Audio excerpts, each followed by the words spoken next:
This is David, the moderator. I want to thank our online guests for your patience. We'll get started as soon as possible.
Good morning, moderator and the public. This is Ben Bodia, Executive Officer of the Acupuncture Board. We'll be starting in about 10 minutes. Please bear with us. Morning, Stephen. Morning.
Good one.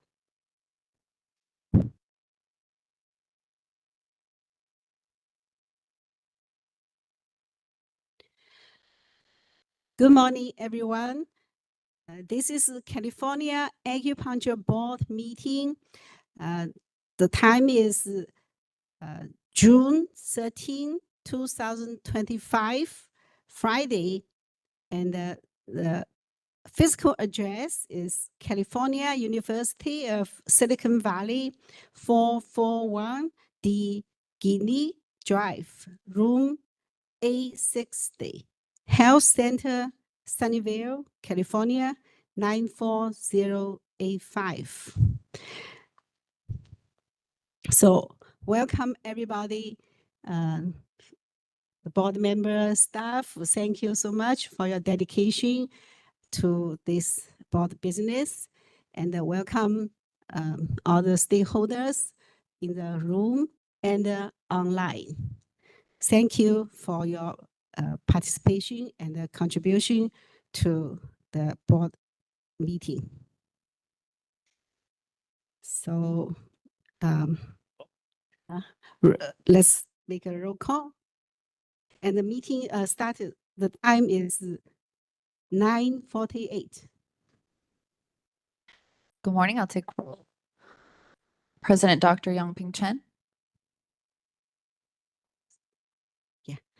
Yes. Vice President Fred Kim.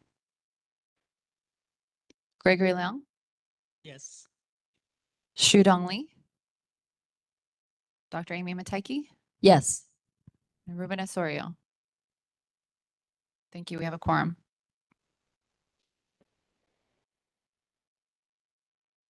Thank you, moderator.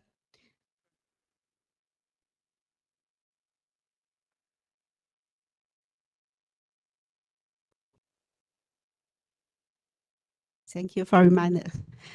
So first of all, I would like to restate Acupuncture Board's mission, vision.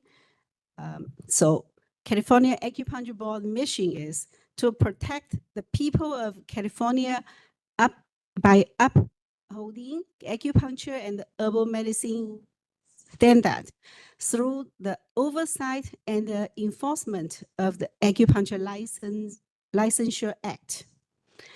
The vision is a model regulatory framework for the exemplary practice of acupuncture and herbal medicine for the health and the safety of the people of California. So by saying that, we can start the first item, review and the possible approval of board meeting minutes for March 7, 2025.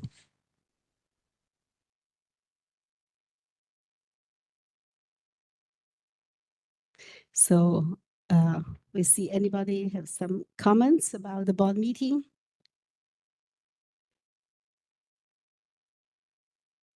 The meeting minutes?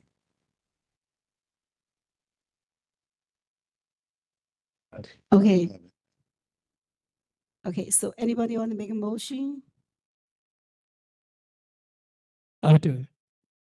Any second? Second. Thank you. Just to clarify, we are moving to approve. Yes.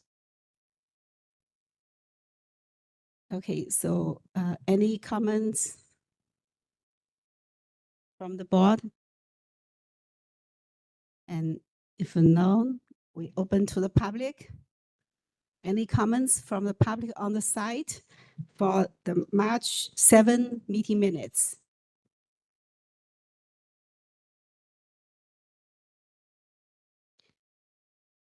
Any comments from online? All right, we are open for public comment on the meeting minutes and the motion. If you'd like to make a comment, please raise a hand by tapping that hand button at the bottom of the screen. Dial-in users dial *3 to raise your hand.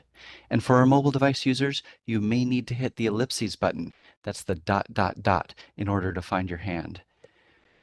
People will be given 3 minutes to speak, and I'll give you a 30-second warning before your time expires. We're going to take just a few seconds now to see if we have a request for public comment.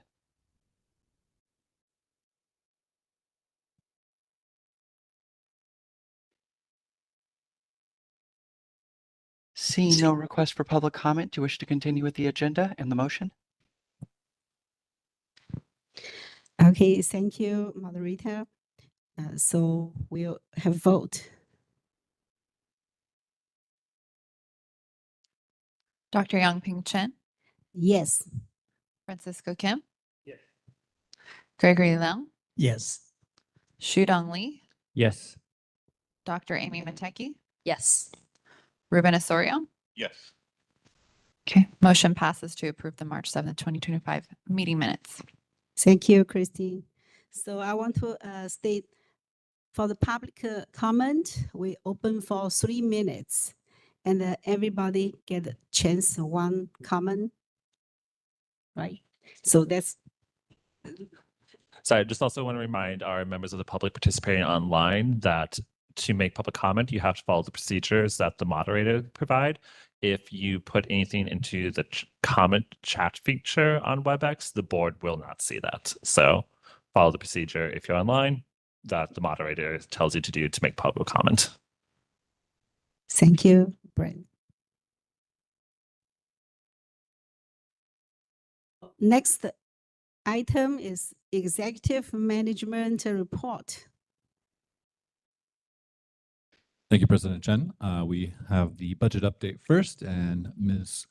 Dragoo was on the line for the budget update. Did I get that right? Go ahead. If you're ready for the budget report, you may start, but I see you're muted. Oh, a couple people. Good morning. I will actually be presenting. Thank you, Ms. Topping. Nicole's my manager and she's here for questions and anything that's needed. But good morning. My name is Jennifer Tompkins and I'm a budget analyst with the DCA Budget Office.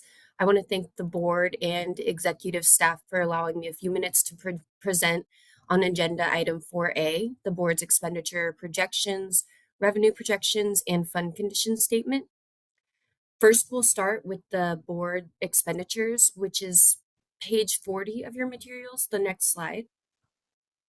And these projections are based on actual data through fiscal month 9. This report includes 2023 to 24 actual expenditures in green, as well as 24-25 budgeted and projected expenditures in blue and orange, which also includes a budget allocation breakdown. As we move to the end of the document, you will see this is a breakdown of the expenditures. The board had a beginning base budget of approximately 3.8 million and is projected to spend approximately 3.2 million, creating a reversion to the board's fund of approximately 521,000, or a reversion percentage of 14.05%. And for the next document I will be going over is the board's revenue projections, page 41 of your materials. This report includes receipts collected through March and projected revenue to year end. The board is currently projecting to collect around 4.5 million in revenues for this fiscal year.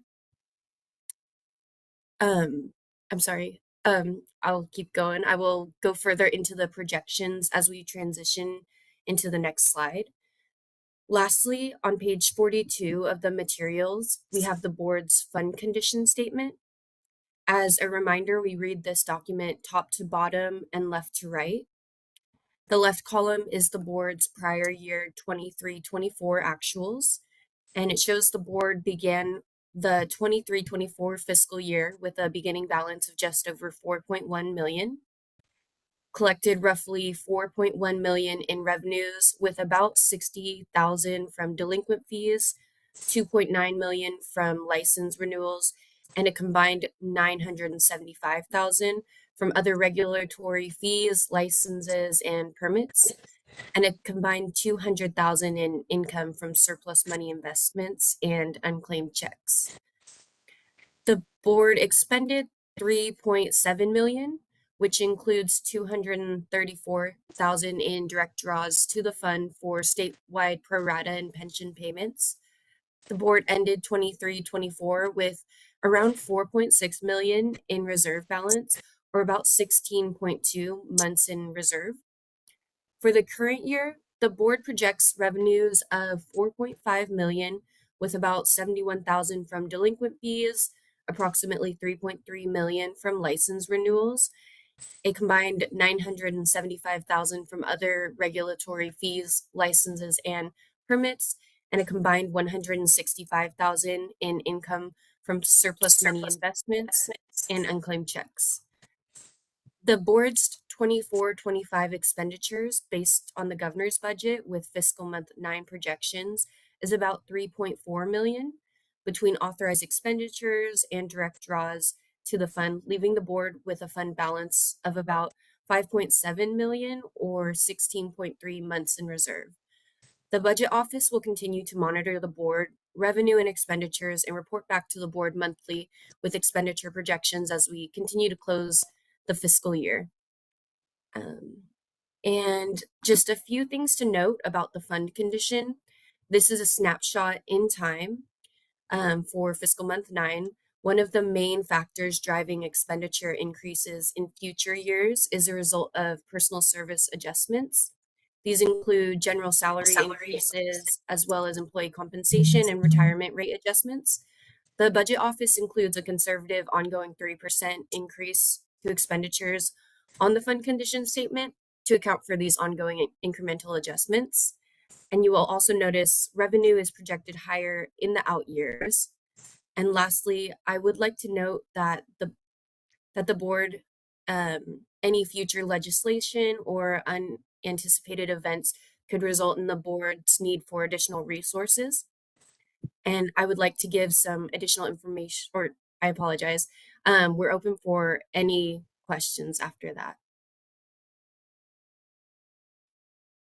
Thank you so much, Ms. Tompkins. Any questions from the board members on this?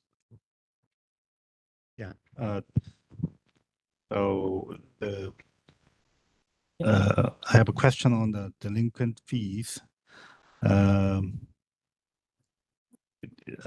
Did I don't know, somebody else can also. Has the delinquent fees been increased since or decreased since we did process the application renewal on the online, or it's been still trending and getting higher? I think this is a question for staff, perhaps. So are you asking if our delinquencies, we're showing right now an increase over last year's, but we're still in month 9. So it's projected to be higher than last year. But so it's unclear at the moment where the trend is going. We'll probably need 3 more months. Maybe at the August meeting, we'll have better figures to have a more accurate idea. And then we'll report on delinquent licenses in the licensing report as well. So you can see that. Thank you. Any other questions from board members? Madam President, if I may recommend that we move through the reports first, we can address board members' questions and then open it up for public comment at the end of the section. Thank you. Thank you so much, BCA Budgets team. We appreciate your presentation. Thank you. Thank you.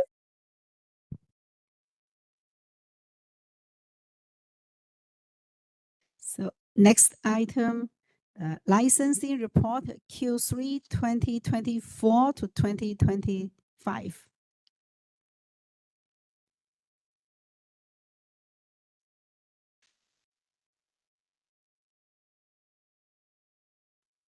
Hello, board members. I'm Jay Hurt, the licensing manager of the board. It's my pleasure to present the licensing report to you today. So today I'll be presenting the Q3 fiscal year 2425 licensing report numbers. And so to start with, we'll start with some licensing statistics. As of Q3, our active licenses were 10,109. Inactive licenses were 1,441. Delinquent licenses were 1,614. Valid licenses, which is all renewable license we have, is 1,300. and no, 13,164 licenses. Canceled for Q3, canceled licenses was 191. And so that's the licensing statistics. Next, we'll move on to the exam and initial licensing statistics. So our initial licensing applications approved for Q3 was 57. The number of initial licensing applications denied was 0. AC license renewals was 1,307. Active wall licenses, which is our total active wall license right now, is 5,622. Initial wall licenses for the quarter, people buying new wall licenses was 499. And then wall licenses renewals were 538. So those are the licensing statistics. Now we'll move on to the fiscal year 2425 Q3 continuing education report. So in Q3, new provider applications were 3. The number of applications of CE provider applications denied was 0. CE provider renewals in Q3 was 45. Course applications received, CE course applications received was 695. And then course applications approved was 559.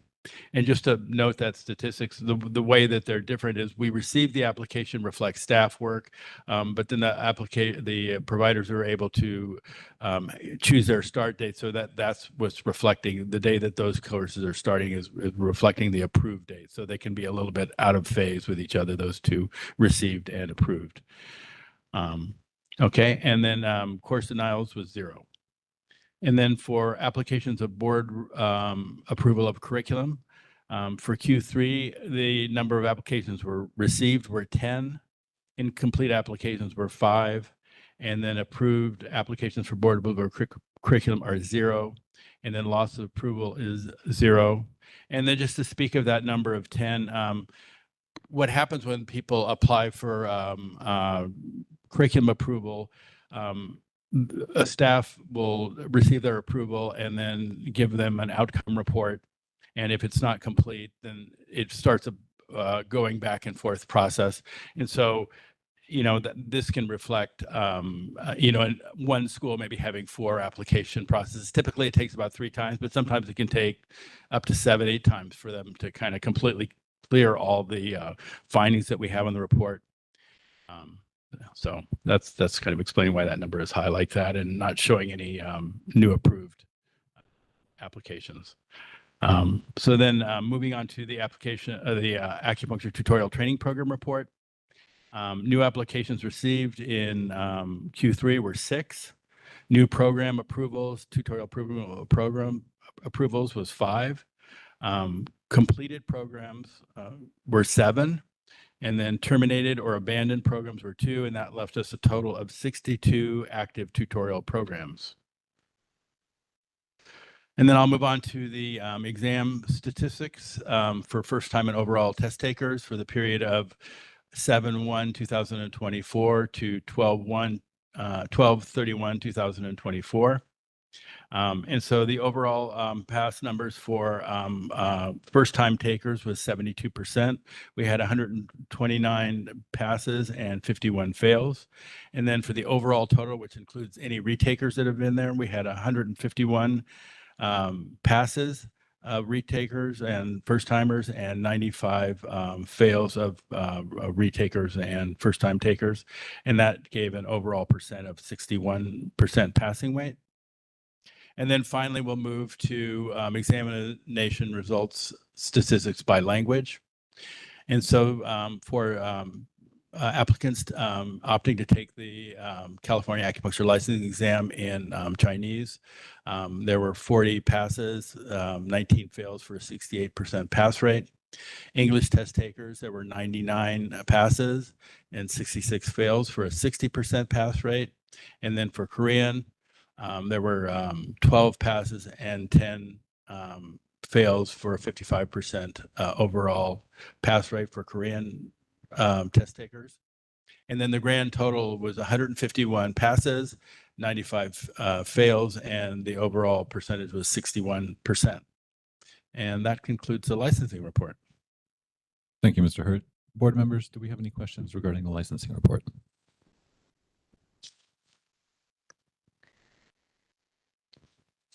This is Gregory Leong. I'm a public board member.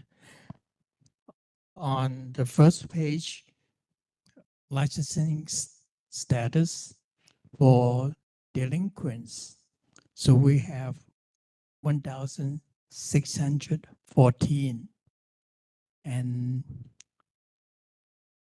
then we go back to the report before the delinquent fee is so low.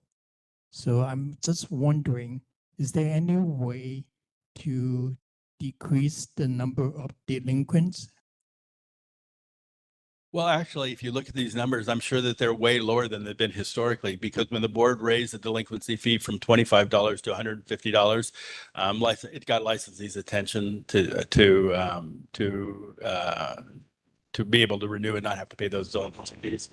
I mean, I don't know, you know, if this may reflect just the licensee's stress and, you know, ability to pay or whatever. I don't have any quick answer for how we could improve people paying for their license. We would really like people to, they're given a 60-day window to be able to renew their license before it expires, right? We have the online system that's available 24/7. They can do by paper, they can do by check.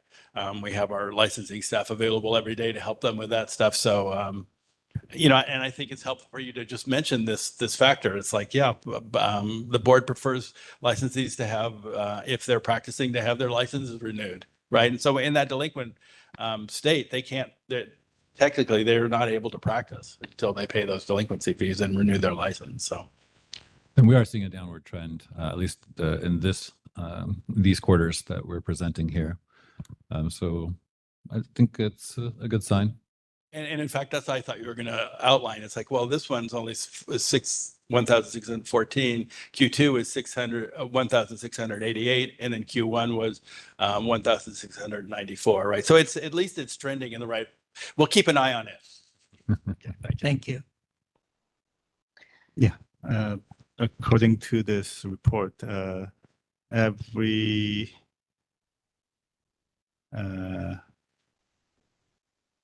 maybe 6 months, there are about 300 exam takers, and about 250 are getting license. I'm not following what you're talking. You're adding up the applications approved, the 71, 73, 57. No, the examination result statistic. Oh, we're on the examination report. Okay. Can you ask that question again, Francisco? Sorry. I see the numbers are okay. From last year, July until the end of the year, the grand total of examination applicants were about 246, something like that. Yeah. So, and then I see the first licensing report. The valid license is like 1,300, and it's little increased. So that means there are some of those canceled or invalid. I mean the delinquent, not the delinquent. So in general, those licensee number is decreasing. That's correct. Yeah, minimally. I mean, if you're watching, I mean, if you look at this report, we had in Q1 we had 13,306, and then in Q3 we have 13,164.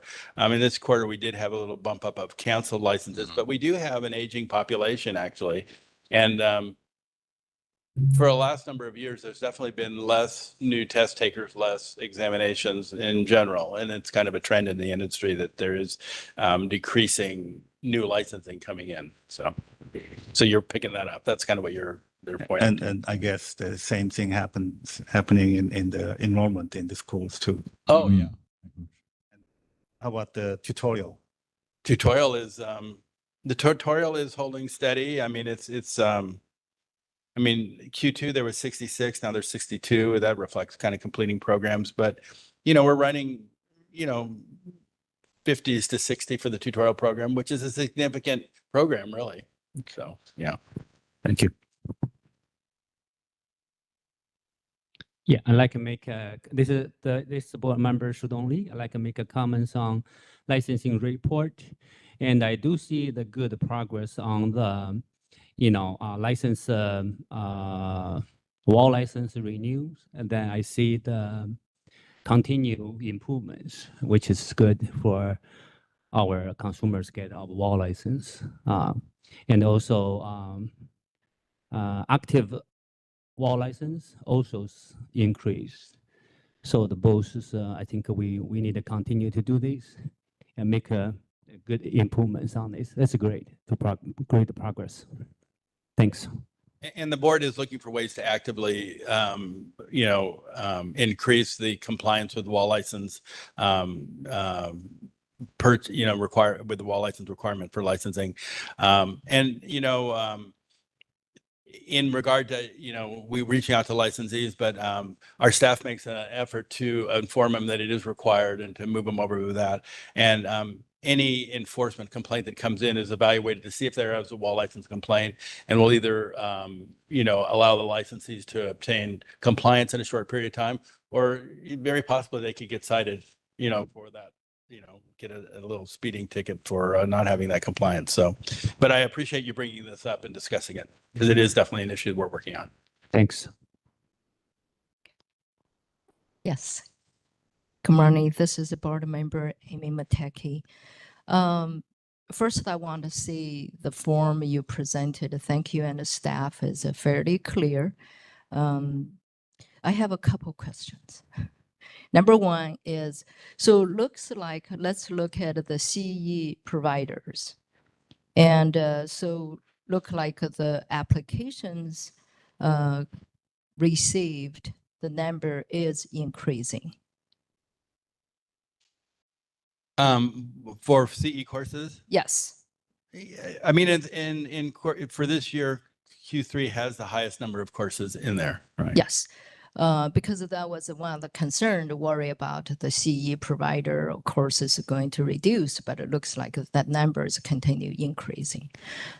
We may have dropped some smaller CE providers, but they're, our bigger providers are very adequate in providing information, and they've been really good at getting our law and ethics kind of courses out there, and they're driven by business, so they have a skin in the game for it. California is a different market for them, so we're not hearing complaints from licensees that they can't find any courses. Very good, thank you.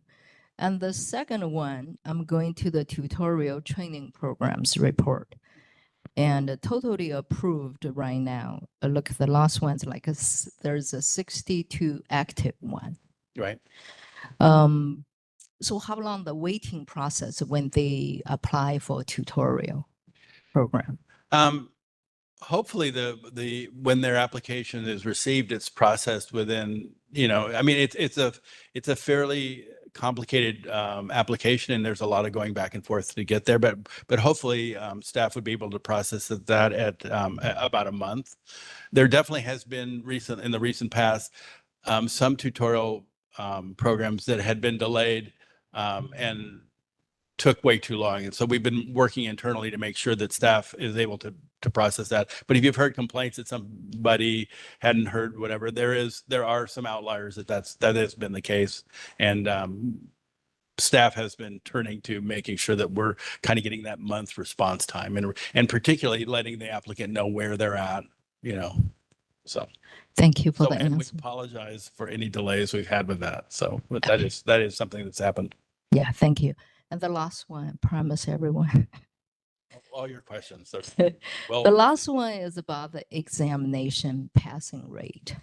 So in this page, we look at, from the schools, there's a passing rate down to 50%, 57%, and then the tutorial down to 40%. This is like the first time taker. And if you look at the repeated ones, like down to the lowest, that actually is around 33%, from the schools, 42%, and the tutorial, 33%. the passing rate here. So this is some part of as a staff, not staff, it's just like is the school have a certain ways, to help the students.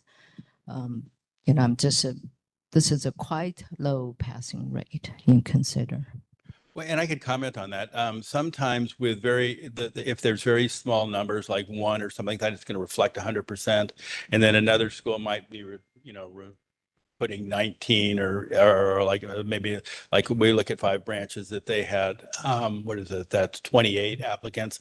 So they're having many test takers and it's reflecting it. The tutorial numbers are very low too. So I would, in looking at those numbers overall, I mean, I guess individual schools with a number of test takers, they could use those statistics. I mean, they want higher pass rates to be able to enroll students in general in terms of that stuff.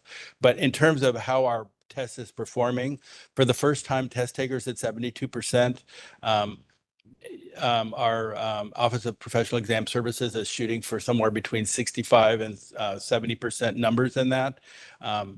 Retakers can, on the second column can really affect the total. Like we don't have any number of limits of how many times people can take the test. And so, in any one period there, we can have a number of fails of retakers. So that one's kind of muddied up by the retaker piece. So, but overall, they're happy with the way the test is performing. And in each exam item is tested. And if it's too easy, it's thrown out. If it's too hard, it's thrown out. And they're looking to kind of adjust for those to achieve those numbers. And it's always an ongoing process with our Office of Professional Exam Services. So. Thank you for the explanation. Yes, I don't have a further question. Thank you. This is Gregory Leong, public board members. May I ask you on the tutorial training programs, under programs terminated, abandoned, there was 2 in a third quarter.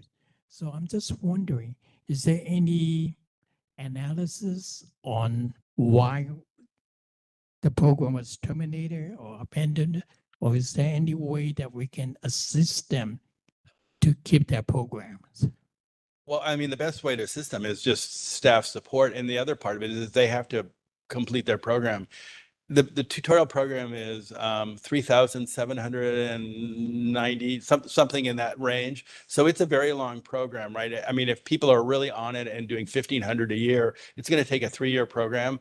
And consider that these programs are running with a licensed supervisor and an individual. So it's just 2 people completing that stuff. So considering the numbers, to me, that number seems small for the people who drop out, and there is a very low bar for starting a tutorial program. So considering all that stuff, we're kind of burdened by that number of 62. It's a lot of work really for our staff to do that stuff. And it does cost the board money to supervise that program over a number of years. So yeah, so things happen, if it's a foreign student, they may go back to China or something like that. Or, just in a 3-year period, I think if you look at any school, you're going to have a certain amount of attrition of people dropping out and not being able to complete the program, right? Completing your completed staff work is really an important concept, right? Thank you. So on that topic, and so just you mentioned about the staff, the ability to manage this tutorial program. I may be not someone, the question I would say is any way can compensate the staff time? It sounds like, maybe there's a, impact, the financial part is that the board can help. When we did our fee increase and part of that fee increase, we did an analysis of it. And the analysis was that it was costing the board about $11,000 to do a completed tutorial program, right? And at that time, the fees were very low. So now our fees are $1,000, I think, for the applicant first, and then it goes down to 500. I don't have those numbers off the top of my head, but we did raise the fees. But at that time, the decision was didn't want to raise it to a higher bar. We were just going to chunk it up, but it definitely could be raised higher, particularly considering the comparison to what it costs to go to a training program, right? Which that can cost anywhere from maybe $50,000 to over $100,000 for students, right? So there is a discrepancy, and there, I think the board overall would like to be compensated for their work and time, and or at least more close, because at some level, when there's that discrepancy, licensees, the renewal numbers are covering that Yeah. shortfall is what's happening. Right, but that's the burden on the licensee side again. No, and it shouldn't. So, Right, right, yeah. so this is maybe the These are president. pre-licensed, right? Yeah, this is the president madam's job, and maybe in the future, we Yeah. need help on that. It's 62 active with a 3 years follow-up, 3,000 some hours, almost 4,000 hours monitoring. There's a lot of tedious work, so I just It's want to say. very tedious, right? Totally, yeah, thank you and the staff for doing that. There's another issue too that we have with tutorial programs, because if somebody who's domestic trained and they went to an ACOM school and they want to come to California and they don't have approved curriculum, and if they were to go back into a training program in California, the requirement from the accreditor is that they have to do 50% of their training at that program, right? So with the tutorial program there, they can transfer in the tutorial programs allows them to transfer in their from the ACOM approved school and then apply that towards their tutorial training program. So that has been driving that a little bit, the number of the tutorial. So yeah, that's something I think we have a strategic plan item in terms of a lot, because with foreign students, if they're having a shortfall, staff can analyze that and then give them coursework to meet the curriculum requirements for 1399 434. We'd really like to have that for domestic for those people, but so that's in progress. We're working on it. thank you. This is as a chair of the exam and licensee committee and also education committee. So it seems like there's a lot of work on our side. Yeah, well, and those programs are all expensive to run, and our main source of income is our renewal. So the licensees are bearing the burden, and that's how we live, right? We don't get money from taxes, so. Right, maybe we need to look at that. Yes, I think that would be. Thank you. And just to point out that it is that renewal be the way that the board is earning money, but then everything else we do should be at cost or assessed at cost, right? And then to let the board know, when we did the fee increase, we were able to work with the legislature to install a fee floor and a fee cap. So we automatically set everything to the fee floor. So all the prices that we're currently charging, whether it's tutorial or licensing fee, was set at that floor. And we do have the ability through regulation, we don't have to go back to the legislature for this, to raise it up. And I think we're already starting to identify that there's cause for raising the fees on the tutorial program. Thank you. Oh, well, Jay, I have a question regarding the educational training programs. The overall 61%. I was looking at some of this. The highest ones, like they have 10, 19. It's still it's really, really low, 59% or some. The overall 61, is this lower than it's been, or has there been any drastic change lately? I wouldn't call it drastic. We typically run for overall around 65%, right? So in any one, and this is a 6 months period, so we can, and if online we have all our past results. But to me, these numbers are not alarming, particularly with 72% pass rate by first-time test takers. I mean, that's a very reasonable number. It's actually on the high end of their scale. They're looking for like somewhere between 65 and 70. So they're doing well. I mean, I think the other thing is there's just decreasing numbers of students, right? Oh. And I think all the schools have been impacted from the pandemic, from, the drop in, and it just strains their programs, really. It is the program, and I guess you're right. I didn't notice that it was higher student rate. Right. All right. Thank you, Jay.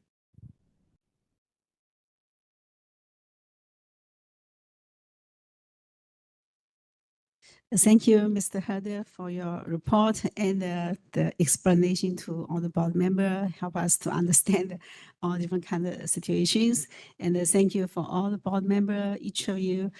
You asked very good question. And so I just have, I don't have a specific question, but I would think the overall it looks stable, right? That's what, yeah. I think that that's a reasonable assessment. We're kind of just Yeah, moving along. overall. We're not increasing, we're not decreasing, and then Yeah, there might be a little bit of movement, right? so Overall, there's some licensing. Well, I would say particularly with the exams approval, so that eventually that's going to lead to the licensing piece, right? yeah, but the war license is increasing, like board member should notice, and that's people real in business. War license is real in business, so that's what we see. That's the good side. So about the fee, the bond has to be viable. What the cost have to be covered by the renewal fee, or so that probably will in next center review or sometime or regulation can be a regulation. Yeah, so that's something we need to do, right? Okay, okay. I think Mr. Bodie has summed it up well. This is emerging Yeah. as something we can From address. floor raise up. Yeah, and we don't have to raise renewals or anything like that. We can pick what fees we suggest to raise. That way, they're all subject to that floor and ceiling. Yeah, just to clarify, when I came to the board, so I understand the board does not make money. The board see what's the cost and what's the income to get balance, not a business make money. We do business to protect the acupuncture practice for the consumer. That's a business. Well, and I'll just add one thing on that. I mean, this didn't come up at the budget report, but if you look at our fund right now and what's going on, we have a very, very healthy fund, right? You know, so even though some of those programs are pulling back, the fund is up. I think the other issue though is just making it equitable, and then we're not, you know, have a bunch of eventually could be really impactful. Right. So it's great with the questions are there and then we have our eye on it. And it's also nice to have a healthy fund. Thank you for assuring us we're safe. I also wanted to point out that we've identified that the school curriculum review process is quite timely as well. And we no longer charge for that. We lost the ability to charge for that in 2016, 2017. So we can also look to seek a fee for that. Now that one was not included in our fee change because it was removed at the time. So that would be a statutory change that we would need to seek an author for to do so. Yes. Thank you. And I would like to bring that to attention too, because there's, staff labor. We definitely want to look at that. So I am still the chair for the education, so put me to work. Okay. Thank you. Thank you. Thank you for your support.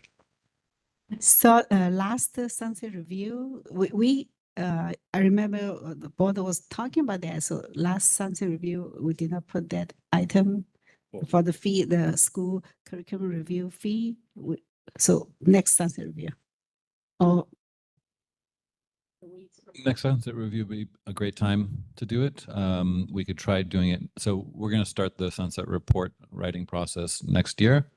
And then we'll be going to hearing the following year in February, March.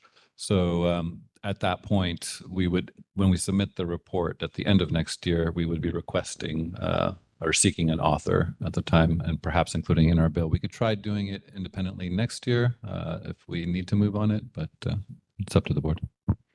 Yeah. So I would say we wanted to start working now.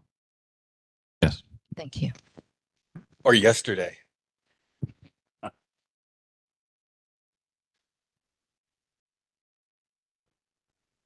Okay, so let's move on to the next item. We're gonna wait. later. Yeah. Enforcement report Q3 to 2024 to 25. Business modernization. There was one more report. Can we have Jay present on the business modernization since he's up right now? Oh, okay. I promise I'll be quick. Yeah. on this So one. business modernization update first. So as we've reported before, the board has been working on updating its online software presence and ability for licensees to have access 24/7 to different processes required for licensing. And so we continue to work with the Office of Information Services as our partner and our software contractor in Lumen. We're currently in the early stages of the development of the Connect enforcement management functionality. So that's just begun, and we're in active development with that. And hopefully we'll be able to roll that out. I mean, there's significant amount of work to get that off the ground. And we do have existing systems that can maintain that, but we're looking forward to the same kind of automation that we realized in licensing. And then also the board had worked on creating functionality to create its CE audit function. And that development was completed and went live on 1/1/25. And so the board's now able to do their CE audit process online so that applicants can submit their audits online and be notified online. And then also staff can process the audits in the online system. And it really helps for organizing all the processes of that kind of tedious work, right? So, in our third month of doing that, because we audit 2 cycles before, because the assumption is that's when the licensees have already renewed, they should have their CEs completed and whatever. It's a good time to assess them for compliance. And we've had a good response with it and a good, pass rate of audit. So it's really, our licensees do like continuing education. So we're seeing that stuff. So we're not seeing, anyway, keeping to this report, we have that functionality. And so it's really helpful for boards to manage its audit system like that. And then just on the other side, we are having ongoing continuous development of refinement and improving of the licensing processes. So more and more things are coming online right now. You can go active, inactive online. You can get renewal pocket license online. You can do your wall license online. So and we hope to just get anything that you need to pay for, any process you need to do, be available online. So and that'll just continue. It's ongoing right now.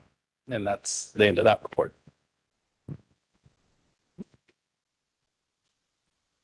Any questions from board members on the business modernization? Okay, it's not a question. I just make a comment. Thank you for the staff, EO and the manager, Mr. Herders. They are wonderful job. I will get benefit as a licensee because a couple years ago I received the audit, CE audit. So I have to copy 2 years certificate one by one. And I think for your review, also a lot of time. So the business modernization really make the job more efficient, and the licensee like it. As licensee, I like it. Thank you.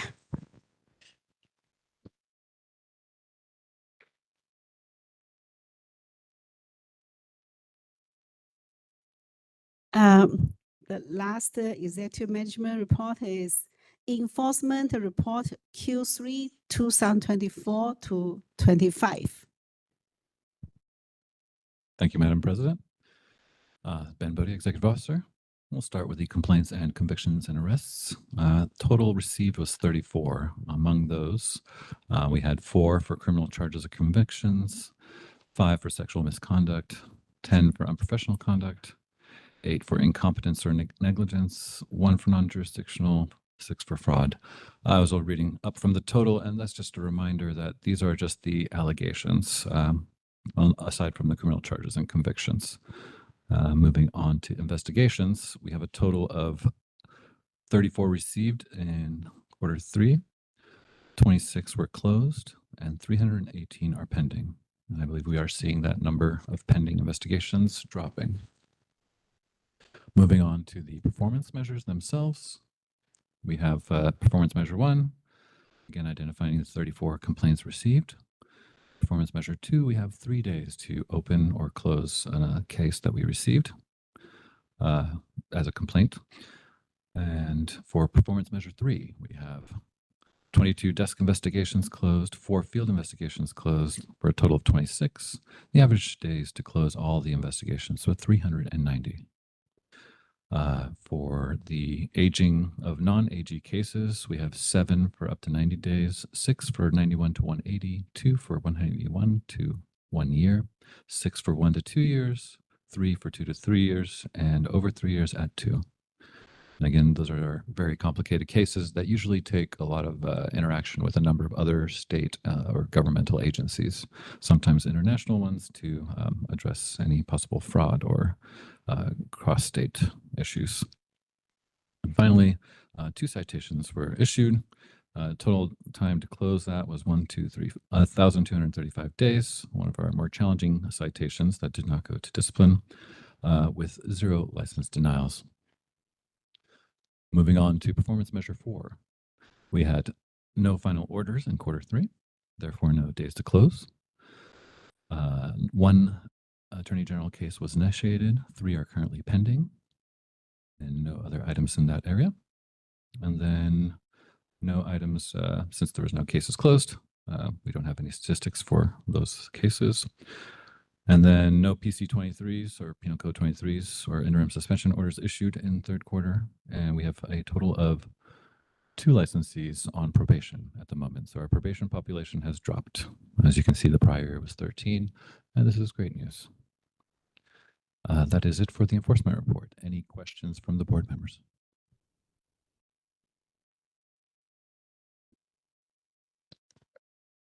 This is Gregory Leon, public board member. On the page, the first page, under investigations for incompetence and negligence, pending 88, and for unprofessional conduct, pending 89. I'm wondering, are orders still within the time limits for closing? We technically don't have time limits. There are target times, and we are exceeding target times for some of these cases. We do have a backlog that we're working through due to the vacancies that we had in this position and the enforcement unit. So those are indeed higher than I would prefer them to be, but we are making good headway in bringing those numbers down. Thank you. Thank you, Greg.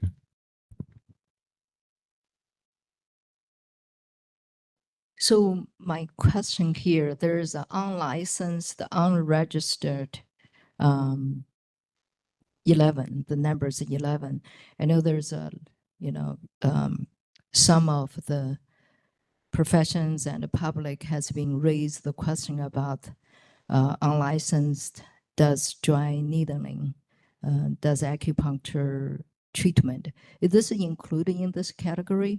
Look at the number, the 11.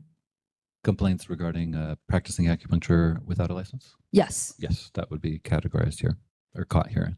So far it's 11.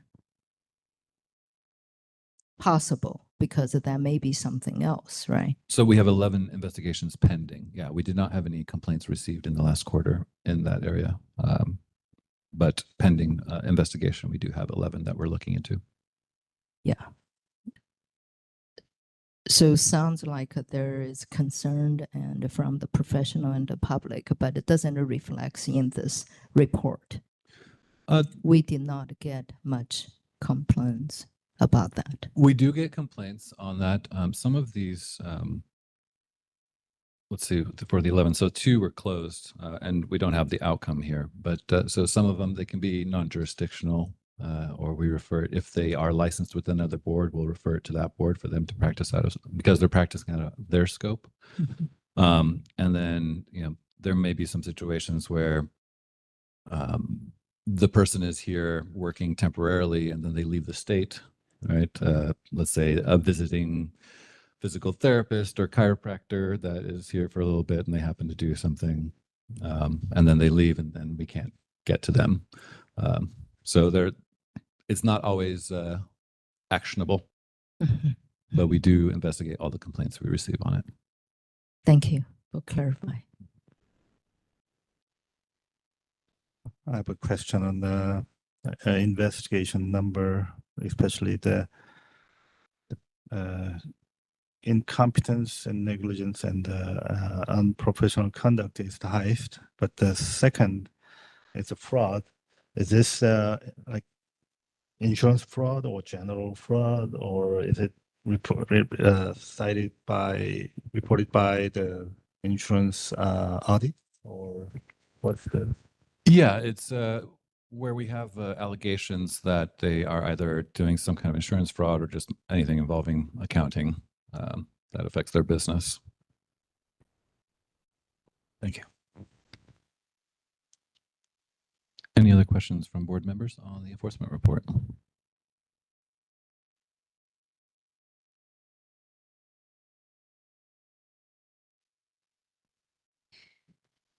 Okay, I think our board member, Dr. Mataki, and our vice president, Francisco Kim, they asked a good questions, so I don't have a question.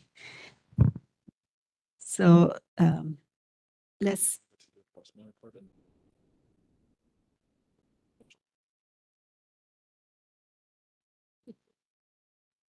Open public comment. Okay, so let's open public comments.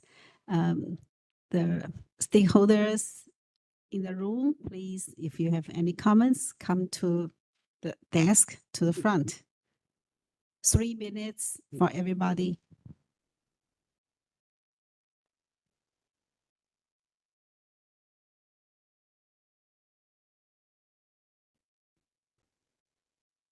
Good morning, board. My name is Neil Miller from Cal Atma. Thanks for your reports, Jay. I have a couple comments or questions. So we hear the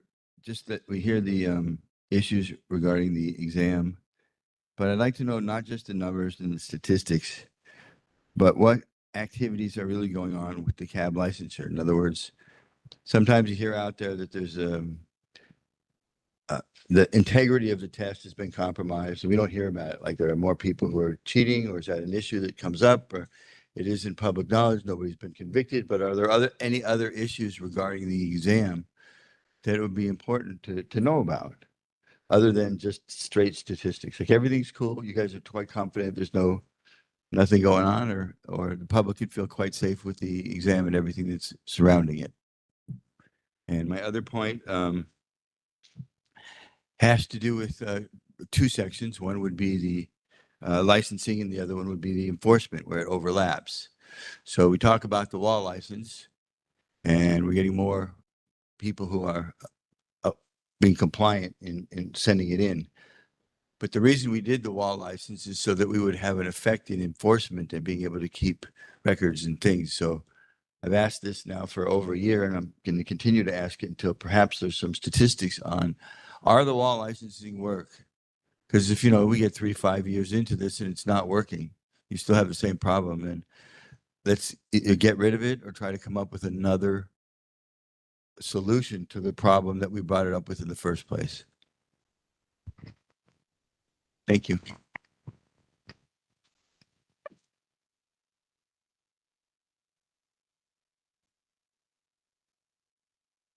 Thank you. Any other comments? You have 3 minutes. You have 3 minutes. You finish all the comments. Okay. Okay. Surprising. Any other comments about the executive management? I mean, the report. See, no? So, moderator, let's open the public comments online. All right, we are open for public comment on all of agenda item 4. That's A, B, C, and D. If you'd like to make a comment, please raise a hand by tapping that hand button at the bottom of the screen. Dial-in users dial *3 to raise your hand. And if you've made a comment in the chat, now is definitely the time to raise your hand. We're going to take just a few more seconds to see if we have a request for public comment.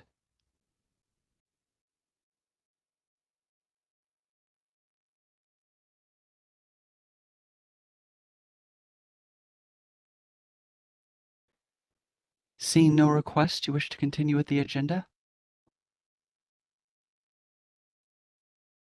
Thank you, David. Let's move on to next agenda item. 5, report and possible action on June 12, 2025 licensing committee meeting. Dr. Mataki, the chair of the licensing committee, please. Thank you, President. First, I want to say yesterday was really everybody worked hard with the professionals, the public, in person, and also on the WebEx. Greatly appreciated. And also, Ben, just to let you know, Mr. Bodia, you can supplement what from yesterday too. You can certainly add. I would say we discuss various open dialogue on clean needle technique requirements. And also we talk about the curriculum, the doctor degrees, titles, prerequisite, and the science requirement for curriculum. Also clinical hours, internship, externship, and then establish the English proficiency requirement for foreign trained tutorial student who taking the CALI, not in English. And also the necessity of the graduation requirement to qualify for CALI exam. I know I repeated this, but it is really important. There's no action for today, to vote.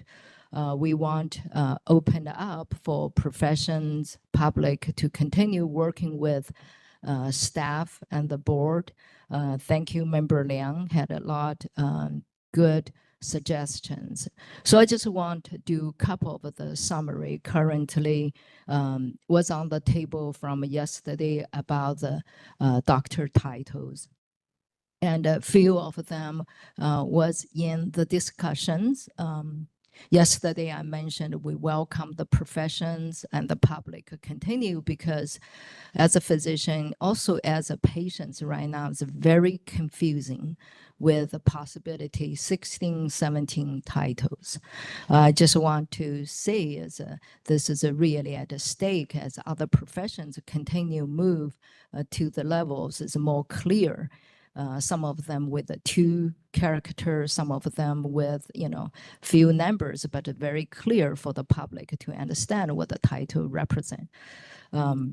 This profession, we end up discussing about how to include it, the acupuncture, and some of them want to reflex herbal practice. So I want present there is a few titles currently in the discussion as a grandfather's in the current licensed acupuncturist to DACH, which means Doctor of Acupuncture and Herbs. So DACH, so that's one of them suggested from professionals and the public. And the second one was recommended DAC, the C is a small letter, DACIM, integrative medicine. And there's many other ones. The board is not going to make any decision, and that's why there's no any action. But this is the beginning from 17, 18 titles. And also let the public know is what you have the title, you continue have it by the current law, the regulations, you can edit everything. But in California, I think really at a state with over 13,000 active, licensees, we would like to have a title to start with, and everyone know what it is means. You can continue add many titles what you have, keep it, because I know working hard to earn those titles. But let's at least, at California, we can come to the census from professional schools, licensees, and the public all agree on. So that was, quite significant. We went steps, the discussion, other state, and also what the physicians, other professionals hasn't done in the past, the history, how physicians, we grandfathers, you know, the subspecialties. So there's many ways, you know, you can look at that.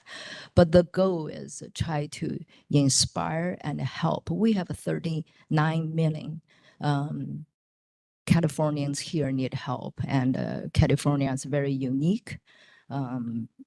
We need a lot of licensees to help to provide the care here. And then on the curriculum part, regarding the prerequisite and the size requirement is a continuing discussion. Clinical hours was put on the table, internship and externship. Currently, California, we have a 950 hours clinical requirement. It's the significant hands-on requirement, but also there's a 75% in the schools. And the question is, could this be dropped, you know, or something go to different site for the externship? 30% or 50%, you know, can be in the school, and outside have a more possibilities, and could the board and the schools work together how to, you know, qualify the externship side.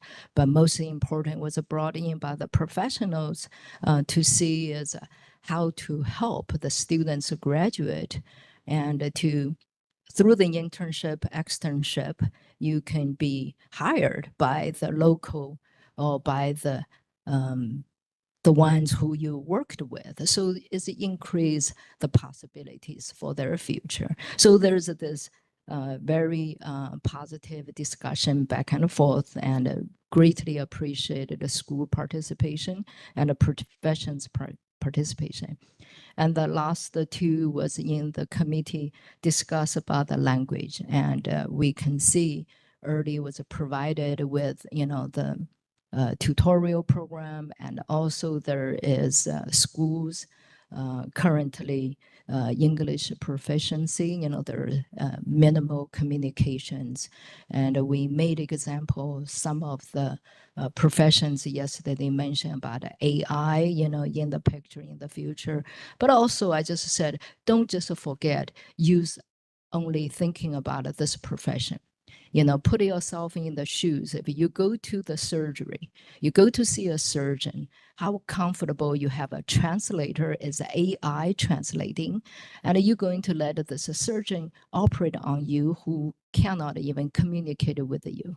So I'm just thinking sometimes we wanted only, you know, think about our professions, but also let's look at others so we can cross the border to think, you know, so we don't have to repeat it, doing the work from the zero. Let's see what other board, what other professionals are doing.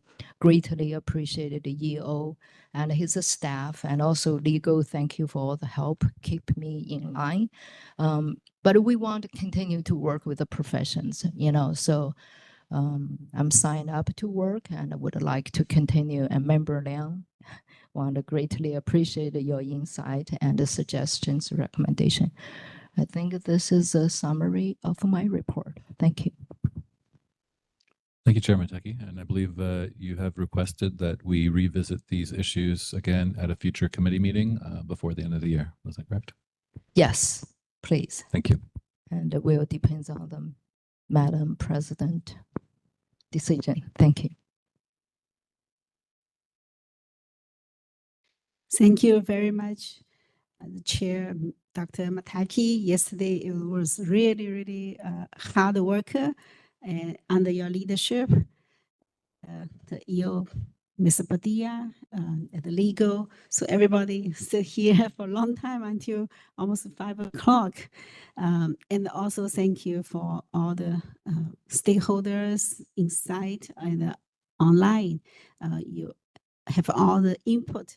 So the board know what's in profession, what comments, what thoughts. So brought a lot of thoughts, old thoughts, new thoughts, and the commentary people. I found the stakeholder have somebody like Dr. Neil Miller has has come to the board, as he stated, I remember for 30 years, and some new one come, maybe first time come to the board meeting. So I appreciate all of you. And any comments? The board members? Yeah, may I? Yeah, this is board member Kim. I was here yesterday in the morning session and then afternoon session over the WebEx. And one thing I want to point out is I was baffled that one of the DAAOM practitioner said they can only find the teachers in the school. I was really baffled about those comments because, you know, if you look at the reality, most of the graduates can find, sufficient job replacement. That's why all the schools are closing. And then she was saying that school is the only place. Well, if school was providing a competent training, hands-on training to the students, it won't, be difficult for the graduate to find a decent job position, right? So I think we have to keep talking about this, not just from the few of those people involving in this board meeting. We have to get surveys from the graduates, practitioners. We can go ahead and maybe reestablish the CNT, Clean Needle Technique manuals, according to the 21st century, technology era. And I mean, yesterday another comment was the average salary for the first time, graduates' salaries like average is $40,000. That's why Ocom closed. That's why Emperor is closing. I mean, this training is failing. Incompetent training is proving everywhere from this graduate. So I think we have to continue. And then another thing was the language. The board member, Amy Mateki, just mentioned that we cannot rely on someone who can't even communicate with the patient and have them doing the surgery. That's very extreme example, I think, because what I mean by from the last meeting, by lifting up the restriction on the English proficiency for those foreign trained, foreign graduate masters, is because board is only supporting the minimum competency entry level standard for the examine. And then you are limiting all this foreign graduate, foreign trained masters, coming into US and contribute to this American acupuncture profession. This is my intention that if we, I graduated the school in 1994. Since then, the school that I graduated is about to disappear. All with this like almost 40 years of history. Why? Because they didn't invest in the actual academic community.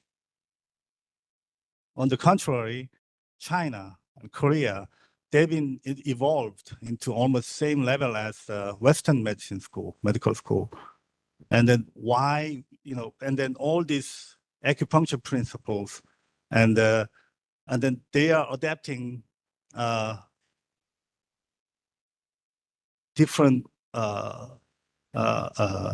different professional skills and knowledges into, that's the new trend. Okay, so So for example, dry needling, physical therapists, they know, they call it acupuncture, but they want to introduce it into their practice. Same thing, athletic trainers, they want to do their manual therapy, they want to do their dry needling. So that's the new trend. Then we have to see the reality. So traditional Chinese medicine is just only one piece of current market demands. We have to look at it. I also got a comment from Alhambra University. They're saying they want to increase the curriculum hours and all that. Good luck, because every school has an enrollment problem.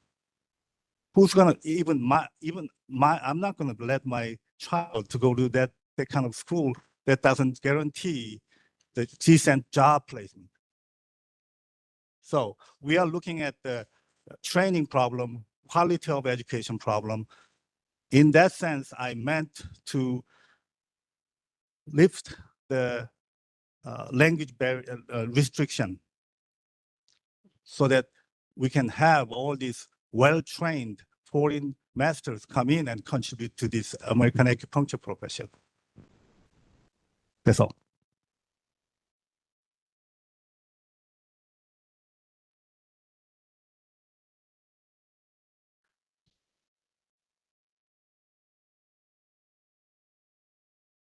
Any other board? Okay, thank you, Madam President. Thank you, Vice President Kim. I greatly appreciate your discussion here. Yes, I use the extreme about the language part, and I totally hear you about the currently so many schools closed, and I think we all get shocked, certain schools I know years after years, they are very dedicated. I think recently, little bit shocking to all of us. And that's where get us a lot to thinking back at the board, how we can collaborate working with professionals and, the stakeholders, because it is at a stake, school students, start a decline. Certain professions, I made the example, certain profession is like over 500,000 members, such as nursing, this profession. But you go anywhere, there's still shortage, big shortage, for the nursing. Why is that? Why our graduate, you look at currently active licensees in California, it's like 13,000, over 13,000 active licensees. And our school closing left and right, especially recently the well-known schools, right? So it is give us a lot of food for thought, and the board here is to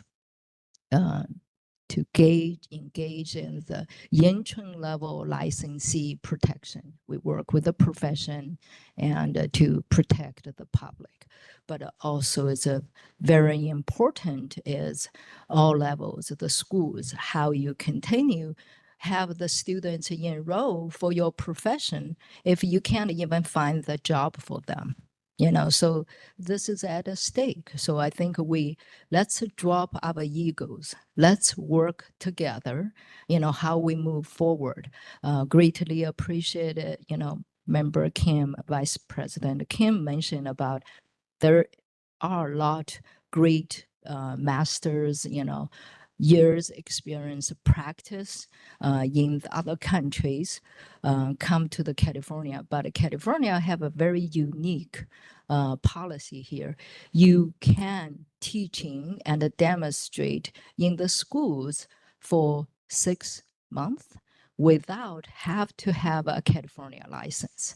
So I wanted to make that clear for teaching, for education. California has been very generous you can do that to demonstrate, help the schools. And I benefit greatly from all those grandmasters and the great professors, teachers.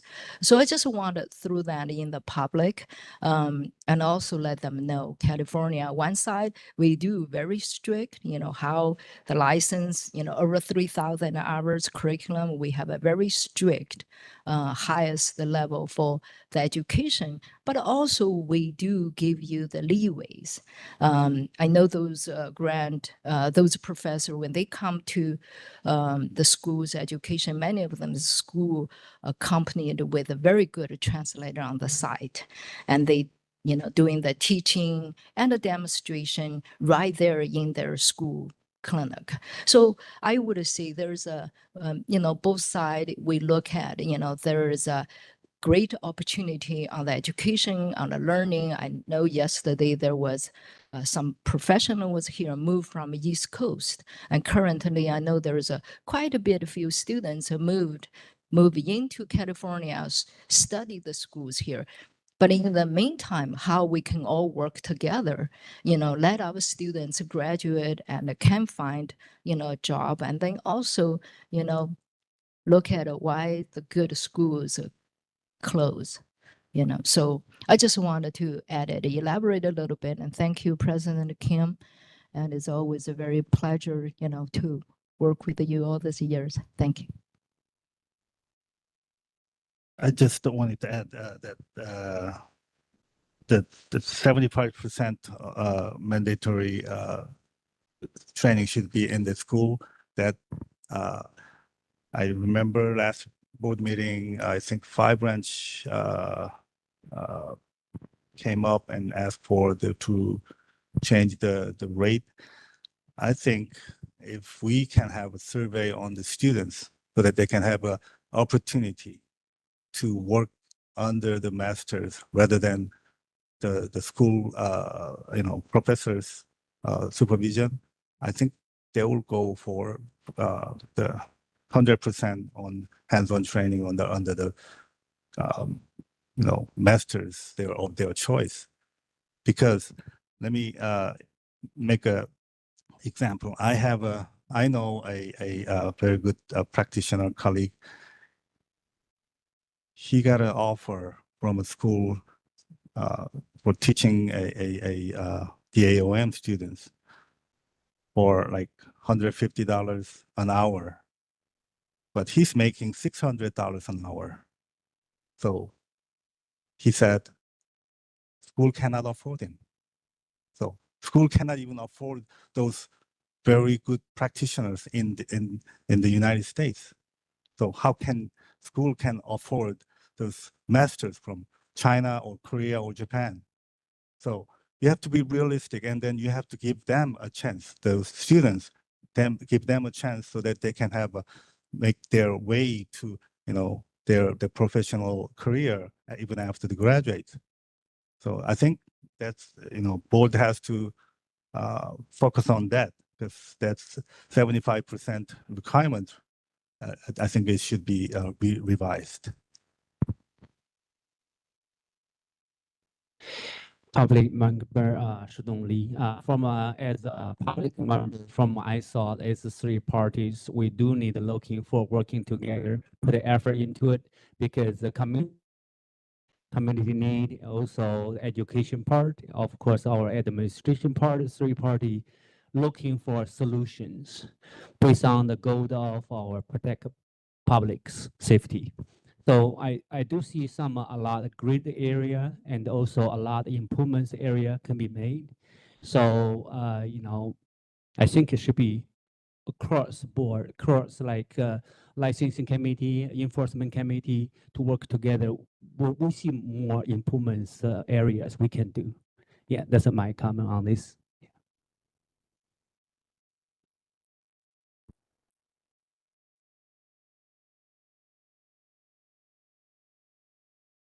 Appreciate all the good comments and the very constructive and creative.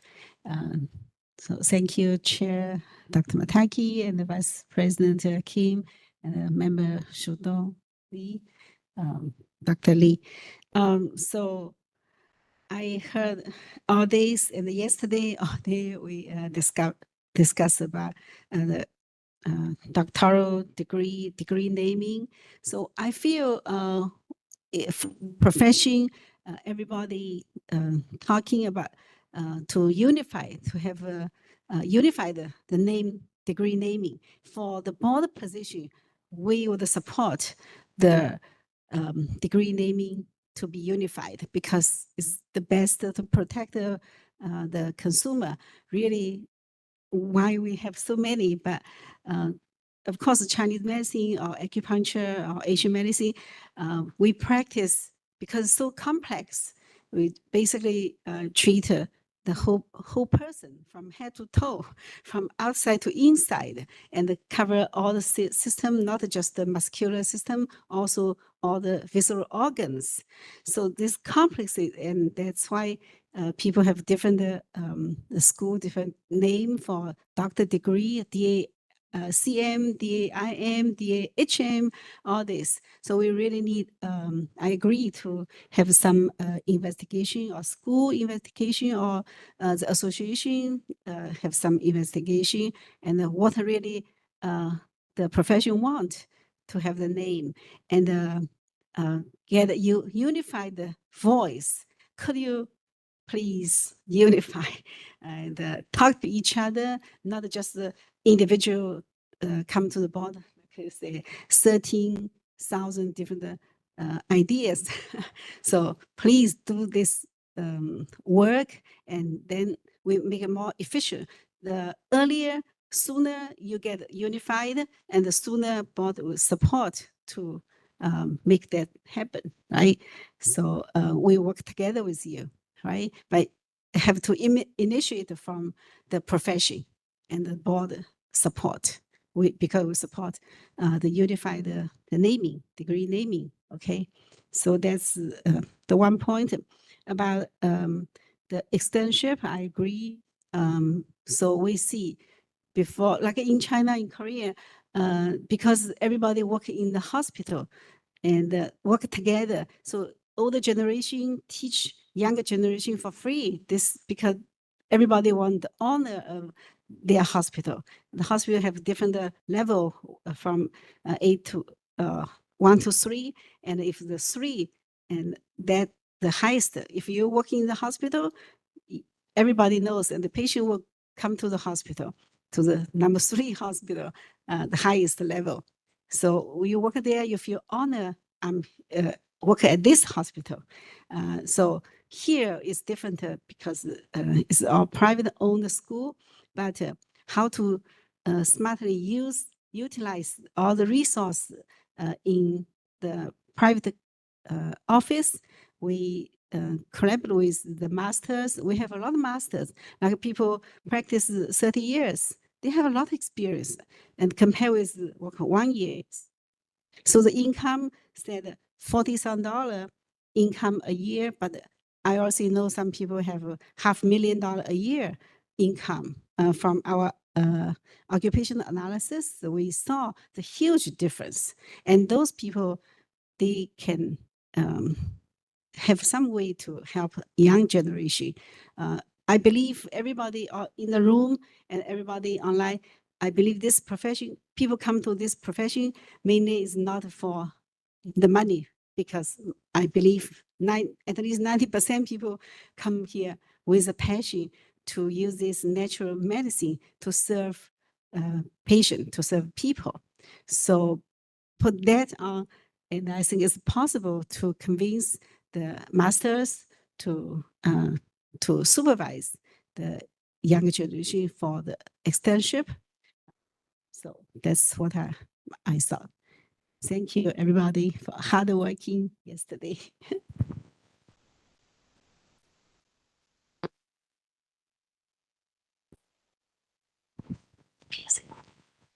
We'll go ahead and open it up to public comment.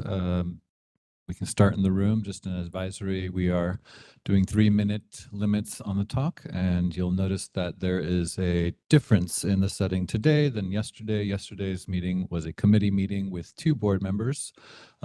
Today's meeting is a full board with quorum, so we are following the Bagley-Keene Open Meeting Act, and we will not be responding to questions unless they need to be really clarified.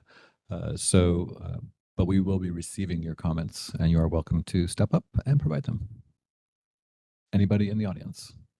Please, madam.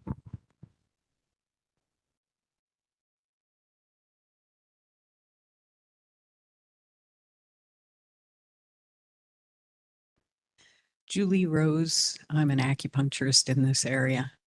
3 things came up from what everyone was saying. One, as a faculty member, adjunct, I guess, while I was teaching, I was making $28 an hour with a master's.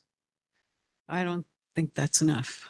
So that's how you don't get faculty to stay. The second thing is, as far as say, donations by alumni to schools, the insurance issue that acupuncturists go through, while I believe that PTs are being paid just quickly and easily, is that we bill, it comes back refused, sometimes twice, sometimes 3 times. You put a lot of time into contacting the insurance company. You have to stay on hold, sometimes for 45 minutes to 2 hours, just to get someone. And they say resubmit. There was nothing wrong with your submittal, but it's policy to refuse payment twice. So with all the time that we put into billing and the money that we don't get for many months or years from insurance companies, we're hanging by a thread. We can't donate to an endowment to our schools if we are struggling that much because the insurance companies are not paying us. They're trying to wear us down. And I don't know what the acupuncture board can do or consumer board can do, but if we can't survive, if we are living on the bare minimum because we're waiting to be paid, then we can't really contribute well to our community. So that's the second thing. And I hope that maybe you can activate something to help us with that. The third thing is in business practices classes, one of the things that we did not learn was to check the credentials of someone who's hiring us. And this is crucial because I can tell you, I was defrauded for 8 months by someone I started a community clinic with where we were working for federal credentialing. And he was still using his business card that said he was an LAC. And he had let his license lapse for 3 years at that point. And if I had even thought about checking his credentials, because he told me he was still an LAC, I wouldn't have put that much time that got wasted into it. So I just think it's really, really important to first level teach students that they check the credentials of whoever they may work for. And I guess that's it for me today. Thank you. Thank you for your comments.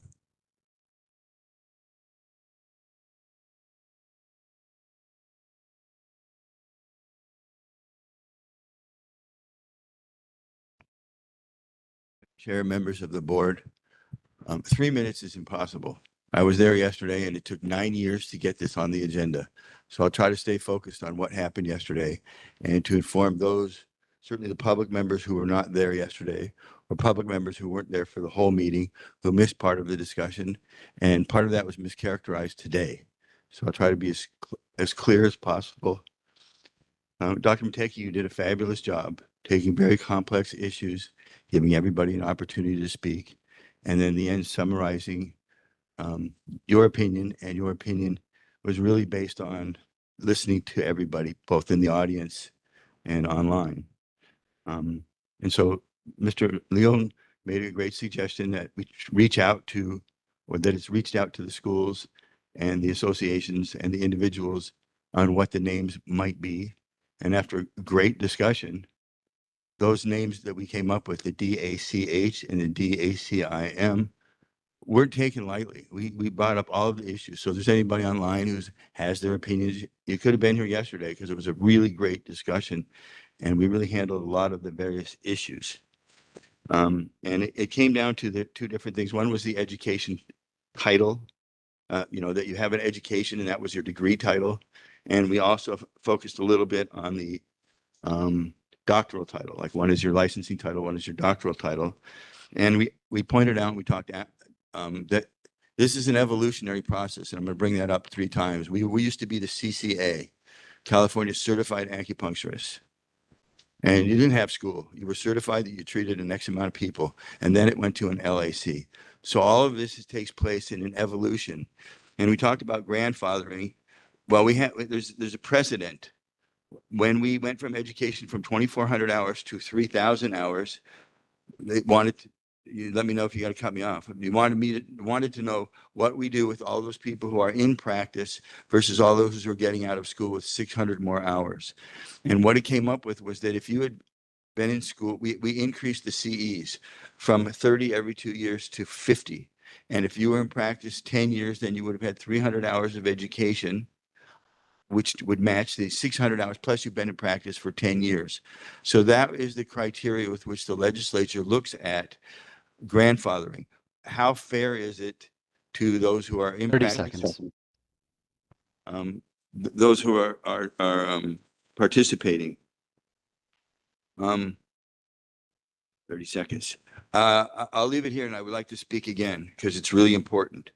I respectfully, strongly disagree with Francisco and his summation of why education is failing. I strongly disagree with that, and I really need to make comment that education is not failing, and to talk about work and jobs. Time. President has asked for 1 more minute for the speaker. Thank you. I think it has, we identified yesterday in the meeting, in the discussions, that it has a lot to do with business training, marketing training, and creating an integrative medicine program. And you specifically named Empress College and other schools and stated publicly why they were failing. And I don't think that you have the position or the facts. And I don't think it's, and I respectfully, and I do respect you, that it's fair to public 30 seconds. about why they failed. Empress College was the #1 school in California and the #2 school in America. And they don't have a problem with enrollment. And the people who graduate from their school have gainful employment versus other schools. So there are a lot of other issues in play. And I mean, no disrespect at all, but you had to be here for the whole meeting.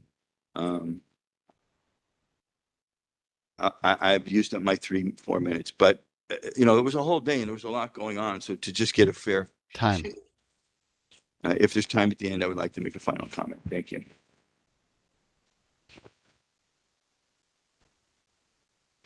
Thank you very much. We have, end the meeting. If we have time, we'll give you another opportunity because you drove all the way from, fly all the way from Los Angeles to here. So we want to hear from you. Okay. Yes. So any public comment? Thank you.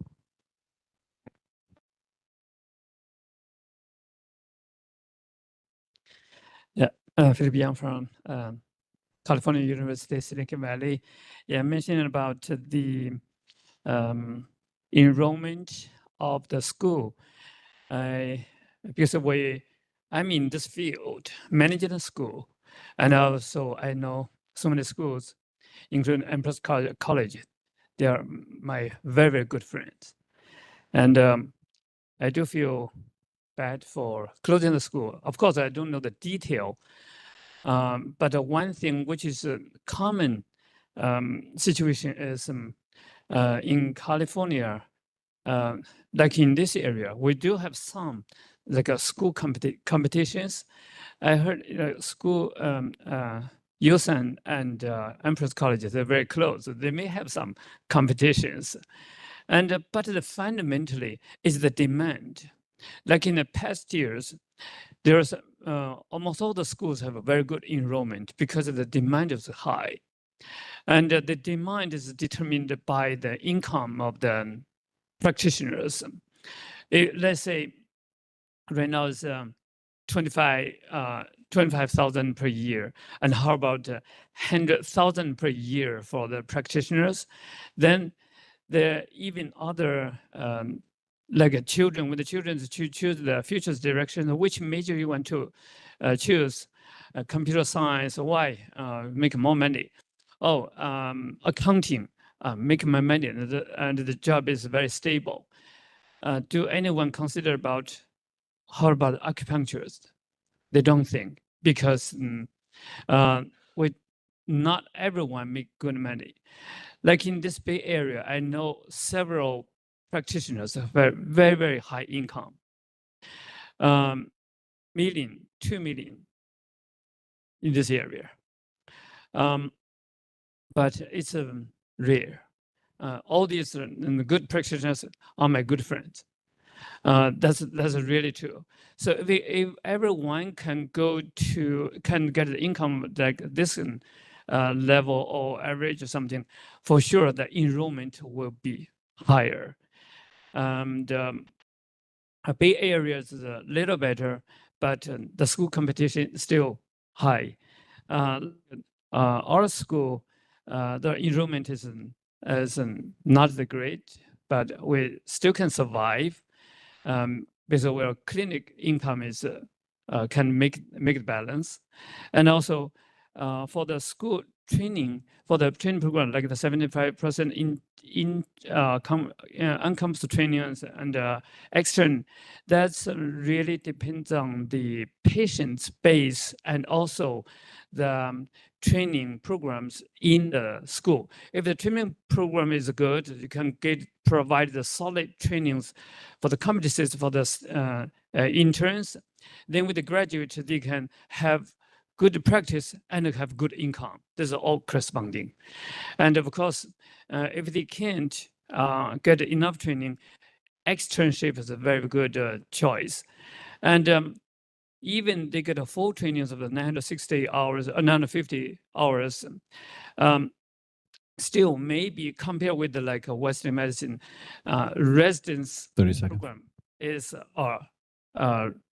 options in the future, like Dr. Mataki providing the special training in the general hospital. That may be the another option.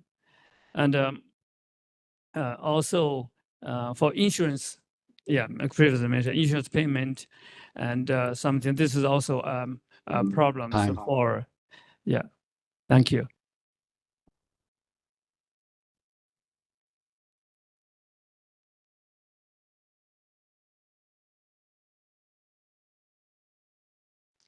Thank you, Dr. Yang. Also, I want to thank you for the school provided this nice meeting room for us. Thank you. Any more comments? Okay, let's open WebEx. David, please. Absolutely. WebEx is now open for public comment on agenda item 5. If you'd like to make a comment, please raise a hand by tapping that hand button at the bottom of the screen.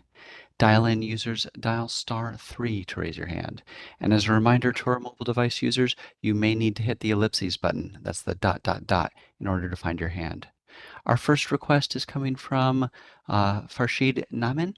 Hold on just a moment, please. We're sending you a request to unmute your microphone. Thank you so much for the opportunity. I want to also thank Dr. Mataki for leadership and well handling yesterday meeting. It was a great meeting, and I'm really endorsing that we need to continue this discussion for our improving our profession and also benefiting the public. So did we discuss yesterday that we have so much failures in the CNT manual, which is published by this Council of Colleges, contains many of the outdated references and not talking about the many of the microorganisms which is around, and basically the practitioners and also the patients exposed to that. And this manual in its, so unfortunately not talking through that. So I also endorse the continuation of the talking about the title, which is the title basically as mentioned by Dr. Mataki and other presenter here. So it's very confusing. So these name also, this title also look like very funny for the other practitioners, and that's failing our 13,000 active licensed acupuncturists, while we have maybe more than 20 times more MDs, nurses, physical therapists, chiropractors. They all have one unique, degree. So chiropractors has DC, PTs has DPT, and MDs also has MD. So, and the one thing which we discussed yesterday, and I really love to be participating in this, about developing the clinical competencies, which is unfortunately silent in the ACOM accreditation.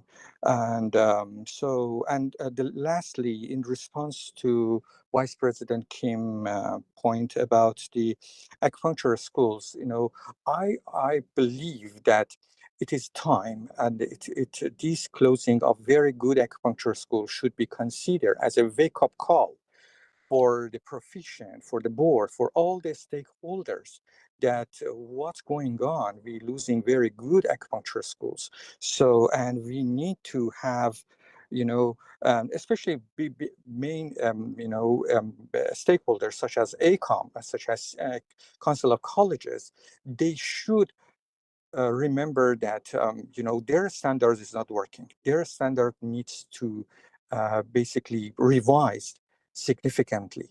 Their standards, many schools which we see that closed, and they're very good schools actually. They passed the ACOM, they have was very good position in Council of Colleges, but they closed. So it means that there's something wrong with the standards. When I talked to one of the, in the social media, one of the person from the ACOM come and was, arguing me about the ACOM, everything is perfect, we need to appreciate that. And he said that, the ACOM is, and also the Council of Colleges doing everything right. I think that, so this process, this trend of closing the good acupuncture schools, so should be 30 seconds. Should be a wake-up call to us to revising, and basically it seems that the standards is not very measurable and very precise. Thank you so much. Thank you. Next, we're going to hear from Chulong Zhu. Hold on just a moment, please. We're sending you a request to unmute your microphone. Oh, hi, good morning. Thank you. This is Chulong Shui from AACMA. We know we have a lot of problems, a lot of issues in our profession at the moment we are facing. But however, I just want to, focus on two things today. So I probably have little time to talk about. First of all, is the title of the degree. I guess it's not talking about title of the profession, correct? I think the title of degree is we should have the right title to reflect what we are teaching in our curriculums. So that's what. So it doesn't matter what, but you need to reflect what you are teaching. So as a practitioner, as a faculty for a long time in here, what I realized was what title we have now, mostly they are not reflecting what we are teaching there, what we are studying there. So currently, as I know, the one of the titles that looks like better to match what we are teaching is the title in the ACOM, the entry level doctor degree title DACHM, and that seems to be the closest one, but still not perfect, but it's one of the closest one. So I think we are not looking for something fancy that looks nice, but we want to looking for something actually telling what we are teaching there. So my opinion is based on my background. I think I understand why we are getting in these points. We have so much confusing names here. I understand some of the history, but however, it's my points based on what I learn, what I practice, what I teach. So I think the title, I would say, Doctor of Chinese medicine would be reflecting what we actually are teaching and what we are practicing. Because if you say Doctor of Acupuncture and Chinese medicine, the acupuncture and Chinese medicine, they are not in the same level. They're talking about son and father and son. So because Chinese medicine including acupuncture already. So if you will say something else, herbal medicine, acupuncture and herbal medicine, that we are missing Tuina, we are missing other nutritional advice and exercise, that part. So we are not complete. So we need to get the name that really reflecting what we are teaching, and then that is the correct one. So that's about the name. And the second comment I want to talk about is the competency of our graduate and our licensees. So we know, I mean, based on my experience, I mean, a lot of my members in our association in wherever I know, they seem to be having a pretty good practice. But based on the professional analysis done by CAB a few years ago, we have more than 53% of practitioner or 60% 30 of seconds. practitioner. They have a less than 50,000 income. So that, I mean, based on our observation, based on the student that we know, they not be able to establish their practice properly, because I think basically it was a competency issues. So, but how to improve the competency? Then I think I hope we have some platform that professionals can involve. It's not just who teaching in the Time. school. Also, some people they practicing. So that's my comment. Thank you. Thank you. Next, we're going to hear from Jim Ganesh. Hold on just a moment, please. We're sending you a request to unmute your microphone. Can you hear me?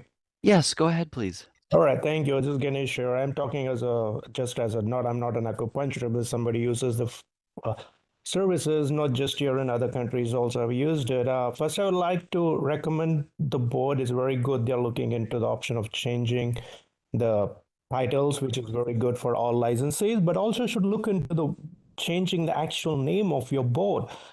Just calling yourself as an acupuncture board is really limiting and kind of insulting to the profession that the acupuncturists do. The whole gamut of work that is done by an acupuncturist is not just needling as an acupuncture. So please try to increase it and look into the options of what Australia, New Zealand, and Singapore does, which has the highest number of acupuncturists next to China, Taiwan, and Hong Kong.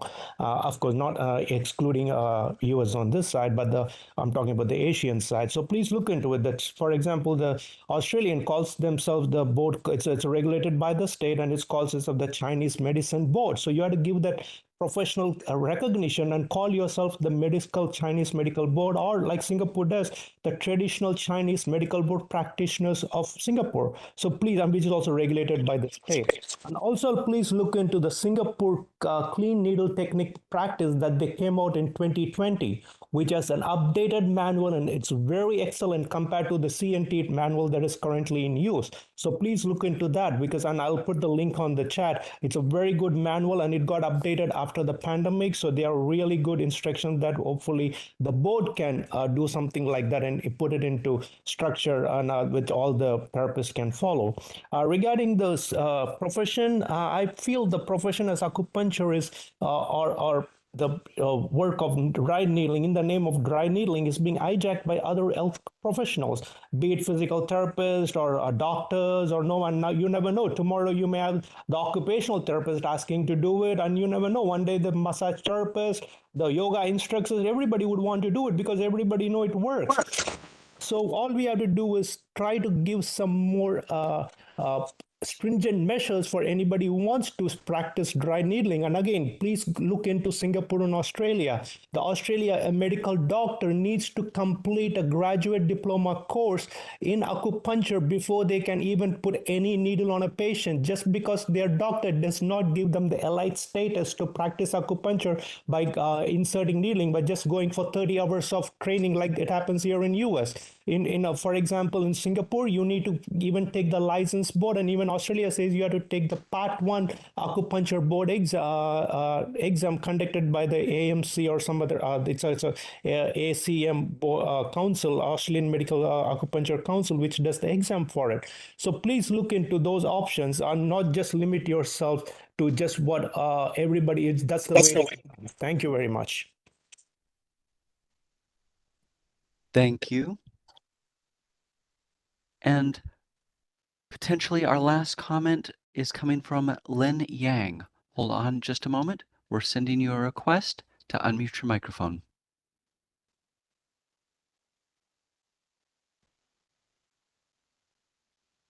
I'd like to echo what Dr. Chulong Xue said about earlier about the name needs to be correctly reflect the medicine we practice. As I mentioned yesterday, that there are some groups already looking at part of our medicine, that's herbal medicine.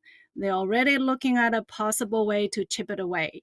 And then we have Twina, and then dietary therapy in our practice scope as well. And we needed to give the correct title to our medicine, on the name to our medicine, to kind of reflect what we do, and down the road to prevent other groups to make attempt to chip it away, because we wanted to practice the whole practice, whole scope of our practice, not just a part. Okay. Another thing is I'm a long-time faculty, and I was when I was in China, I was trained to be a teacher. So altogether, I've been teaching for over 20 years. So from a perspective of faculty, if I were official that evaluate this profession, I can see that the level of education is low, is extremely low compared to other professions. Okay, to the education of other profession, the entry level, the prerequisite requirement is 2-year college is lowest, and the entry level education to get into the profession is the lowest. And why do this profession wanted to require the same treatment, same respect from the public and from other medical profession? Doesn't make any sense. Okay, so we needed to, I wanted to stress it again, we needed to raise the education level at both ends. The first, raise the prerequisite of 60 credits to 90 credits, ideally to 120 credits. Okay, and then we needed to require a doctorate degree to enter this profession. And this is for the future of this profession, and this is for to serve the public better. So and in the end, we want to serve the public. The public demands higher level of education, period. And nobody wants to be stabbed by a person with little no training or a little bit of training. So if you ask a public, anybody, do you want to be stabbed by a needle by a person with 3,000 training, or a 3,000 hour training, or 4,000 hour training? And 30 seconds. so the answer will be 4,000 hour training. This is a no-brainer. Okay, so I think that the industry is ready to move on, and I understand the hesitation, but we can figure out things to address that, and especially help the school to make this transition. Thank you so much. Thank you. And that indeed was our last request for public comment. Thank you for all the public comments. So, and if we in the room, if the public have little more unfinished, because it was 3 minutes, now we increase to 4 minutes for this specific, because yesterday whole day's discussion and your comments may be a little longer. Okay, so if public want to have second chance or give exceptional, no. Yep, one chance. Okay, okay, okay. No second chance. Okay, legal guide. So, yeah.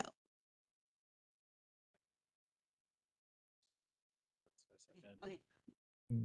So in accordance with Back of the Keen, we imposed a 4-minute time limit for this matter, which every member of the public has had an opportunity to get, but we are sticking to this 4 minutes to ensure the orderly completion of the whole agenda for today before we run out of time. So, so we have, well, I follow the legal, he's higher.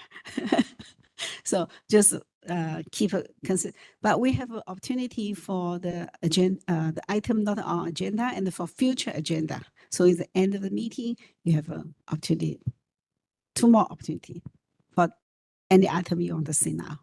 Okay.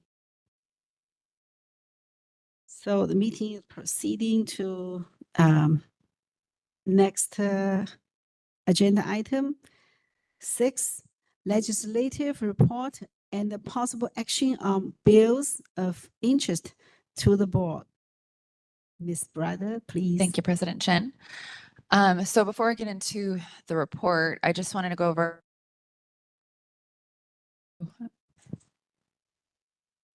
Yesterday. Do you want?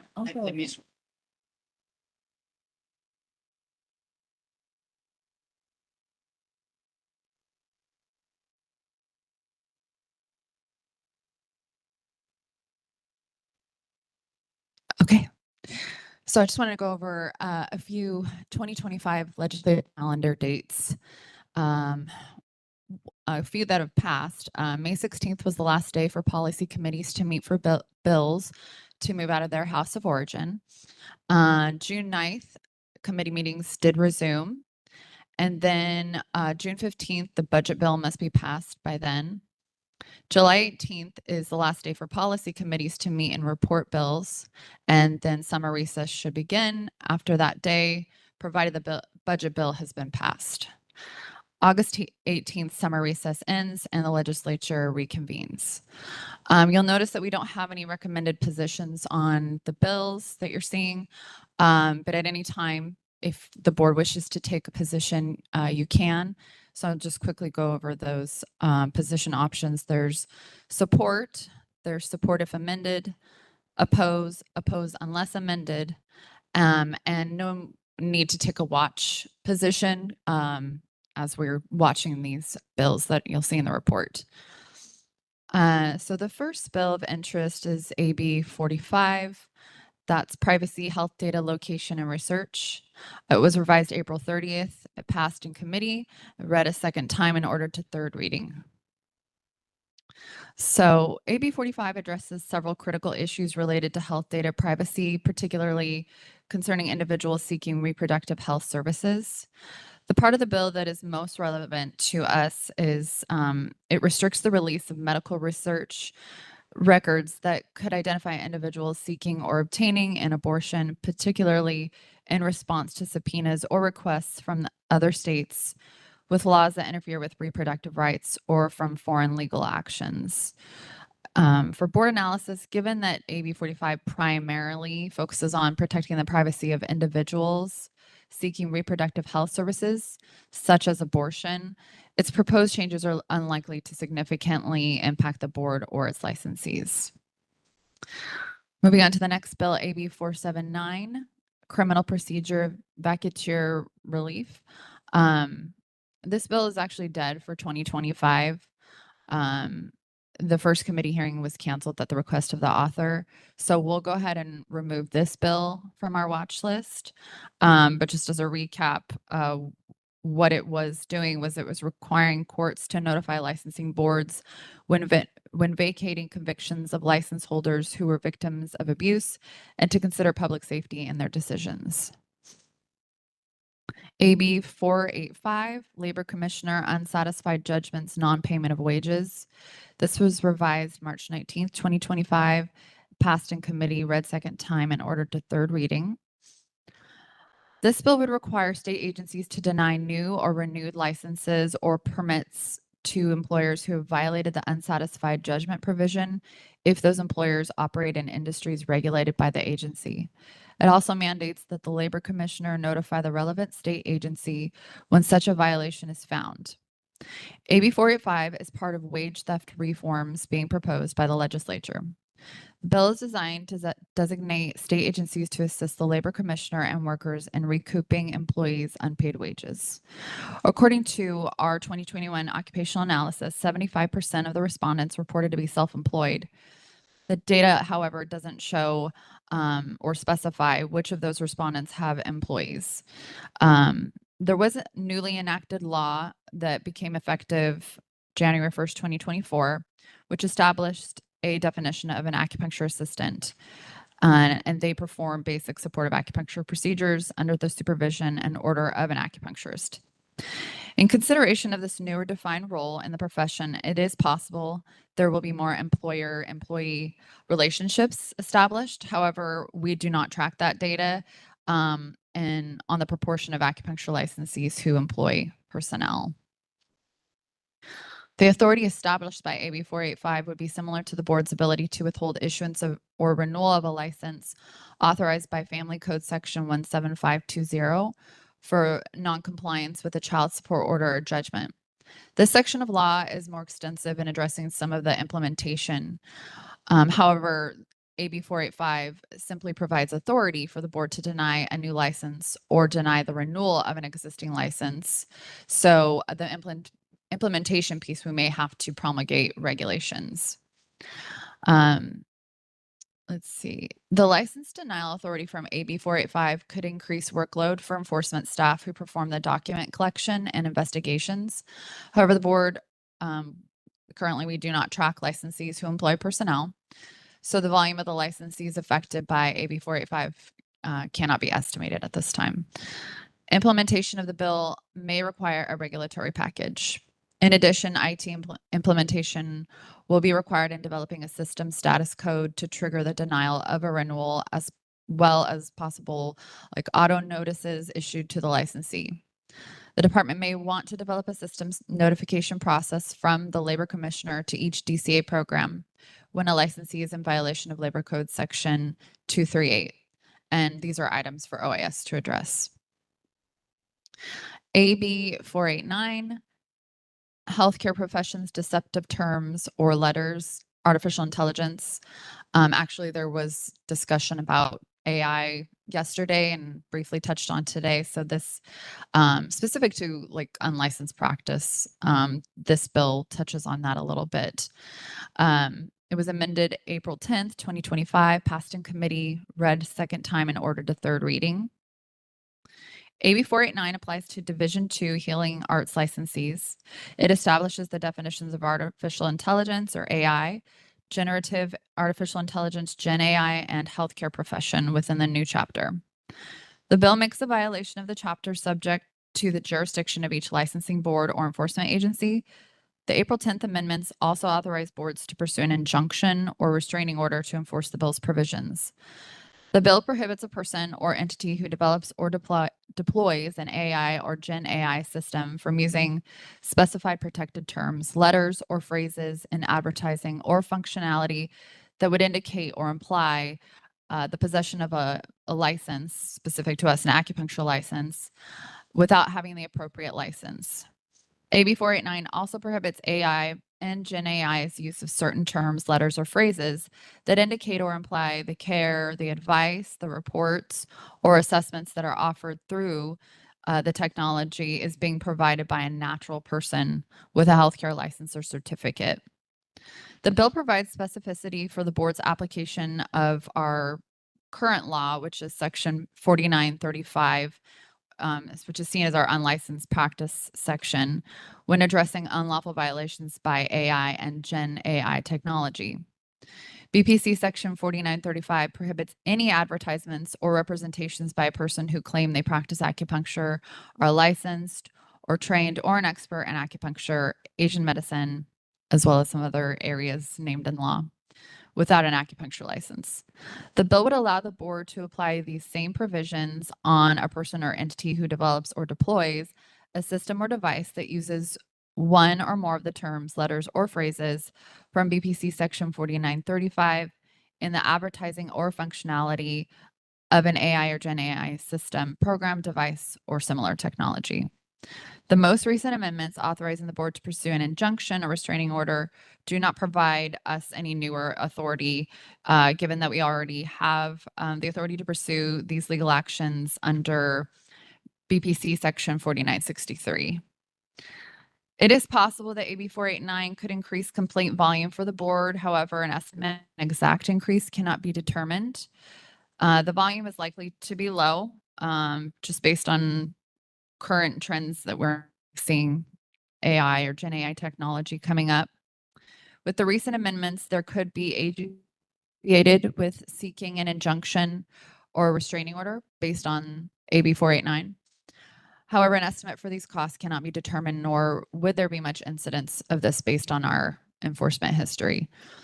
I've never seen us seek an injunction or restraining order. The effect on the board's enforcement is expected to be absorbable within current budget and staffing resources. AB 659, this was Master of Divinity, Physician and Surgeon title. I believe I brought this to the board last time. It hasn't been amended any further. It's been held under submission, which is an action from the committee when a bill needs more work. So nothing has really changed since we last met. It's considered dead, but the bill did relate to the proper display of Master of Divinity degree title as not to mix up with the MD. So I'm just gonna skip to the next bill. AB 667, Professions and Vacations, License Examinations, Interpreters. This was amended April 9th, passed in committee, read second time, and ordered to third reading. Beginning July 1st, 2026, AB 667 would require certain boards under the jurisdiction of the Department of Consumer Affairs, except those under Division 2, which would be us, to permit an applicant who cannot read, speak, or write in English to use an interpreter to interpret the English written and oral portions of the license examination if the applicant meets all other requirements for licensure. So after those April 9th amendments, the bill no longer applies to us or any healing arts board. So there's really no impact to the board. AB 742, Department of Consumer Affairs licensing applicants who are descendants of slaves. This was amended on March 13th and then further revised April 8th. It passed in committee, read second time, and ordered to a third reading. AB 742 requires licensing boards to prioritize applicants who are verified descendants of American slaves once a certification process is in place. These provisions would only take effect if another bill, SB 518, which creates the Bureau for Descendants of American Slavery, is enacted. The provisions would become active when the certification process is established and would automatically expire 4 years later or by January 1st, 2032, whichever comes first.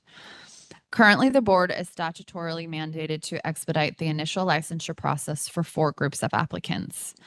However, AB 742 does not explicitly require the licensure process be expedited. Rather, it states that the board shall prioritize these specified applicants. The bill does not clarify what prioritization entails or whether it should be implemented differently from the expedited processing for the applicant groups currently eligible for expedited handling. Related legislation SB 518 defines descendants and establishes the Bureau for Descendants of American Slavery, which shall determine how an individual's status as a descendant is confirmed within the definition established.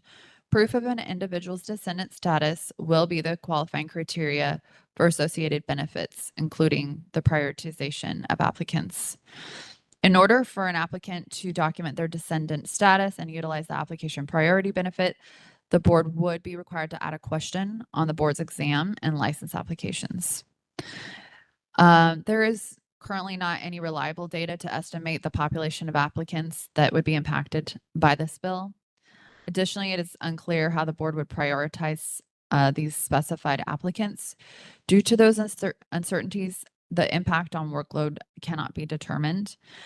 Adding an additional question to capture an applicant's descendant status on the exam and license applications is estimated to take 2 hours of HEPA's time. Amending the exam and license application requirements and regulation typically requires 40 hours of HEPA time for the duration of the rulemaking process.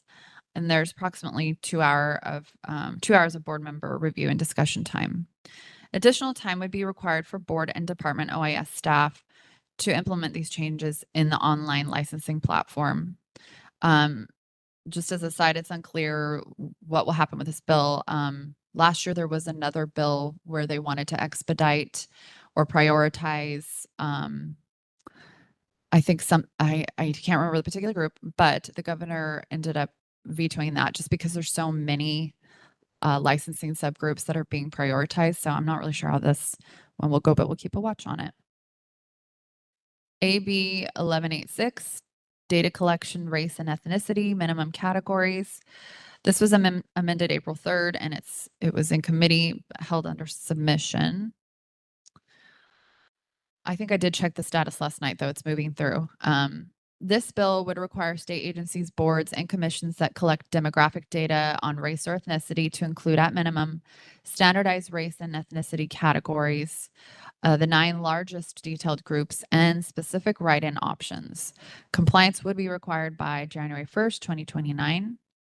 AB 1186 also creates the position of Chief Statistician of California within the Demographic Research Unit, tasked with standardizing demographic data collection and overseeing implementation of these requirements. Starting January 1st, 2027, and annually thereafter, affected entities would be required to report to the legislature on their compliance. Demographic data must be publicly available under state and federal law, excluding personal identifying information, which cannot be shared with federal agencies unless required by law. The board currently requests race or ethnicity through the workforce data collection that we do from our electronic renewals under BPC Section 502. And that would need to be updated to include a write-in option for those who do not identify with any category and a write-in option within each category to allow for further self-identification. The bill would also require the board to submit a report to the legislature and the Assembly Committee on Governmental Organization on or before January 1, 2027, and annually thereafter. OIS would update the board's electronic renewal application workforce data questionnaire to allow for race or ethnicity write-in options. And the staff would need to compile information to comply with the reporting requirements, which would take approximately 5 hours of AGBA time, 1 hour SSM1 time, and 1 hour of EO time in the review process. And that would be like an annual workload. SB 364, this is outdoor advertising displays, permits, new alignments. This bill got it and amended, and so it no longer pertains to us. So we'll also remove this from our watch list. Senate Bill 470, this is Bagley-Keene Open Meeting Act, teleconferencing. So since 2024, an alternative teleconference option was enacted at that time that allows state bodies to hold meetings via teleconference under certain conditions, such as requiring at least one member to be physically present at each teleconference location and a majority of members to be present at the same location, with some exceptions. And when doing so, you don't have to, I don't think you need to agendize each location. Members must also appear on camera during the public portion of the meeting. Under specific circumstances, members may participate remotely from private undisclosed locations. So these provisions currently will expire on January 1st, 2026, but this bill would repeal that expiration date, and the provisions would go on till January 1st, 2030. The legislature finds and declares that conducting audio and video teleconference meetings enhances public participation. Extending these alternative teleconference options aims to continue this greater flexibility for state bodies when conducting public meetings while also maintaining transparency and public access. So with the bill allowing the board the different teleconference options as they are currently, it may help the board with savings and efficiencies by holding meetings online. SB 641, Department of Consumer Affairs and Department of Real Estate states of emergency, waivers, and exemptions. This bill was amended April 9th and ordered a special consent calendar. Turn the page.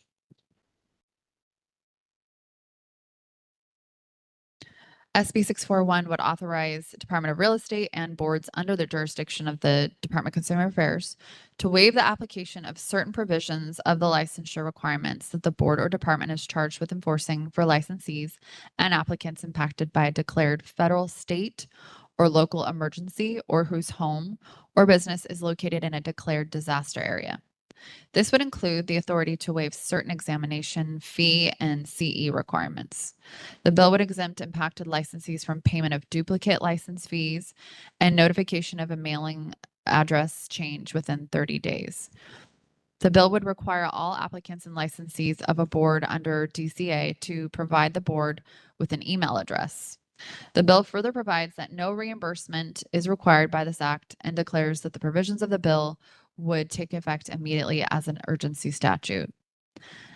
SB 641 does not mandate boards to waive any law. It simply provides boards the authority and the discretion to waive certain laws, which we kind of covered in the summary.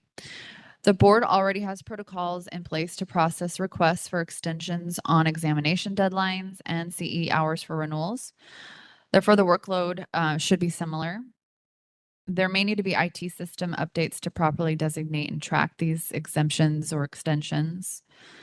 The addition of BPC section 136.5 by the bill that would mandate every applicant and licensee to provide the board with an email address could increase board communication and outreach, which comes up at board meetings.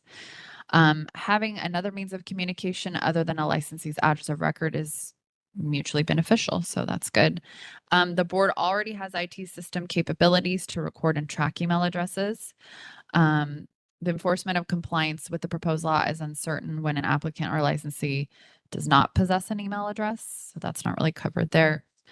The impact to the board's workload and budget is estimated to be minor based on the following.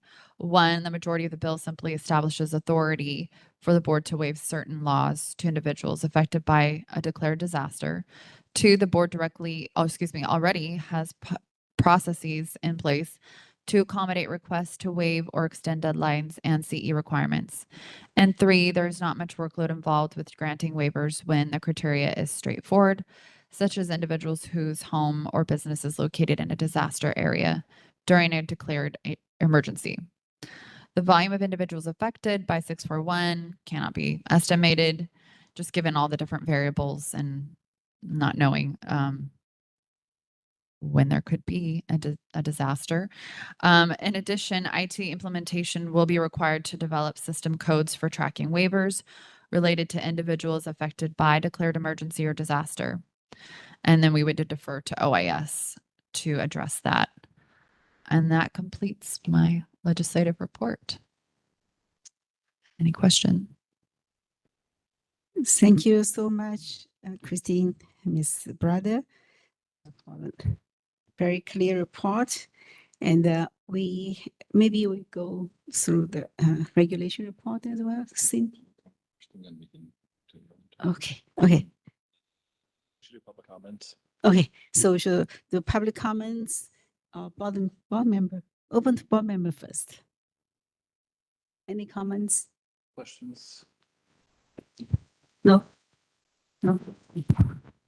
Seeing none, then I would just to inform the board, we'll move forward with removing the bills that we've identified as gutted and no longer pertaining to the board. So the next report will show fewer bills, and we'll add any other bills if there's amendments that now pertain to the board. There are comments on WebEx. Thank you. Okay, please open online the room. Any room? Participate? No? Okay. Yes, please open online comments. All right, WebEx is open for public comment. If you'd like to make a comment, please raise a hand by tapping that hand button at the bottom of the screen. Dial-in users dial *3. And our first request is coming from NDELUCA, I'm not sure how to pronounce that, at townsendpa.com. Hold on just a moment. We're sending you a request to unmute your microphone. You'll be given 3 minutes to speak, and I'll give you a 30-second warning before your time expires. Thank you very much, everyone. My name is Nicolo DeLuca. I'm here on behalf of the California Acupuncture Coalition. Just really want to thank the board for all of your hard work and for staff for itemizing some of these bills. The California Acupuncture Coalition will be taking a position of support on a few of these great pieces of legislation. We'll, of course, copy in the board on any actions that we take. And just want to say thank you very much for that. That's all. Thank you. And that was our only request for public comment.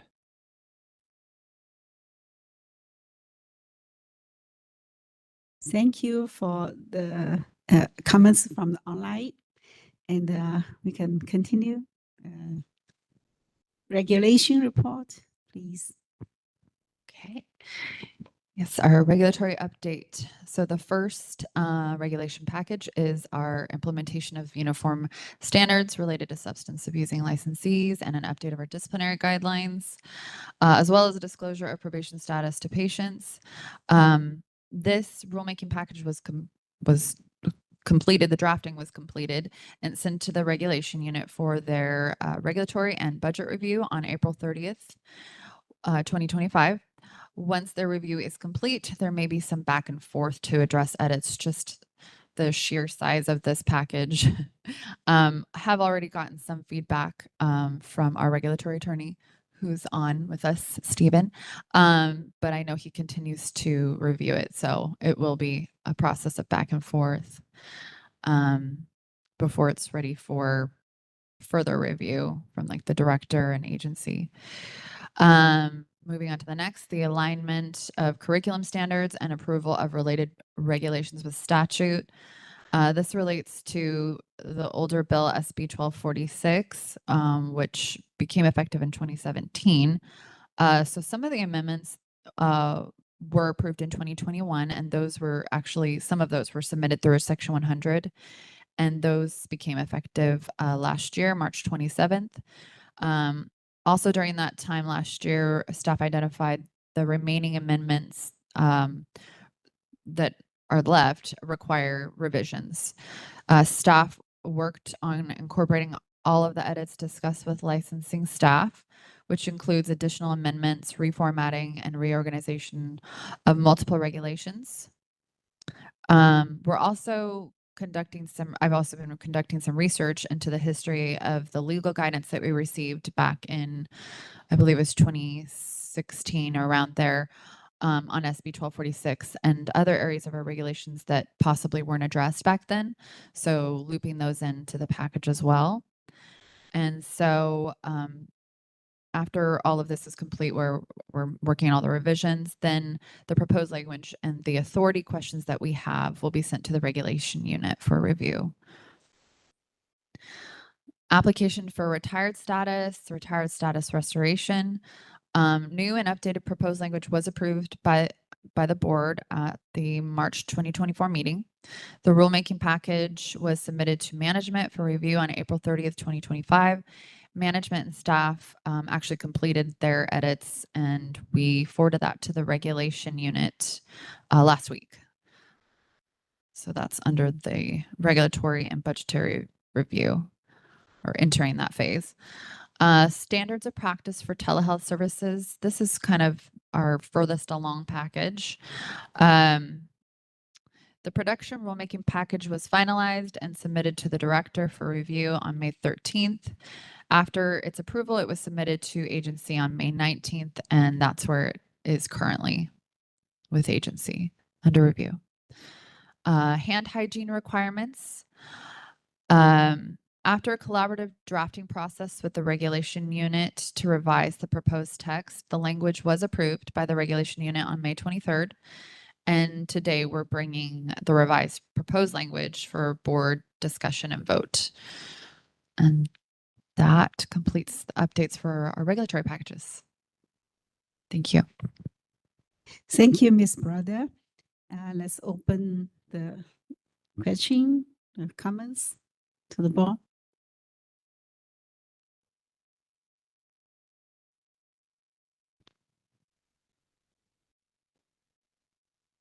I don't have any question. I just want to thank the staff has been really work diligently, and thank you, EO, Mr. Bodie, and your team. There's, many of those bills have to tracking, so it's a lot of tedious work, and thank you. No questions.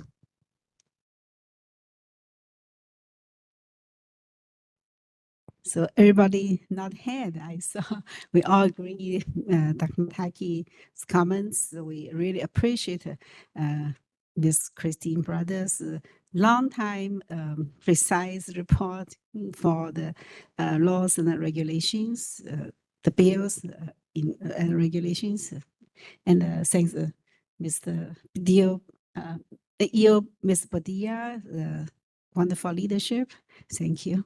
And our staff work together. So public comments here. Okay, David, let's open online comments, please.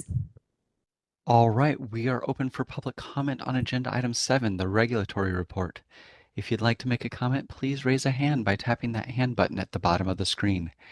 Dial-in users dial *3 to raise your hand, and we will call on people in the order we have requests.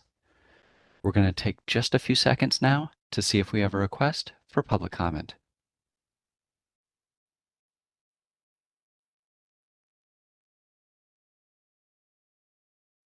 Seeing no request for public comment, do you wish to continue with the agenda?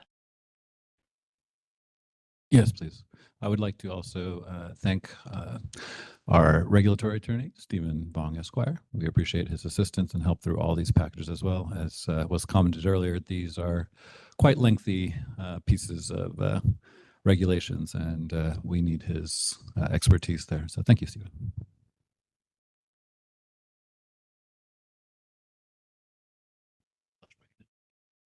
So I think we'll finish this section. The time is off. How about we take a lunch break? So 12:20, we come back at 1 o'clock. Okay, we come back here 1 o'clock. Okay, thank you, everybody. 40 minutes. Oh, Let's say that, and if we get back, we get back. He's always good.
This is David, the moderator.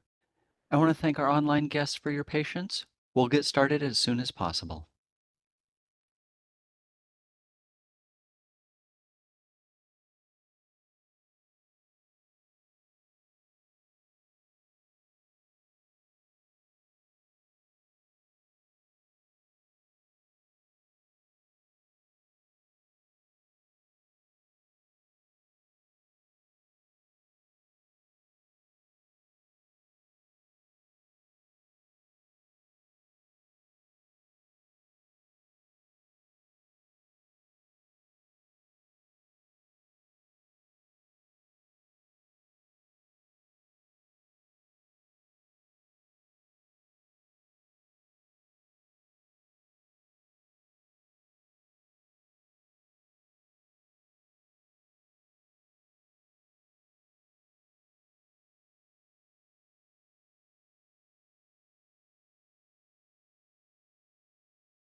Attention, please. So the afternoon meeting is proceed now. The time is 1:22, and all board members here. Can we start a roll call?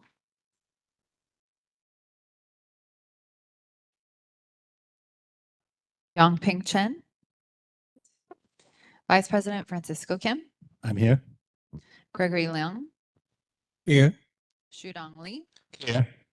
Dr. Amy Mateki. Here. Ruben Osorio. Here. We're all present. Thank you, Ms. Brother. So we start next item. Item 8, discussion and the possible action on acupuncturist posting requirements, wall license, and the notice to consumers. I will let our EO, Mr. Padilla, lead this. Thank you so much, President Chen. If you turn to the material items for item 8, posting requirements, you'll see a memo prepared by our policy coordinator, Christine Brothers. And what we're addressing here are the current 2 posting requirements that the Acupuncture Board has of its licensees.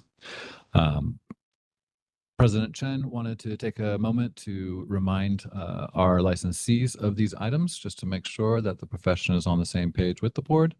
One of these items was introduced relatively recently, and another was introduced less than 10 years ago, but a little bit further back. So we'll start with the wall license, which is the newest requirement. And we've heard some comments on this already today. But this is required if you're practicing even semi-regularly at a location, a physical location. This is to legitimize your place of practice, also known as a place of practice license, but we call it a wall license. And it's similar to other medical professions that have clinics and are applying for a place of practice license. The specific requirements are listed there. It's a really easy application process, $50, and you get one for each location that you are practicing regularly or semi-regularly at. Additionally, there's a second posting requirement, which is the notice to consumers of licensure by the Acupuncture Board. And this may be missed by some. This was a regulation, and ultimately licensees, and I think it's probably best to just read the code section. This is on the second page of the materials. 1399.469.3 of the California Code of Regulations, subsection A, states, a licensed acupuncturist engaged in the practice of acupuncture shall provide notice to each patient of the fact that the acupuncturist is licensed and regulated by the California Acupuncture Board. This notice must be posted at each of the practice locations the licensee provides services. The notice shall include the following statement and information. Quote, notice to consumers. Acupuncturists are licensed and regulated by the California Acupuncture Board. We have our phone number listed at 916-515-5200, and the board's website is listed at www.acupuncture.ca.gov. And then in addition, subsection B specifies that the notice required by this section shall be provided by prominently posting the notice in a conspicuous location accessible to the public view on the premises where the acupuncturist provides the licensed services, in which case the notice shall be at least 48-point font. So both of these could definitely be placed side by side to meet the requirements of the Acupuncture Board of its licensees. Any questions from the board members? This is Gregory Leung, public board member. I'm wondering, how do you enforce having a wall license posted? Great question, Member Leon. We do not have an inspection team. So what usually happens is there could be a complaint filed by a consumer, but actually more commonly than not, what happens is when we go in to investigate a complaint about something else, we then check to see that their posting requirements are being met. It may be an additional violation to the complaint submitted at that point, and it would be added to their violations. And as Mr. Hurt mentioned earlier, we would provide them an opportunity to come into abatement, to register for that wall license, and to post that up, or it could lead to fines if there's problems with getting that happening. May I ask another question?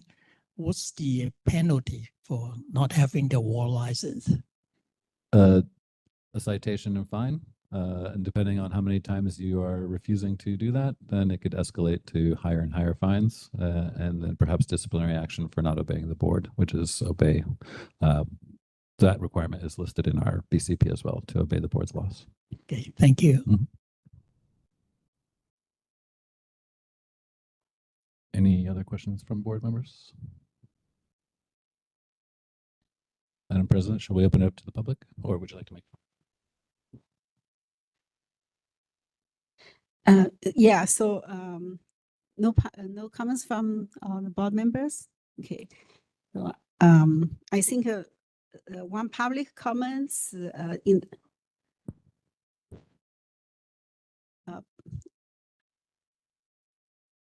The board didn't take an action. We just included that on there in case the board wanted to take an action.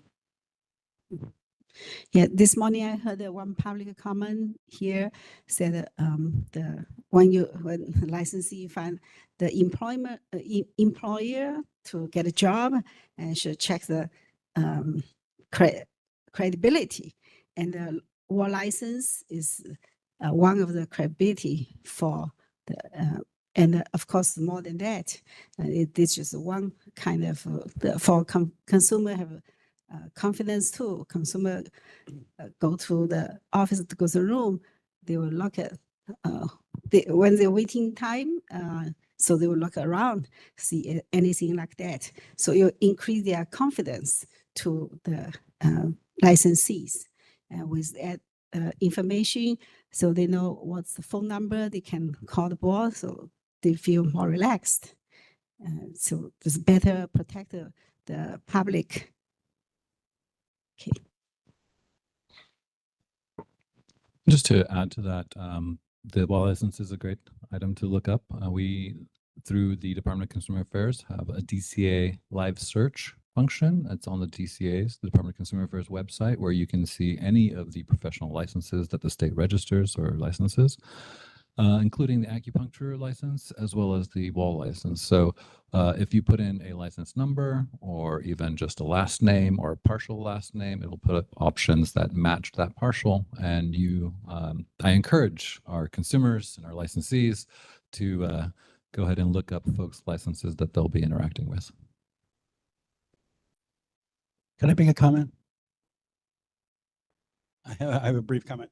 I just wanted to add that the notice to consumers is available on our website. If you go to the licensee tab and under general information and do notice to consumers, there is a mock-up of what it would be like to post it on there. And then also the DCA live search, if you go to our website, it's right on our website, verify a license. So if you go to the board's website, you can access both those documents. So it should be easy to check people's credentials, and it's also should be easy to print up a compliant notice to consumers that board requires. That's all. Thank you, Ms. Heather. So I have one question. Is possible when we send out the license renew letter and we remind them to renew the war license as well and the payment, can we add it on to put the notice out as a reminder? We could. Our notices right now are going out as postcards, so there's very limited real estate. So that's a little bit tricky, but we are in the process of doing an email notification. It would be really easy to do it in that place. So we'll add that in the email notification. And actually, we're finding that even though people give us address of records, their email is a more dependable source for them to reply to us. So yeah, so we can definitely do that. Thank you. So in the email, if you, it's possible to put that notice as a form, so they can just print out as like PDFs. For me, it's the wording is hard to make it perfect. There's a requirement, the font or the size of the word, and it's very difficult to put them together. And probably a lot of people, they have the same issue. So if we can design a PDF and they just That's what's download on the and website. Exactly. That's exactly what's on the website. website has it. And the way we would do it, we wouldn't attach it, but we'd give you a link to directly to that document. It's complicated to do out a mailing with thousands of licensees to their individual place and then post something on there, but it's really easy to put the link and you can just click on it and take you right to that document that's completely compatible with the board's regulations, the font size, what needs to be on there, the information, everything. Okay, perfect. So how about just the remind in the renewal notice, remind us, you go to this website, this Yeah. link, they can print. Yeah, totally. So just one sentence, Right. not much space on the postcard. No. Well, Okay. The postcard is incredibly difficult to design and change. It would be only through the email that we'd be able to facilitate additional, very limited space. Yeah, and it's a very involved process to get it out. Yeah. Appreciate your explanation, and it's workable for everybody, email, online, website, right? Okay, so let's open the public comment.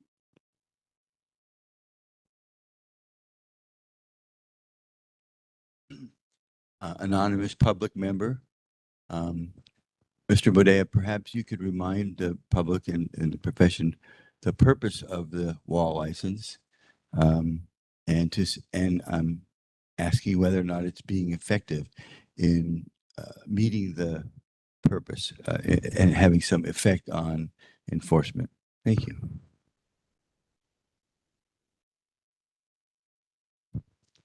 Yeah, as I stated at the beginning, the purpose of the wall license is to legitimize the clinic where the practice of acupuncture is happening as a regular location of the practice of acupuncture. Additionally, one of the motivations for generating this requirement was to stop the lending out of licenses for human trafficking and other such nefarious acts that has been problematic for our licensees. Sometimes it's unbeknownst to them, otherwise, sometimes other times under duress. So yeah, this is a process that legitimizes that aspect.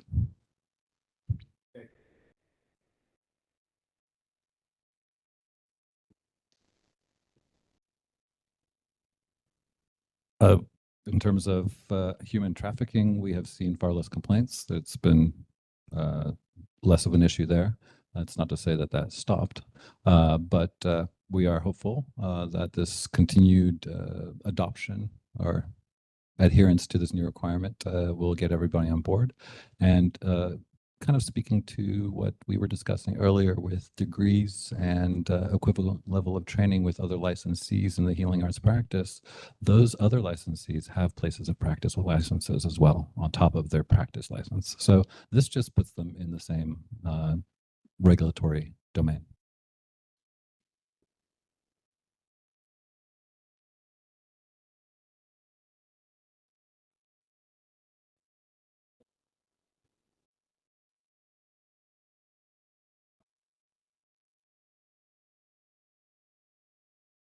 There's been no call for a review. We've had no issues with it, and it's been successful moving forward. If the board feels that it's problematic, we can look at another review, but you've seen our numbers. They're increasing in terms of its adoption, and it's doing what we had intended to set it out to do.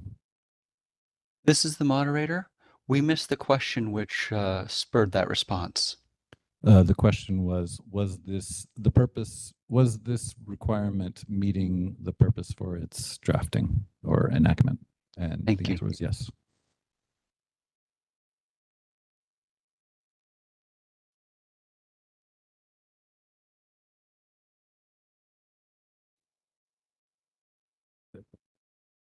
Hi, good afternoon. My name is Andy Huang. I'm a licensed acupuncturist, also DAOM. But also, before my retirement, I also served as a public safety commissioner for over 10 years in the city of Cupertino. So I work with the police, the sheriff, the fire, the EMTs. So from a public safety viewpoint, if you look at EMT, the sheriff, fire, even community college students, they all have a picture ID. So in Cupertino, we have lots and lots of acupuncturists practicing. And one of the concerns from a public safety point of view is a wall license or even a paper license they carry in their wallet cannot really accurately identify who's who because it's only a name, right? It's not legal for a patient to ask the doctor or the acupuncturist, please show me your California driver license ID to match the picture against the wall license or the wallet license. So we humbly like to request the board if we will consider when you issue the wall license or the wallet paper license, could you include actually a picture of the licensee? So this way, then the patient can accurately identify the acupuncturist is who he or she said who it is. I mean, like if you go to a hospital, MD, of course, all the doctor carry ID, even a nurse, MP, AP, right, PAs, even the technician, when you get your x-ray, they all carry a picture ID. Okay, so, this is why we like to humbly request, would the board please consider either issue an actual picture ID, just like the EMT, they all carry picture ID, or if you want to shave some costs, at least on the paper license, include a picture of the practitioner. Thank you.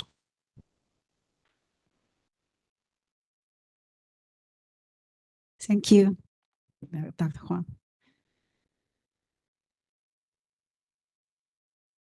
Any more? Okay. Just come here. We need you on the mic.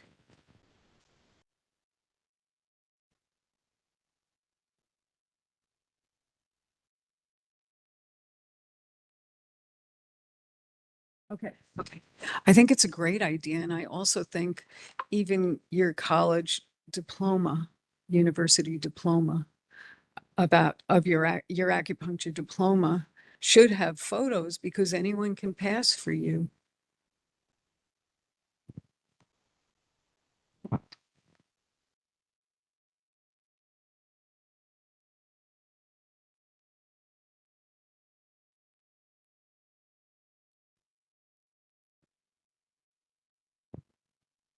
More comments from Ru?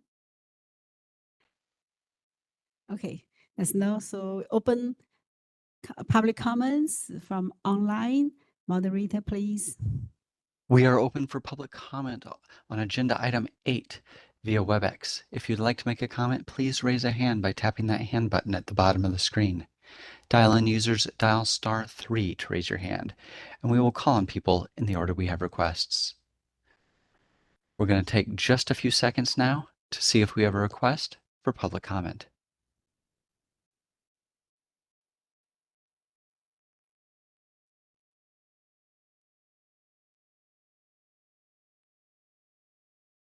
Seeing no request for public comment, do you wish to continue with the agenda? Yes, thank you, Moderator David. Next item is, we don't need to vote, right? No. Okay. Item 9, discussion and the possible action regarding creating a regulation offering CE credit to licensees attending board meetings. So, Ms. Christina Brother, you lead this. Thank you. Good afternoon. Okay. So at the March 2025 board meeting, it was requested that the board review and discuss an option to authorize licensees to earn CE for the attendance of board meetings. So we went ahead and looked at different healing arts boards and provided a summary of the maximum number of CE hours that they allow their licensees to use towards the renewal of their license for attending a board / committee meeting. So we looked at Board of Chiropractic Examiners. They will allow up to 4 hours for the renewal. Board of Psychology is 8 hours. Physical Therapy Board, 8 hours. Respiratory Care Board, 5 hours. Board of Pharmacy, 6 hours for board meeting attendance and 2 hours for committee meeting attendance. And Board of Occupational Therapy is 6 hours. And then we went ahead and provided excerpts of each regulation in regards to the allowance for CE for board meeting attendance. So I don't know if I'll go and read through each one, but some boards take on it could be hour for hour. Sometimes it's pretty complex and they will get into how a licensee records their attendance and how they then submit that to the board. And then other ones are really straightforward, like physical therapy board, you get up to 8 hours. For it's 2 hours of CE per meeting. And then I personally I think it's Board of Pharmacy's approach and Board of Occupational Therapy, like a little more straightforward. But there's different directions that you can take. And so I don't know if you guys looked over each one, or if we want to go this way. I thinking it would increase our attendance of meetings, but just something to look over and discuss. Additionally, I would like to point out that in the electronic packet, there are hyperlinks to the specific code sections, which actually include additional areas that those specific programs allow their licensees to have continuing education credit. So the board isn't expected to make a decision today. This is really to introduce what other boards are doing, start the discussion, explore our options here. And I would urge, and I hope the public and the board members have looked at other areas, but I know some other programs allow for example, conferences or having a speech, or again, they have specific criteria that you would have to meet, even writing journals or articles and whatnot. So in terms of finding alignment with other healing arts professions and how they're offering their licensees continuing education, there's a wealth of information here.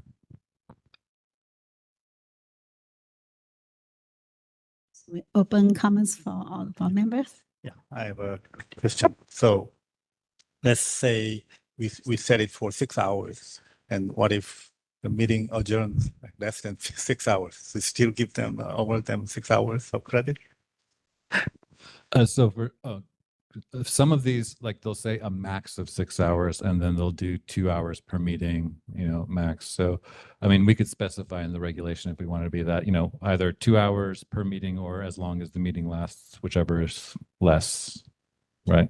Another question is for the ethics. If sometimes some of the meetings involve a lot of ethics regulations and other agenda, then maybe they can get the credit for that ethics.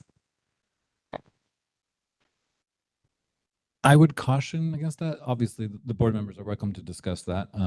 I only say the cautionary, I'm invoking the precautionary principle here only because if we recall at the last meeting when we were discussing scope at the committee level, we were really trying to make an effort, and as we always do, to inform the public and educate the public about the process and the ways available to the board. Oftentimes, especially for newcomers, they're not aware of how the meetings function, what the role of the board is, what authority the board has. Perhaps our stakeholders, would like the board to do something. It's just not within its authority. So by awarding law and ethics credit, in that situation, what we heard during public comment was, again, contrary to what we were advising the public in that situation. So we were saying the board can't do anything about scope about this. This is where the profession must step in and lead the way. And then we continued to receive public comment saying the board should make this as part of the scope. So we don't test at the end, right? Which, like for distance education courses, you have to offer it test where you have 70% questions right to be able to get to confirm the credit for that.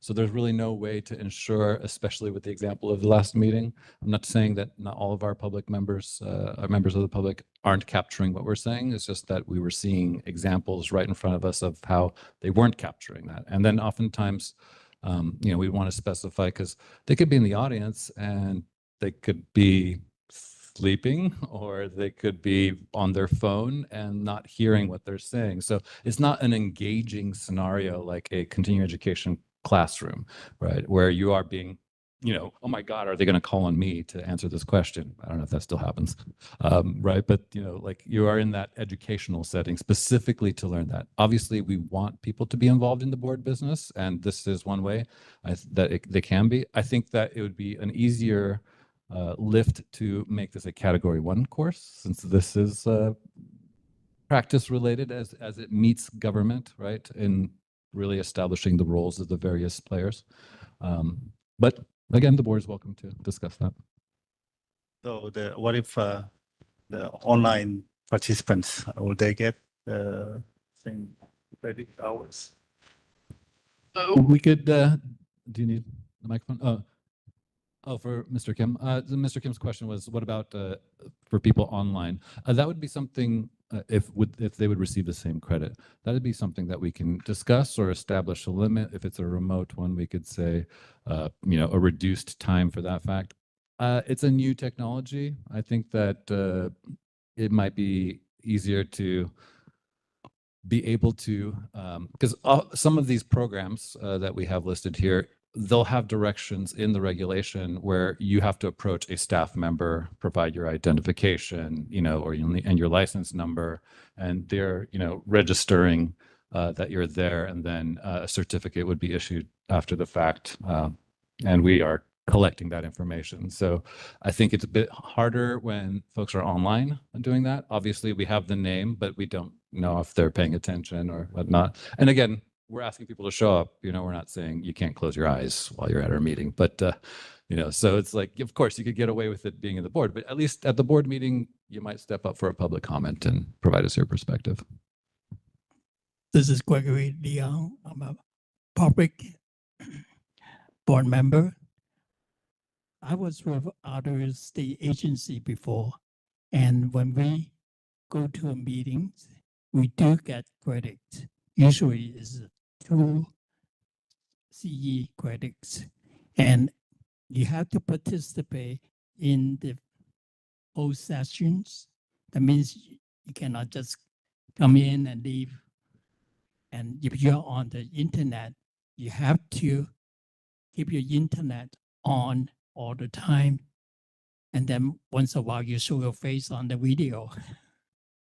And at the end of this section, you have to submit a survey indicated that you have participated, and then you can earn your 2 CE units.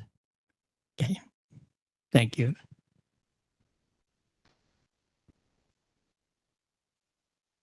Thank you. This is Amy Mateki, and I think thanks to the staff for go to find the other board what they have done and provided. I think from the past with the board meeting, there's enforcement cases, and I believe there was a new graduate, and they made a comment, and they really enjoyed, to learn all those cases. I think this is for the board staff, decided to take the steps to look at it. We still see currently there is many of the disciplinary we need to do, but so many times they didn't learn that in the schools. So I think come to the board meeting, this is very pertinent. How many hours it goes, that depends. Like yesterday, everybody was participated 8 hours, right? Roughly, It's very intense work. I think, definitely if it's other board can do it, and why not us, see the participation, how many work we can accomplish together. As a licensees, I fully support that, That's where I'm appreciated the public board member stepping in to support. But I think we can work together how many hours. It's not fair. Tomorrow, yesterday is the work hours. You give it 2 hours. That's not fair. I just want to put it on the table, right? But what is the fair hours? That's come to work together. I just want to put it there. I think it's very important. Sometimes we have those cases, judges is here, DA, and the AG is all in there. It's a great learning process. You don't get this. You see that in the movie, So if we can have this kind of opportunity provided for a new graduate, absolutely. Thank you. Yeah, I think it's definitely a very good idea that we implement something like this at the end to ensure that they're paying attention. A test will be good. Yes, to get your credit that has been, and it's a great way to learn more about the regulations and stay on top of it. I think that will help. That will help on preventing, save the work and not taking away licenses. Very important. Yeah. Thank you. Yeah, I just had an idea about because recently acupuncture profession committee is dealing with dry needling with the legislatures and all other things, but ironically, few of the associations are actually today. I don't see any representative from association. Oh, okay. Sorry. There's one, only one. Oh, and then there's another. But when we are dealing with legislature, we have to have a collective understanding on the same page, and then come up with an action plan.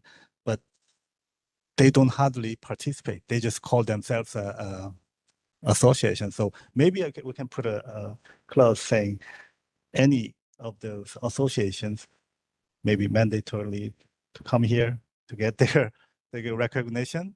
Otherwise, they are in different pages or they don't even care. Then you can just drop them out of the association list because they are not representing the profession correctly, right? We are talking about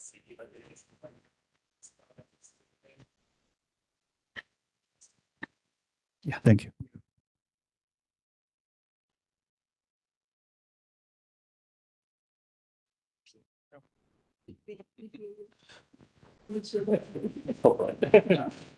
Any other comments, board members, on this? Questions? I just a technical question. So how to give them the certificate, the CE certificate, like that increase about the staff's work, right? Indeed. Yeah, no, we haven't done the analyses on like what it would take because we don't know what the board is interested in providing. So what we're doing here is just providing options that are being used in other programs. And, whether as Dr. Mateki requested that you get the full 8 hours per meeting, or if we do partials as some of these other boards have done for attending a full board meeting, it's up to the board to set up. One comment just about Member Osorio, while I would love to come up with a test after every board meeting, that might be even more time consuming, but a survey, as Member Leong provided, may be a bit more facile there. So if not answer question, then maybe, on site, no problem, we face to face, but online, we don't know if come in 9:30, but maybe come out 4:30 or come out left at 10:30. So if we maybe in the association Zoom meeting for continuing education. We'll give like a picture with the time, with the license, with the time, with the name. So they have to put a real name and the license number. So it's also good for the responsibility, what they say, right? We know from licensee or from whoever. So have credibility and they take picture from beginning or middle or like from starting to finish in the morning. Or when we have a roll call and then we adjourn the meeting, they give themselves like a picture, so can send picture to you. Or, and that's one way they don't need to do because we have to every time we have to design the but they have to fill the evaluation, right, for the CE. So they fill evaluation. Yeah. Okay. May I? Okay. Yeah, I think this is a very good suggestion. I just thinking how we do it distantly with the C continuing medical education course.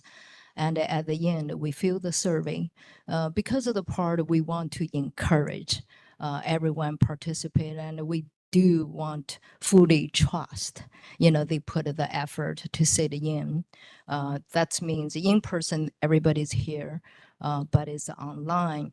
I think everyone should do the survey. I would say then you obtain your CE credit. That's how we do it. Even 3 questions, but this is the way put the trust in the professionals and also encourage them to participate. But I would recommend it in a way as a board member, I would say direct the EO and the staff, to look into it as a practical, and do we need to make a motion, or this is just the briefing introduction? I would, I think look like a public, or professionals actually want this. So maybe we can make certain kind of the motion, direct the EO and the staff, to see what's the practical feasibility.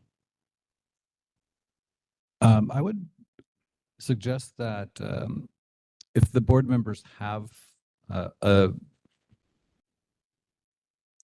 model program that they would like us to look at, then we can go in and speak directly with that program and ask them how they run their process, right? Or what we can do is agendize this for the next meeting, so that way we have a better idea of what the board members are looking for, select top 3 that you want us to look at, at the next meeting. Then we'll go and look at those programs, can give you a better estimate of what they do, what it would cost us to do that. Would we need another position? Do we need to have another staff member present? That kind of thing. We'll defer to the president and the legal. So I like to I can see this Christine brother, you have done a lot of work to make this document. I'm very impressed. You did research on the 6th other board. So I think if board member we vote today, and I think it's time just get things done. So next meeting we have one less item. That's one option.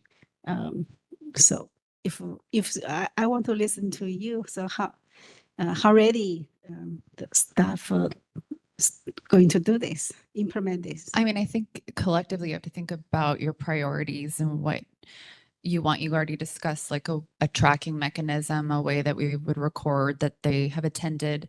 You'd want to keep in mind, is this, because I'm the first or Board of Psychology, they have a documentation compliance that they'll keep record of it. But it indicates that they have to say their time of arrival and that they do the sign in and out sheet. Well, that is sort of only for if you're attending in person. So you want to keep in mind that people are attending online as well. So, so there's that aspect. You talked about the petition hearings, that's really helpful. And I was going to say for Francisco, about the ethics, I know a lot of times that relates to that subject matter. So I mean, the Board of Chiropractic Examiners, they specifically say that you can attend, or excuse me, earn CE when there's a petition hearing at a board meeting. So you can get that specific if you guys would want to have it relate to the subject of ethics, possibly. So I think it's looking at the different elements and prioritizing, like check, check, check. We want our regulation to address these items. And I also wanted to say that currently we don't actively collect CE certificates from each licensee. We're just going to do that if they're audited. So that shouldn't be any more workload for us to, on an active basis, collect certificates from people attending board meetings or anything like that. And then the other consideration is specifying CE. Do we want to give CE for like committee meeting attendance as well? So just different things to kind of keep in mind and that you guys can all agree upon, I guess. Yeah. Actually, as a professional board member, I would think this is very good opportunity for board to get a real-time survey from the participants. For say we want to get some updates on CNT guidelines, then they can pitch in rather than we depend on certain subject matter experts or board members' experience. So, and then also I noticed that since the ethics regulation, those CE requirements affected, I noticed a lot of those so-called ethics experts are just preaching on how to avoid the audits from the insurance billing and all these kinds. So there are little just distortion in that. So maybe this is a real opportunity for the board to give them a real time, the real case scenario on how we should act and think like professional and ethically. So, yeah, I just wanted to say I would support President Chen's, kind of like maybe work with the EO, Mr. Baudian, the staff, Ms. Brothers. I think, everyone spent so much time coming each board meeting. If we can get some result, move forward, not just, I think a survey, it's great. Member Kim, you want to, sometimes it's a delay the process, not like, I need to get that done next session, but I think at least get some concrete work, as you mentioned, the tracking system, how you document, and about if you join the hearings, the CE credit for ethics. I think this is all very good suggestions. You guys have been done a lot of work. So I support whatever, Madam President, your decision is. I think the sooner is better. I just want to make sure that staff is getting all the information they need at this point. Is there any specific points that you will need from the board before the end of today to move forward? Yes. I mean, I'm hearing all of the things that you guys are putting out there. So possibly based on some of the framework here and what you guys are discussing, we could draft something, but we probably need a motion, not here now, but going back to the board and drafting something for a later meeting or maybe even a committee meeting. So I think that a simple way forward is for the board to say, I like this on the menu, and maybe I'll put this one on the menu too. And then we can go and talk to those programs, see what they're using, come back. Because ultimately, like, I'm hearing like, yeah, we want this, and that's great, right? We want to do this. I'm hearing we want this to happen soon. We're talking about regulation here. Okay, so we've got 5 regs already on the table that we're working on, including disciplinary guidelines. So I'm trying to let you know it's not going to happen fast, but we're going to make it happen if the board wishes that to happen.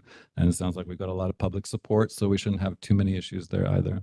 But as you saw from all these regulations, there are many options here. Additionally, there are other options outside of just board meetings. So what you could do is short and sweet, right? And just this credit, or you can look at, let's have a CE credit for licensees for other scenarios too. We don't have to. Right now, it's just about CE credit for attending. But, maybe Madam Brothers has already said that psychology is a good model or one that she likes. So I would like to hear from the board, like, I like that model, or I would like to limit the board to 2, perhaps 3 of these programs, or you can suggest blending a few of these, but a bit more specification on what we should be working on, being that we have such a long list of regulations already that we're working on. If the board wants us to research 6 different programs and everything they do, we can, but that does take staff time away from what we're currently working on. So yeah, a little direction will be very helpful. I'm going to take that offer after the EO. I think what you said, this is really clear. I think psychology, for me, I look at the psychology board actually looks, this is not, pharmacy. Okay, you see, this is where the part I want. Okay, so, pharmacy. Okay, let's do that. So I vote for pharmacy. Yeah, I think the pharmacy the was more reasonable, and I like your research suggestion, because they also including the committee meeting, and it's up to maximum. It's not that we have to give. So each meeting depend on how many hours, so we can make decision. Yeah, I go for the pharmacy. So are you making? Uh, Sorry, just so that the WebEx folks in here, are you making a motion, or are you recommending to the board so that someone else can make a motion? Is there a motion on the table? Can you please state your motion? 1 second. Does the board want to make a motion at this point? Does staff need a motion at this point? Or does the board want to just give direction to staff to come back with a more concrete regulation? Like, maybe we can come back with better details of what the pharmacy board does in this situation and how much staff and time it costs them to operate this regulation. I'd like to make a motion. That is clear. Please With state the the motion. Board of the pharmacy, so for board president and EO work with the staff, direct the staff, and I like to move the board of the pharmacy CE credit. Do I make that a motion now? Can you just give me 1 second? I'll help craft something up. Just gonna take 1 minute, guys. Sorry for the delay.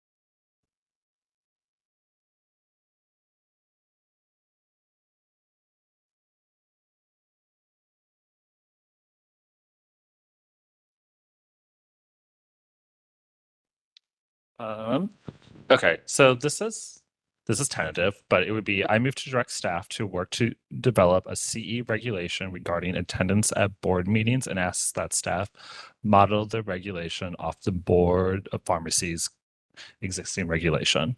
Does that seem to work for both staff, EO, board members? Do you need maybe some more leeway in case you end up needing to adjust things? I would need a little bit more leeway.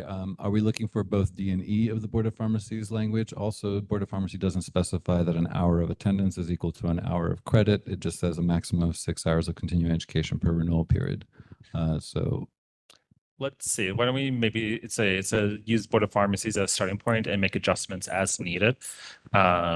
Great. Give me 1 second. I'll write that up and state it so someone can say it. That's exactly, you take my word. You second.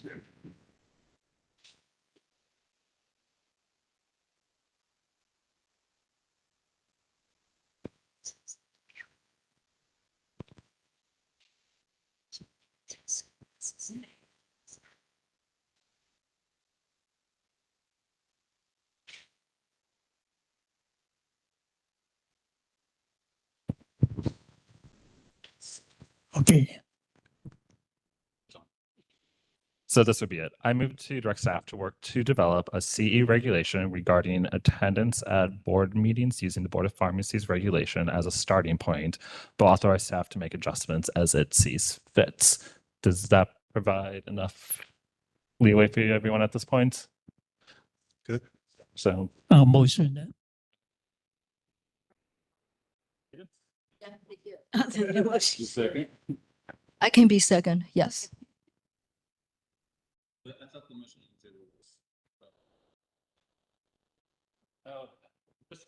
Why don't we?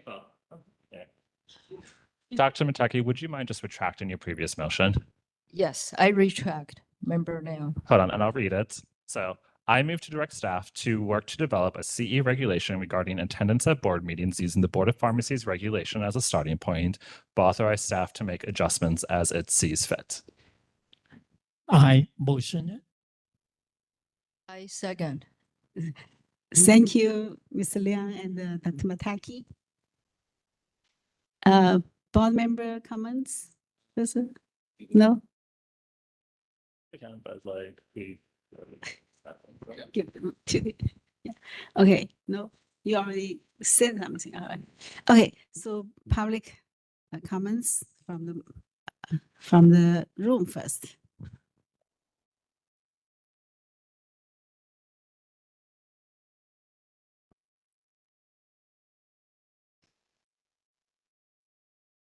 Random audience member making a comment.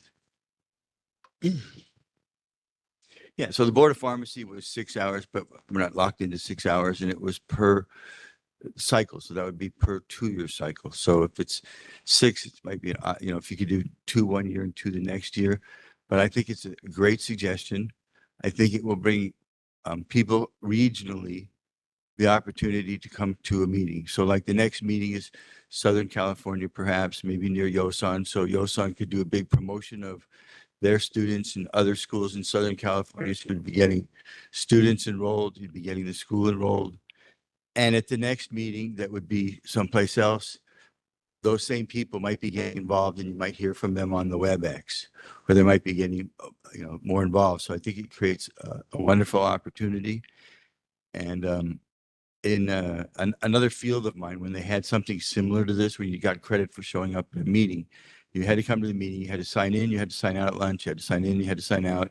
And it says right on there, under penalty of perjury, you have done this legally. So that sort of takes, I'm not a legal person and I'm not allowed to ask the lawyer questions, but just putting it out there that it's not that complicated. And I'm really, really glad that this board did not say, and that we're moving this forward, and maybe by the end of the year, we'll have a decision that we could really up this. So I think this was really a good move on the agenda, and I think you guys did a great job handling it. And again, to Christine.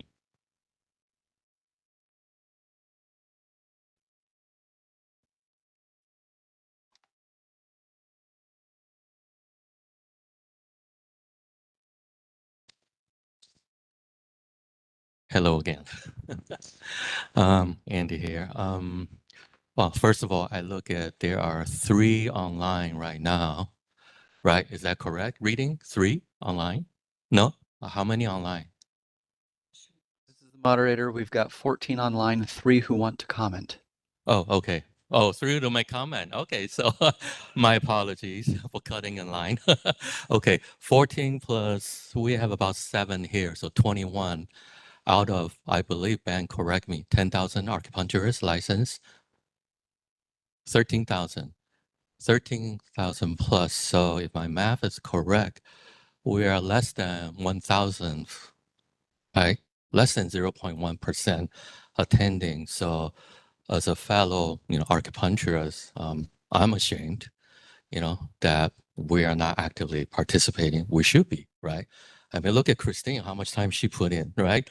Already, look at the work she put in. Look at all the board members, how many hours they put in, and yet we, the beneficiary, are not here. So, I want to thank Christine and the board considering this. Actually, I will probably go one step further. Well, not a motion. It should be mandatory. During the 2-year period, you must attend at least once the board meeting, right? Because the beneficiary should know what the board is doing, right? Because they are the beneficiary, right? So, and the second comment is just to help out the staff, because Christine did so much work already. The board may want to consider, how about just use your partner, NCC-AOM, to manage all the licensing, issuing, the tracking, looking at who's online, who's signing, because NCC-AOM already have this procedure, process, computerization all in place. All the practitioner, all we have to do is sign up with NCC-AOM. They will publicize there's a board meeting. Okay, what is your ID number? What is your NCC-AOM number? And they will do all the logistics to save Christine the work. Okay, just a suggestion again. So thank you again for listening to me.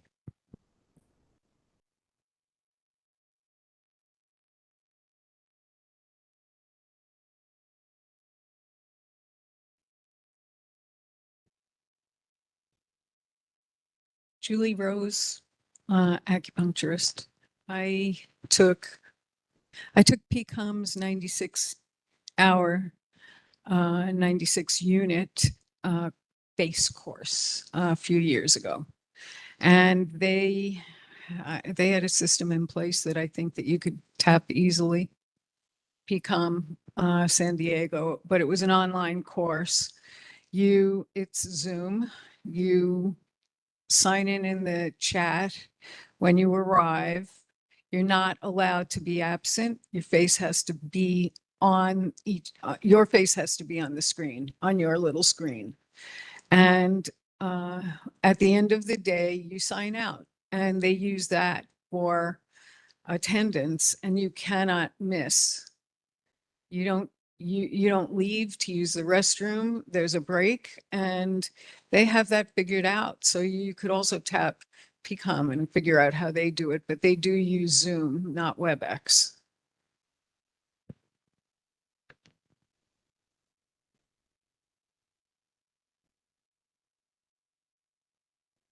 More public comments here in the room?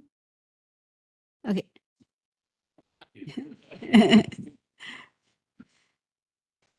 Let's open public comments online. Thank you, Dr. Moderator David. Absolutely. We are open for public comment on the continuing education discussion and the motion. If you'd like to make a comment, please raise a hand by tapping that hand button at the bottom of the screen. Dial-in users, dial *3 to raise your hand, and we will call on people in the order we have requests. And our first request is coming from Farshid Namen. Hold on just a moment, please. We're sending you a request to unmute your microphone. Thank you so much. Thank you, Madam President. So I have one question, maybe I missed it. Sorry if I missed it. So I wonder if this one will be considered as a category 1 or category 2 for continuing education. This is my question, and I have another one comment too. And this is about, because it was a discussion from one of the board members, is about, so we need to make it mandatory for all the association to be here. I think that maybe it is not a great idea to penalize, associations. So it is great of the associations as attending, but basically, I think we cannot penalize associations not to attend. And I think that this is a great idea to have a continuing education. So because the board meeting has so much things to educate the acupuncturists, including increasing awareness, developing their knowledge about their profession, encouraging ethical responsibility, and building practical and professional skills. So this is a great idea. I really love it. So, and thank you for the opportunity. Before we move forward with the next comment, just a reminder to the public, the comments are regarding this specific motion, not this agenda item, but thank you.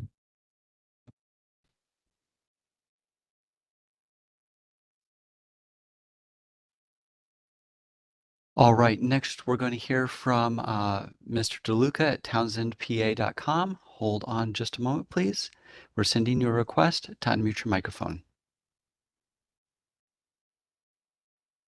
Thank you so much to the board. This is Nicolo DeLuca on behalf of the California Acupuncture Coalition. Just want to express our comments that the CAC supports the proposal to offer continuing education credit to licensees attending board meetings. And thank you very much. All right, thank you. And we had a couple more hands up that have gone down. If you want to check real quick to make sure that if you want to get back in line, please raise those hands. We're going to take a few more seconds. All right. Next, we're going to be calling on Chad. Hold on just a moment, please. We're sending you a request to unmute your microphone.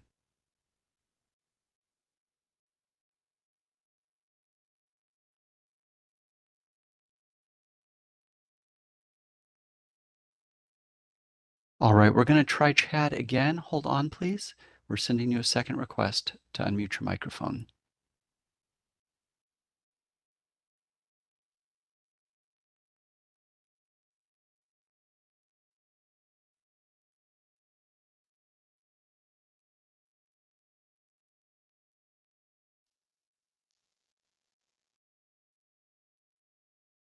Chad, this is the moderator. I've opened the chat. If you want to say something real quick about your question, if you can do it in a few words, or at least tell me the problem that you're having. Oh, can you hear me now? Yes, I can hear you now. I just took some time to come over here. Okay, good. Hello, my name is Mick or Chad. I'm a veteran, and the reason I'm here is to tell very quickly a story about acupuncture and how it's helped me and why I have a particular I'm sorry, we're going to position. stop this comment.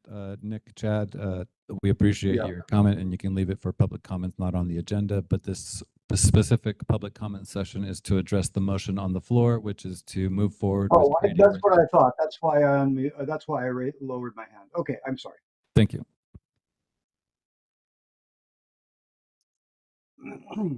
All right, and that was our last request for public comment on this topic. Thank you, David. Wait, I take that back. Hold on.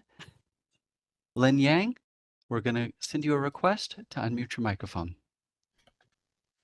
Hello, Lin Yang from AACMA. I jumped at the motion to grant the CEU credits for attending the board meetings, and I think it will definitely drive the interest of attending the board meeting.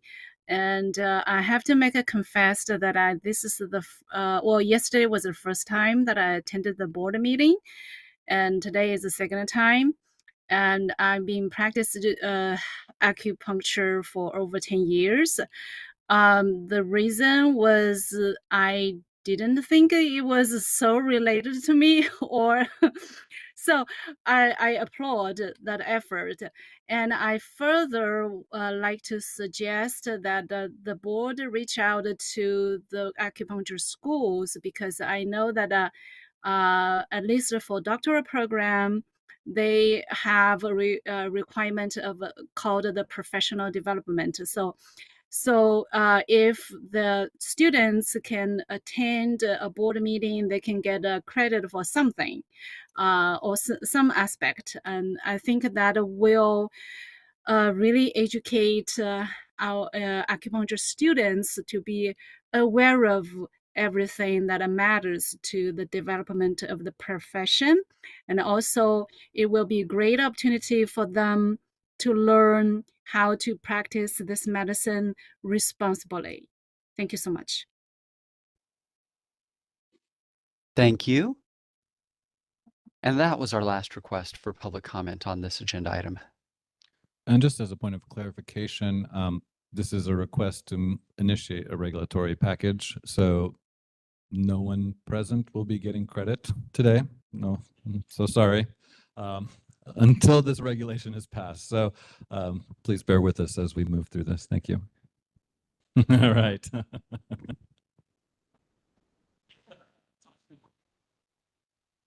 Okay, so let's make a call.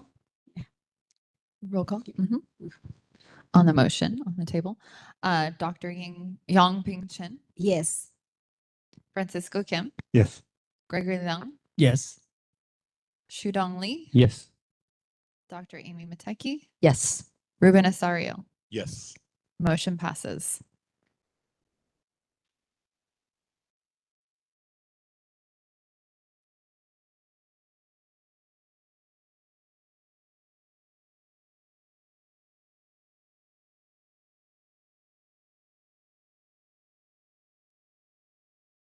Item. Who item? Which one? And now that the motion has been made and voted on and passed, we will be returning back to this specific agenda item. And since there's no additional comments from the board, we will open it up to public comment again, specifically on creating CEs. So if you have an additional comment in the audience.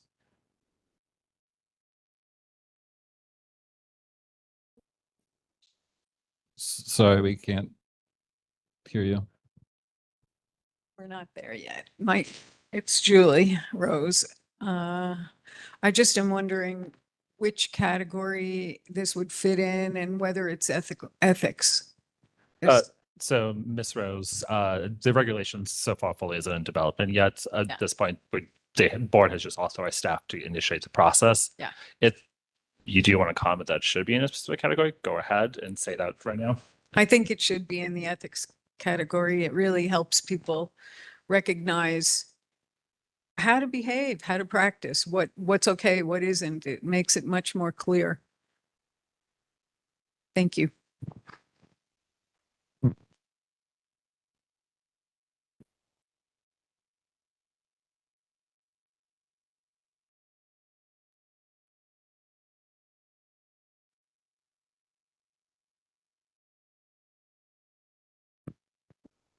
Walking in here today, I felt a great union with my brothers and sisters in this profession. Like many of you, I've done it a very long time. And we've had struggles. We've had struggles, but we have a wonderful medicine. The world needs us now more than ever. And by bringing people into the board meeting and letting them participate, letting their hearts and their minds and their original ideas come forward, we need this, especially now. So that's my 38 cents worth. Question.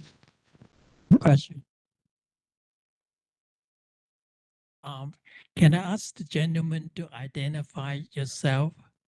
Gentleman is not required to, but can if he wishes to. It's okay. The FBI stopped looking for me last week. I'm Peter Fairfield, license 1278. I've been practicing somewhere between 47, 48 years. I forget when they licensed me.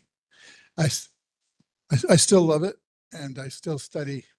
It's still meaningful to me. Which name?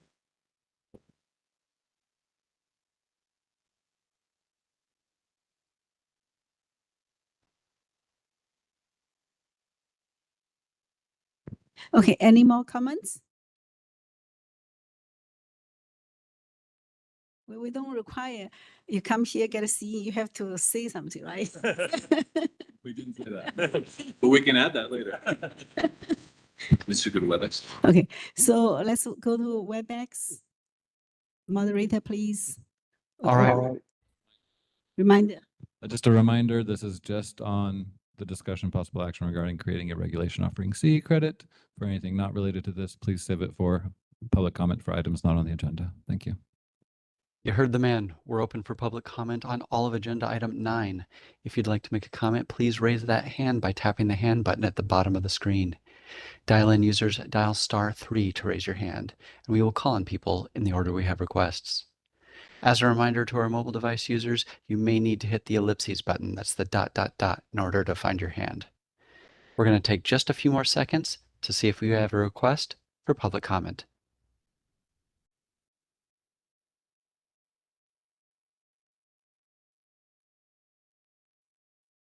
Seeing no request, do you wish to continue with the agenda? Yes, please. Thank you.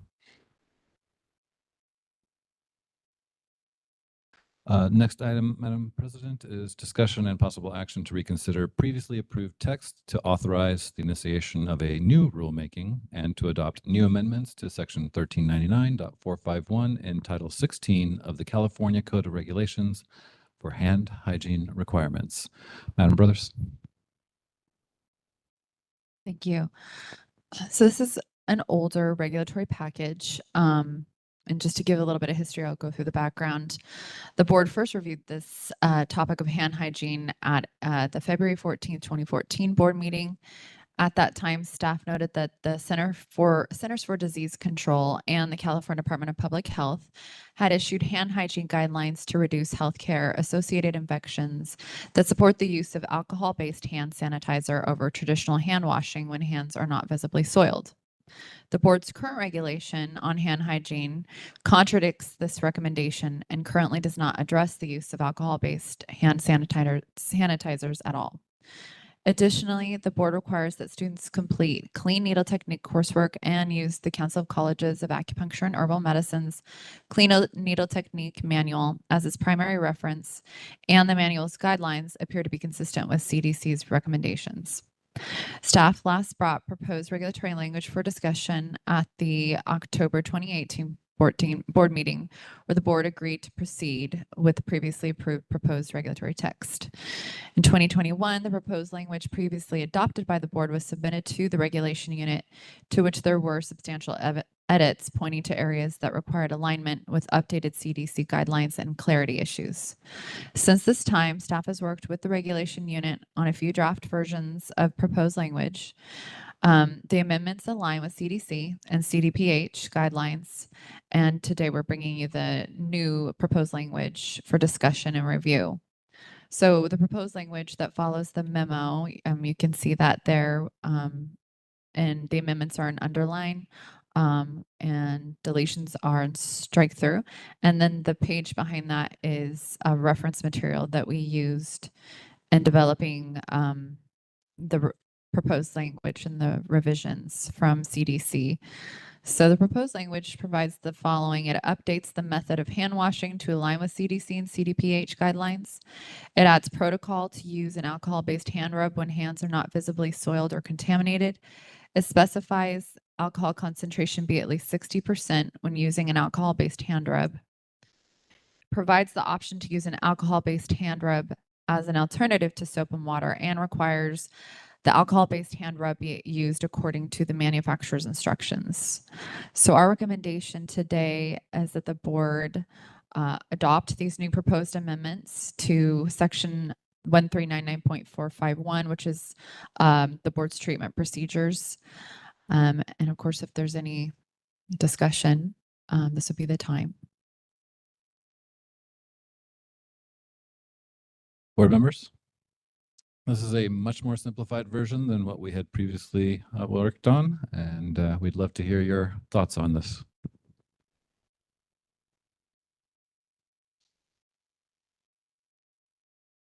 I'd like to make a motion. I second. For the members, there's two motions suggested in your packet. May I ask that you either have Ben read off which one we're making? Yeah, option 2, motion to approve as amended. Oh, no, it'd be number 1. We're not making any amendments yet. So let's get to that. Oh, sorry. Okay. Yeah. Option 1, move. Like to make a motion to move to approve. Okay. Yeah. And I'll go ahead and read it off. Yeah, the motion is for the board to rescind prior proposed text approved on February 14th, 2014 and October 25th, 2018, and approve the newly proposed regulatory language and changes to Division 13.7, Article 5, Section 1399.451 as provided in the materials. And direct staff to submit the text to the Director of the Department of Consumer Affairs and the Business Consumer Services and Housing Agency for review. If no adverse comments are received, authorize the Executive Officer to take all steps necessary to initiate the rulemaking process, make any non-substantive changes to the package, and set the matter for hearing if requested. If no adverse comments are received during the 45-day comment period and no hearing is requested, authorize the executive officer to take all steps necessary to complete the rulemaking and amend section 1399.451 of Article 5 of Division 13.7 of Title 16 of the California Code of Regulations as noticed. We have a motion on the floor. I will second that. We have a second motion on the floor by Vice President Kim, seconded by Member Osorio. We have open to comments from the members. I think the members are in agreement here. Opening the floor to the public.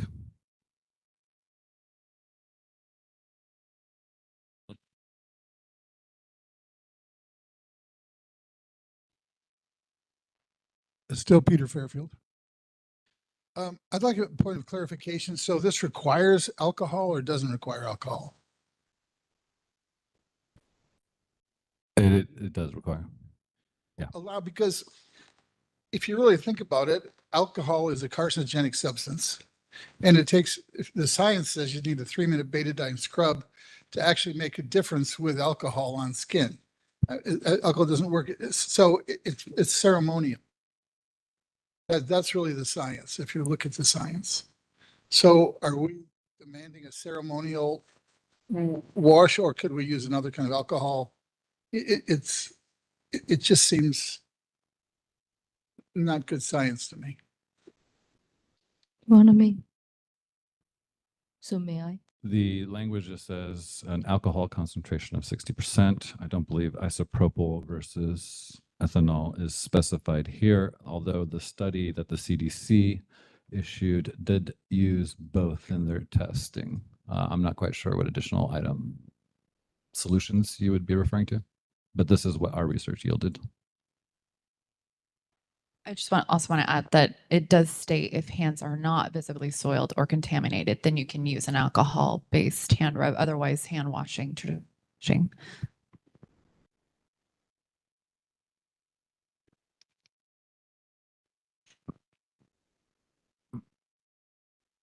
Almost none of the older practitioners that I know use alcohol. Some of them will use vodka because they don't want to inflict the carcinogenic influence of the isopropyl. Anything with the syllable prop is carcinogenic. And so it just sounds like there's a gap between reality and this. And I know as a board, that's a common problem. Anyway, that's my 2 cents worth. So thanks. President, may I? Okay. Yeah. So I just wanted to see is over here, use the alcohol is only if the hand very visible soiled. And also I think this is followed with the CDC guideline and also the CDHP, CDPH guideline. So this is aligned with what we do in the hospital. Thank you.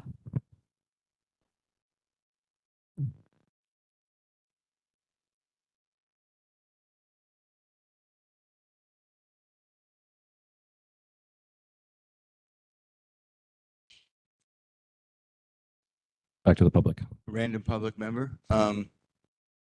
I have, it really is an individual thing. I have patients who say, I really don't want to use alcohol on me. And I wash my hands after every single patient. It was just how I was taught at school. And there are patients who absolutely want to make sure that you use alcohol. Like they've said, you didn't use alcohol on my leg. And I go, oh, I did. I counted 7 points and I hit 7 spots. But there are people who want it and there are people who don't want it. And Peter mentioned vodka, and I saw a few people raise their eyes. There was a case where somebody was doing a home visit and they didn't have any alcohol, and they used 101 proof vodka, and the 2 people had a personal fight at another time, and this patient, ex-friend, reported him to the board for using vodka. and they had a meet. It was, a closed session meeting and blah, blah, blah. But the results of that was that he had clean hands and he was using vodka and it was okay. He didn't, wasn't suspended, didn't lose his license or anything. So there are case history of using vodka that had gone through the process through the board based on a complaint. I just want to bring that out to the public. I believe the paper calls for a 60% solution, so that would mean 120 proof.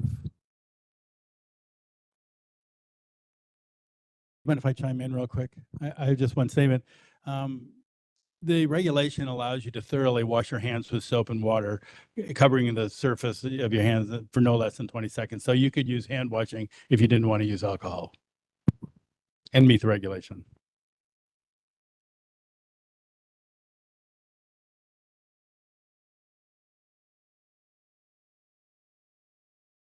I don't like workarounds. I like doing things directly and making sure that that it won't backfire administratively or any other way. A couple of years ago, I was using alcohol in my hands a lot and it wrecked my hands. So there are people that are really sensitive to it. And I think that there ought to be some kind of exclusion or comment clause about it so that people who really can't handle it don't have to. There are other ways. We can certainly wash our hands all day, but it's a big difference from using alcohol on your hands all day. That's that's where we I'd have to look into it. no, that's where we use gloves. Yeah. So the hands, when we do the alcohol swab in the hospital, we use the gloves. Yeah. Yes, I hear you. So I think it's important to include alternatives, including gloves, in the written language, just so that people know that there are other ways.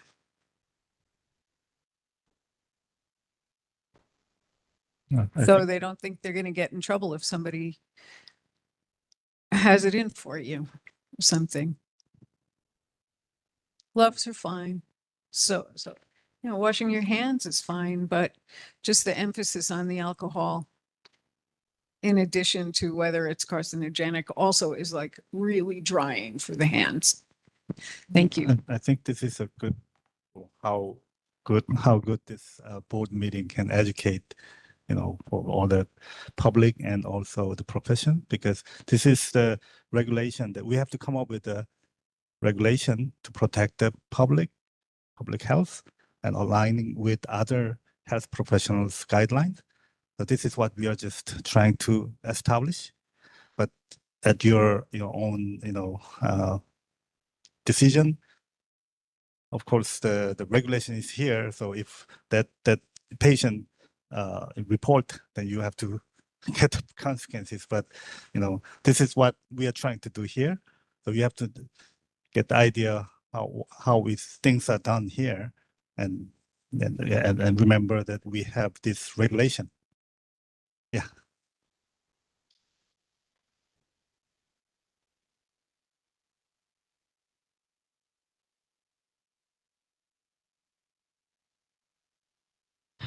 Yeah, Philip Young from California University, Silicon Valley.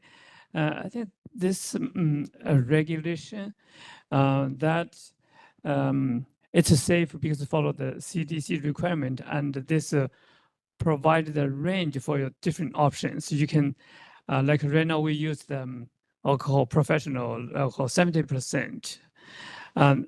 This to us is very, very good. Once we can clean the field, once it's very quickly can vapor. But I do have some patients, they clearly say, I don't need alcohol. Once the patient say this, oh, okay, we don't need alcohol. But we need to guarantee we don't get a disinfection to avoid the infection. If someone use them like a vodka, but vodka have to be 60% above. So if you do 40%, that's not right. Okay, thank you.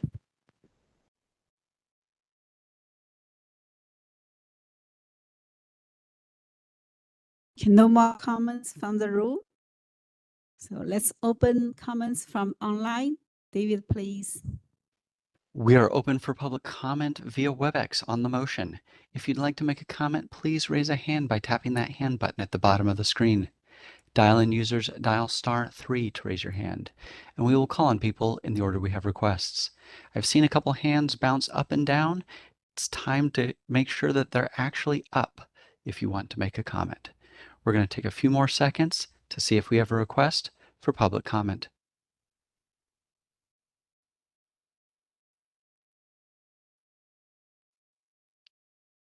All right, seeing no request for public comment, do you wish to continue with the motion? Yes, please. Let's go to roll call vote. President Yang Ping Chen, Yes. Vice President Francisco Kim, Yes. Gregory Liang, Yes. Shu Dong Lee, Yes. Dr. Amy Matecki, Yes. Ruben Osorio. Yes. Okay, motion passes. Excellent. We will now go. Any more comments from the board members on this item? All right, let's turn to the room for comments on this item, not the motion. Seeing none, let's turn to WebEx. Comments on this item, not the motion. We are open for public comment on all of agenda item 10. If you'd like to make a comment, please raise a hand by tapping the hand button at the bottom of the screen. Dial-in users dial *3 to raise your hand, and we will call on people in the order we have requests. We're going to take a few more seconds to see if we have a request for public comment. While we're waiting, Mr. Vong, it sounds like you've been silent, so everything's proceeding amicably with this regulation, yes? Excellent. Yes. Thank you. Seeing no request online, do you wish to continue with the agenda? Yes, please.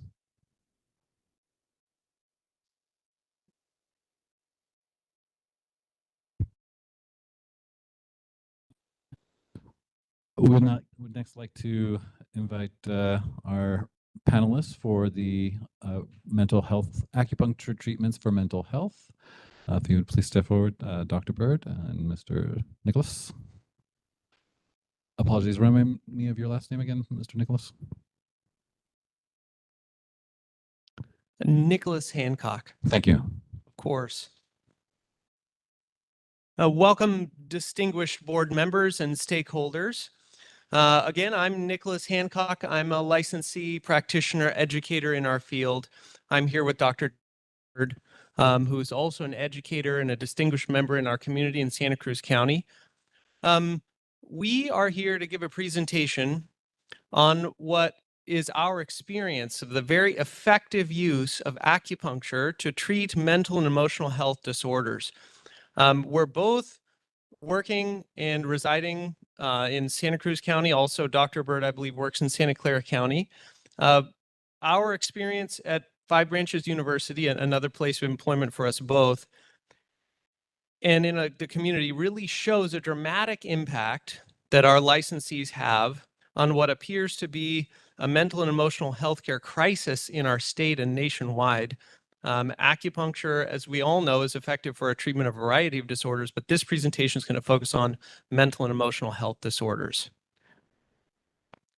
So we all know acupuncture as a minimally invasive procedure, a non-pharmacological treatment method. We all know it's low risk and safe. I provided some links to some studies at the bottom of this page if anyone's interested to follow up. It has a millennia of continuous use in its history. It integrates mind and body. It's patient-centered and holistic. Acupuncture is safe. Acupuncture is effective. Acupuncture, especially in the state of California, used by people whose scope of practice is as primary care providers, is really effectively used as part of a team, an integrative patient-centered care team to address, again, mental emotional health disorders. Thank you. And nice to be here, everyone. Thank you for having us. Okay, great. So this particular slide, maybe we need someone to page for us to paginate online. Oh, super. Thank you. Okay, next slide, please. Thank you so much. This is just a few trends and statistics that you can readily find online relative to mental health. And as my colleague Dean Nick mentioned, some of the worsening trends that we see in society, inclusive of a rise in mental ailments, including severe mental health ailments. Interestingly enough, concurrent with that, we also see a rise in acupuncture to, am I talking too loud? It's okay? All right, I'm so used to projecting.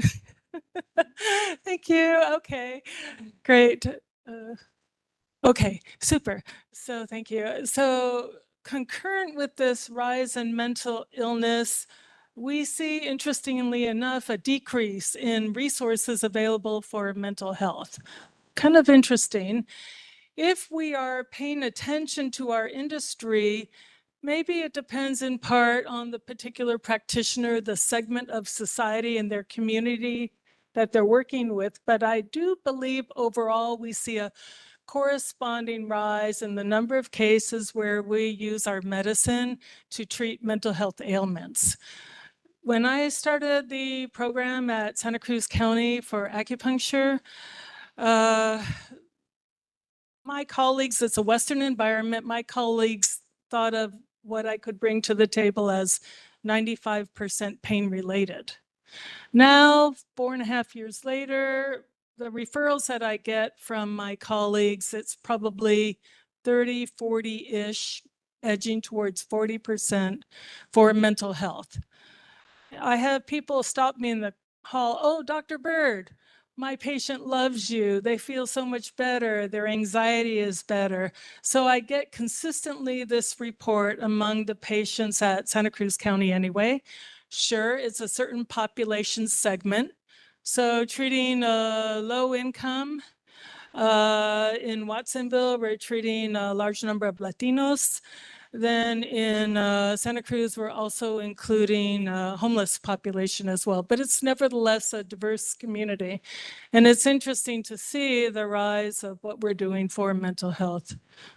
So mainly this is a point on trends, okay? So next slide, sorry. Thank you, Nick. All right, so here's just a few more statistics. I'm not going to read every word, but you can see the rise in, I tried to bold it, second bullet under NAMI, serious mental illness. If you check in with NAMI relative to, okay, I'd like to refer a patient out, find some resources for this patient, and you're digging. Actually, there aren't that many resources. I've literally run around Santa Cruz County looking for Spanish-speaking counselors, et cetera. It's really interesting to see the lack of resources. So even though we have these different organizations showing increasing mental health issues, at the same time, conversely, we have a decrease in resources available, which is why I like to highlight, my dear colleague asked me to contribute relative to what we do and every day in terms of mental health. And we certainly see it relative to dual diagnoses. Dual diagnoses can refer to substance abuse along with mental health. Certainly we see that at HPHP, Homeless Person Health Project in Santa Cruz, such a fabulous little clinic. And then we see the idea of overlapping conditions inclusive of pain and mental health. So I feel like our medicine shines, and it's certainly the feedback I see at the county, the continued support for our program. So next slide, please. Thank you. Okay, then I think Nick has more detailed slides here. Very briefly, the point on this one is patient-centeredness. So often I think, no doubt, you are more than aware yourselves. We often serve as patient advocates, and I wouldn't call us necessarily, I know there's different viewpoints, a primary provider, because in the infrastructure we work within, there's usually a primary care provider. But of course, one can have differing viewpoints. No surprise. So that's all good. But nevertheless, we often can advocate for our patients to reach out and add in referrals,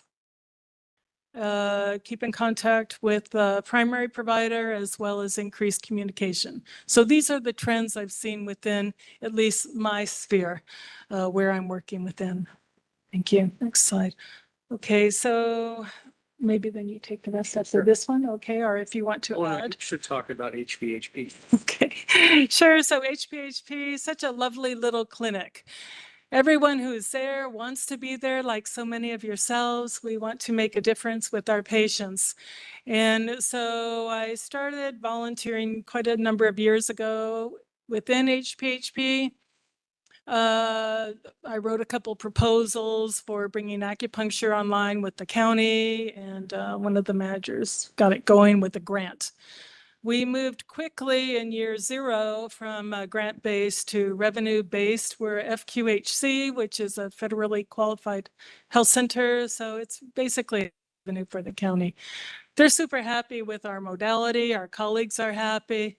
So let me see here. What else do I want to say about them? I think that's enough. Then you continue. Also provide on-site training for students. Oh, yeah. Right, it's an externship. Okay. So, all right. So we have an MOU, so memorandum of understanding with 5 branches. So I help facilitate that between the clinic head at the county, as well as 5 branches, Ron Zeidman, Joanna Dow, and now working closely with wonderful Dean Nick here. And so we have a memorandum of understanding, which allows me to borrow some students in an externship to basically extend acupuncture at the county.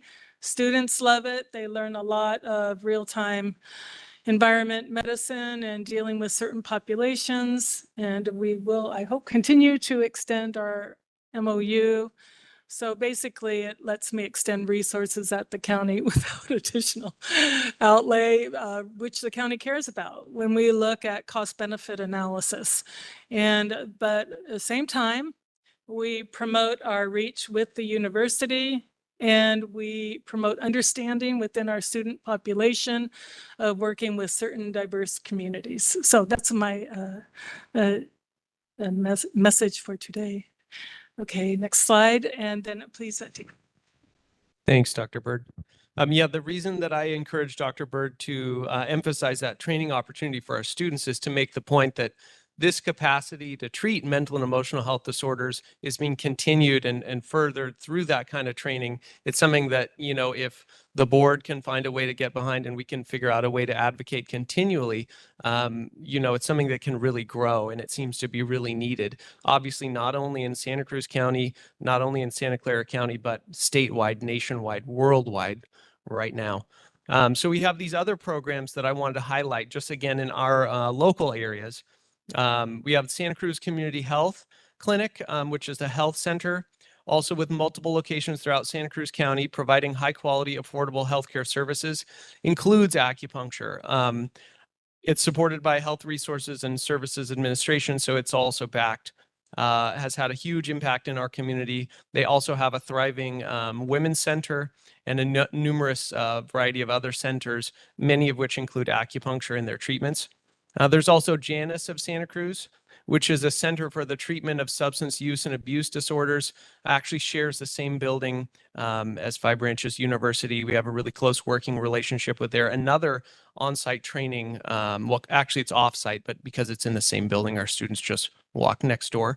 Opportunity for our students to work with underserved populations, low income, populations that really need a lot of attention and care at this time. You can see the resources I provide on the slides if you want to go to their websites to get more information about what they're doing in our communities. There's also MHCAN. MHCAN is really... Next slide. Oh, next slide, please. Thank you. Sorry about that. Thank you. There's also MHCAN of Santa Cruz, the Mental Health Client Action Network. It's peer run, so that's really outstanding because it's volunteer based in many cases. They also include acupuncture as part of the treatments and services that they provide. MHCAN is really close to my heart because it's something that's been in operation for decades and decades now, and that our university's had close affiliation with. Again, many of our faculty members were influenced by some of the treatments that happened in the early 2000s with our opportunity to collaborate with them, build referral networks, provide training to our students, and really demonstrate the efficacy of acupuncture in this context. Of course, on site at Five Branches University. Okay, next slide, please. Thank you. On site at Five Branches University, we also provide treatment since about 2008, focusing on mental and emotional health disorders. Currently, the clinic there at our university is doing about 80% of its patient visits through Medi-Cal benefits. So that includes not only individuals with mental and emotional health disorders, but a wide portion of underserved community. Again, just kind of demonstrating the critical role that acupuncturists are playing to fill a gap in the current healthcare system. Just wanted to mention that really quickly. Okay, thank you. Next slide, please. Okay, just very briefly wanted to just show some of the programs that we have at Five Branches. It's really just let's remind ourselves what we offer, what we all have available, so that we can extend and grow our understanding of mental health related issues. I will say though, kind of important in here, and I didn't call it out, Nick, on this slide, but I think actually important to keep in mind when dealing with mental health issues is, I will say, working closely with patient care team and psychiatry, as well as referring out to counseling and understanding herb-drug interaction. And I don't just mean at a high level, oh, this formula is fine to take concurrently with another.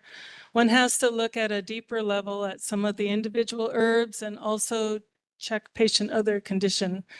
Relative to safety, like a HIV patient who has high anxiety is taking Biktarvy, for example, which has a significant warning relative to both prescription medications, the SSRIs, serotonin reuptake inhibitors, as well as something like St. John's wort, which admittedly is not an SSRI, but still something to keep in mind. Okay, so just a really aspect to think about in terms of considerations when working with those people who have mental ailments. So next, okay, next slide, please. Okay, so a couple of quotes on the far right. So number one comment, walking into our rooms after we see our patients, oh, I'm so relaxed. How do you feel? I'm looking for the, oh, less pain or whatever else. Oh, I'm so relaxed. And actually consistently, I hear this 99% of the time, which is not overestimating. And one recent patient, schizophrenic, takes medication, has a psych team, has a counselor, loves the acupuncture, not that I see her that often. And she tells me the voices get quiet when she comes in. So there's a very tangible, definitive benefit with our medicine that I think as we educate our colleagues in other modalities in the Western world, that they can have a better feel for how we can assist. I'm not saying we take care of everything. What I'm saying is we can most readily be a part of the equation. So let me see, what else did anything there? Nope, I think that's pretty good. Next slide, please. Okay, so maybe too many slides in past 10 minutes here. Sorry about that. So, so anyway, this really carries on with the idea of acupuncture and Asian medicine, nutrition, dietary recommendations, herbal thoughts can be very synergistic while keeping in mind cautions, contraindications, etc. Such a beautiful thing. So we wanted to just kind of cover breath here when thinking about our modality with mental health. So I think It's the final slide. yeah. Phew. Okay. Thank you. All right. Thank you, Nick. Thank you again, distinguished board members, stakeholders, for your time. Say your name. Oh, yes.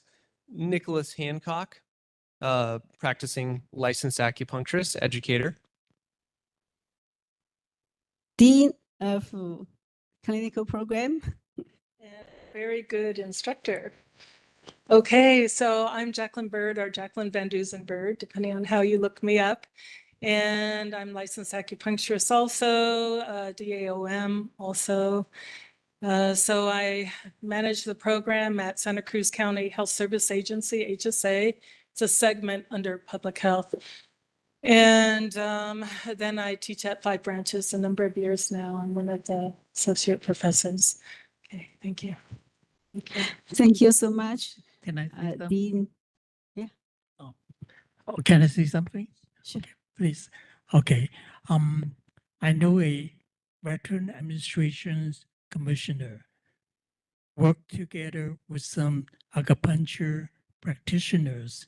Took them a lot of work and a long time, and they finally get the VA hospital in San Francisco to provide acupunctures in treating PTSD, mental health, and substance abuse.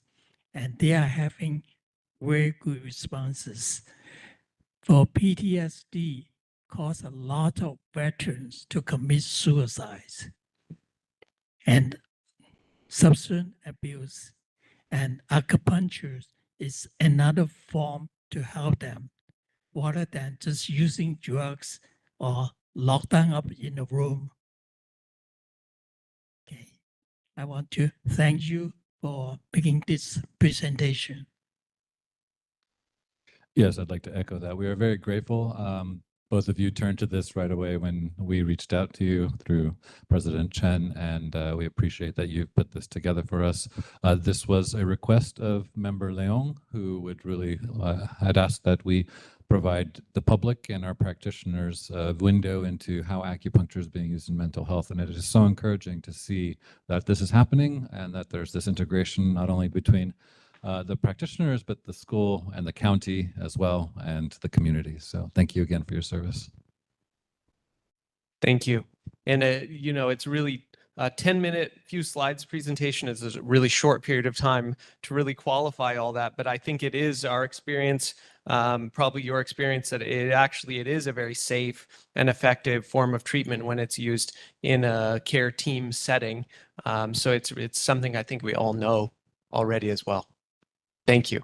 So this 10 minutes is just the start. You throw the fire will grow bigger. I saw people in the room all smiling and claps. So that means it's very successful. Only even it's just 10 minutes, but means more than 10 minutes. Thank you again. Thank you. Okay, I just want to add it. May I? Okay, yeah, I just want to first thank you for present here to us. As a matter of fact, I think the model should be duplicated in every county, you know, because homeless and mental illness is a bigger cost, and it's a very important work you guys have done with the model successfully implemented for the FQHC site. So I just want to congratulate and thank you for the great work as the licensed acupuncture, doctor acupuncture, to implement it successfully doing that. Hope you guys can hire some graduate, so have a more acupuncturists spread out in many centers. That's all I just want to say. Thank you. Thank you, Dr. Mataki. So I have a question to ask you. Why you provide the wonderful service? How do you get paid? The medical cover mental health? As we know, it's a very interesting. all the insurance only usually just cover pain, all the pain related. But I do know in Boston, some other states in the East Coast, they cover even insomnia. The Aetna brochure cover insomnia, anxiety, depression, of course, all including digestion issue, cover very extensive. But in California, we have not seen that yet. So in VA, Yeah, Veteran Hospital. I'm VA community provider. I have a VA patient, a couple patient a day, and they have a lot of 90% of them have mental issues and PTSD. So they really appreciate it because they have a pain for many, many years, and the pain itself causes the mental health issue. So they just affect each other and the help. But we only claim for the pain related usually. But sometimes we provide doctor, they authorize PTSD, and they also authorize sometimes kidney failure or some other issue very occasionally. But I don't know how your practice in the homeless people place and the county health center. Thank you. Okay, thank you. Thank you, doctor. Okay, so let's see. I do happen to know this reasonably well, I'll admit, having my own clinic for a number of years and then setting this up for the county. So California Alliance for Health, and so obviously California Medi-Cal recipients, and we know there are, of course, different budget cuts coming along. So that has authorized acupuncture, I think Affordable Health Care Act, we saw it reintroduced for a while as addressing a little bit health disparity. Okay, so unequal access to health among different societal segments. Okay, so that was introduced. We did some research. I think Joanna and I were one of the research people in the different regions. They took our case studies showing acupuncture, right? So Alliance for Health covers not just for pain. Alliance for Health covers for multiple modalities. So probably my second most modality, or rather area of concern, is a mental health issue. So depression, anxiety, that type of thing, stress, like we see in the Latino community, for example, in Watsonville right now, the stress is very high, right? So stress, things like this you can bill for. Depends on the insurance company. I'm not a insurance guru, so there's many others who I'm sure better qualified than myself. Relative to veterans, though, I used to work with TRICARE when I had my own clinic, and so TRICARE will cover acupuncture under certain rigidly controlled circumstances, which is fine. I don't know about. Sorry, TRICARE or TriWest? I didn't say TriWest. Oh, did I say it wrong? TriWest is TriWest. better. TriWest. Yes. TRICARE is for Sounds so similar. active Yeah, yeah. military. That Right, not active military, it's true. So TriWest, thank you, doctor, for the correction. So yeah, TriWest covers also, and of course, this is all based on primary referral, authorization, et cetera. The Blue Cross Blue Shield covers a little bit. Medicare covers low back pain only with primary MD review. I think everybody knows this pretty well. So there are avenues, of course, for mental health. However, I would say with efficacy and validity, one can put in more than one diagnosis code, and I frequently do to show the span of what I'm treating. So, so one can include a pain code in there and one should be paid for it then. I don't think that's an issue. As far as I can tell, it should be a non-issue. Yeah, okay. Thank you. Okay, do you have anything to add there? No, I don't really have anything to add. You answered it very thoroughly. Hi. I'm very impressed what you guys been doing, and I have a question. So, like you said, there was a budget cut for Medicaid acupuncture coverage, but have you been communicating or have you been submitting any concerns, data or report? So relative to, oh, sorry. Oops. Okay, so thank you. Okay, so relative to Medi-Cal in California, Medicaid in other states, just to, okay, so so I've a little bit been involved with some activism, but please understand, I'm mainly here with 5 branches, and as an individual today, I do not represent the county. They don't allow us to do so, although they are aware, yes, I'm here today. Okay, so that aside, that disclaimer. So let's see here. Yes, we try to do advocacy because when one sees the difference one can make in communities that are disadvantaged and how really grateful they are for our medicine, the difference it makes. Anyway, I have seen many people with shrinking resources, less available, qualified resources, less monetary or fiscal allotment, et cetera, then this is actually a good opportunity for us to balance, shall we say, right? Perfect, right? For us to balance and bring that to the table. So I think education is important, and try to push the envelope a little bit within these different communities so that they are more aware rather than a status quo. So yes, our president here is quite correct that there is a lot of limitations on billing for a straight mental health condition. So something we should work on. But yes, it's something going on. So the June 9th amendment to the proposed governor's retracted acupuncture, you probably know that already. In terms of recommending it be just, I was mentioning to Dean Nick here, we should proactively get on that and see why that's popping on a year-by-year budget. But yeah, sure. Thank you. I think every time that we're successful in using our voices and demonstrating the impact in our communities, it moves the needle a little bit. So I was involved last year and then this year again in outreach and advocacy to maintain the Medi-Cal benefits. And I just want to say from my personal experience, you know, I feel it was very successful. Patients, students, practitioners, virtually every constituent of the state of California, you know, we and let them know how important it was if they were experiencing benefits from acupuncture and were using Medi-Cal to reach out to all their representatives. It was very successful. Yeah.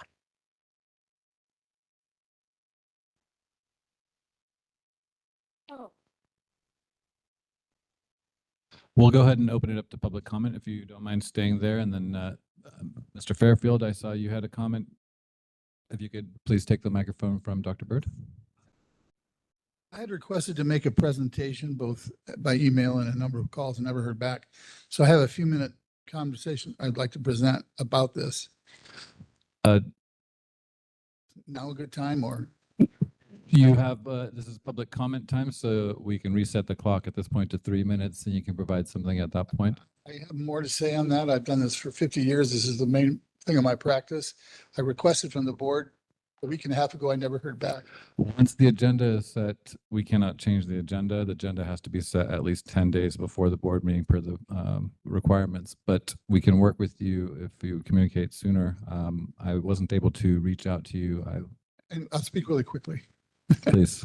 I've been practicing a long time. I said that before. I founded a 4-year, 5,000-hour acupuncture program in 1980 with cadavers. I've been a tutorial provider. I've taught in 9 or 10 different states. I've taught in graduate programs and undergraduate programs and so forth. My main interest for my whole career is in mental health. I also spent many years in Asia studying using pulse diagnosis to study the physiology of lamas and addict and stuff to see really what the physiology of all the spiritual practices did and how that affected mental health. But the people are doing are fantastic, and it's a pathway that we need desperately. One of the darkest areas in mental health in America right now is psychiatry. It's run pretty much predominantly by the pharmaceutical industry, who is involved in most of the education of that part of the Western medical thing. And again, these drugs do not heal, and they placate. Chinese medicine, as you know, more than I can heal. So not only do we need programs like they have, but just the average practitioner just taking the pulse of somebody can begin to shift the mental health just by changing the balance of the heart meridian just by relaxing the liver. Just this is the real foundation of mental health. We don't want it to get this far. Our society takes that far. In the ancient texts, it would say there's chaos in the land, the economy is down, there's fear of the people for the government, the weather has been this. That's the underlying condition of all the diseases. Well, we got that. We got that in spades. People are crazy, people are turning off, people are dumbed down.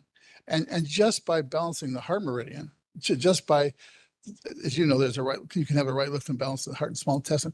70–80% of my clients are protecting their emotional heart by having a right lift and balance of the heart and small intestine meridian. Just by undoing that, they're going, just by doing that simple thing. So it's part of the acupuncture curriculum to begin to talk about that from day one, because it's the mental health. It's really the foundation of almost all diseases. As we resist our fear, our anxiety, our hurt, our pain, as you experience the momentum of our ancestors from the camps in Germany that comes up, you can still feel it on the pulse. There's so much that's right there. And just as we begin to treat people simply in the clinic, 30 seconds. we can undo these things really quickly. So I have a lot more to say. I'd love to say it sometime. Please put. The president has afforded you an extra minute, 2 minutes. President. And anyway, 2 minutes. Western medicine, although they try hard, is a failing system, especially in mental health. And acupuncture, the acupuncture profession has had so many problems. Some of our major schools are going under right now, and not from a problem, but from the system. And so we need to develop specialties and refine specialties. Mental health is one. Cardiology is one. Cardiology is a mess. They want to give you all these tests and put you on pacemakers, and really simple things can help in a great way. Our medicines for cardiology are so much more specific than anything the West. I'm going off here, but as a profession, we need to come up to a place where not only are we equal, but we're better than. The intelligence and wisdom of our disease process, of our diagnosis, we understand, is needed in this world now more than anything. And I think mental health is a primary foundation for that.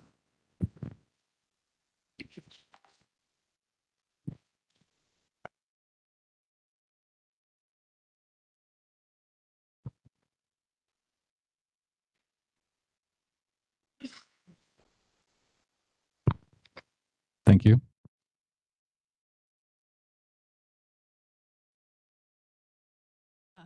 We've talked before, in one of the protocols that they use in the county health system is the NADA protocol, National Acupuncture Detox Association protocol. And I trained in that in 1991 to 92 in the Bronx, taught by the people who developed the program, the protocol, before I came here to school. So I got 15 months of that first. And what Dr. Mike Smith used to say is, what you're treating is this big hole that people have inside them.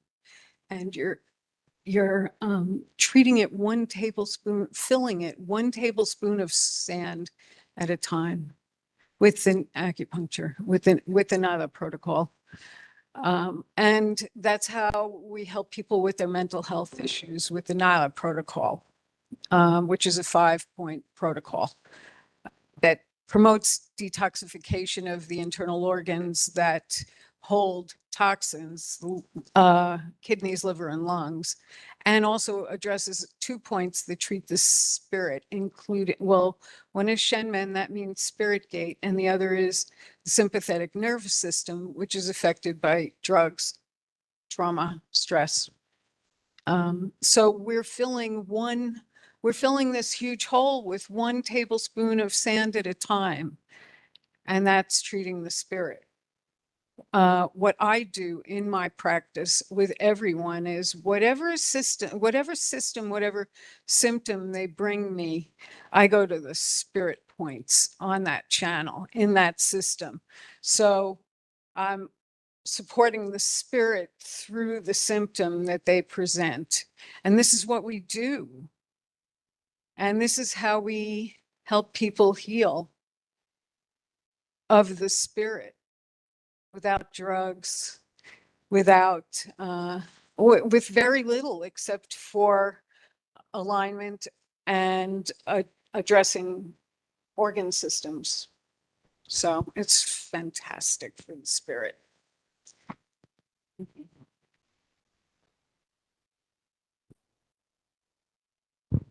Okay, any more comments from the room? So we open comments from online, please, David. All right, we are open for public comment via WebEx on agenda item 11. If you'd like to make a comment, please raise a hand by tapping that hand button at the bottom of the screen. Dial-in users dial *3 to raise your hand, and we will call on people in the order we have requests. Our first request is coming from Ron Zaidman. Hold on just a moment, please. We're sending you a request to unmute your microphone.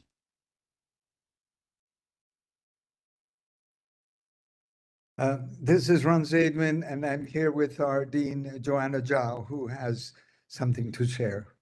Hi, this is Joanna. I am really excited today. The board led our faculties and also Dean and also the Dr. Bird to give the presentation. For acupuncturists, we treat the body, mind, spirit. So that is already said, like other doctors talk about. We treat anything, the spirit is important. So today we don't have too much time because Nick and Bud was going to present another one, which is we have another county, Santa Clara. We have Dr. Dean in Santa Clara also build up the mental disease treatment. And also with the Japanese society and some other society. So acupuncturists really can do a lot. Especially I will talk about mental disease can cause the society unsafe because they have mental problem. So acupuncturists really have to do this for our society. Thank you.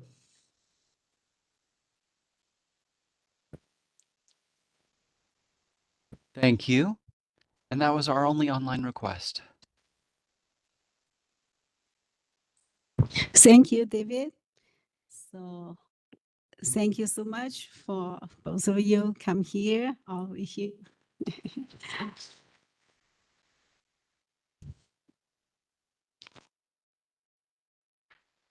Let's go to next item. Thank you, President Chen.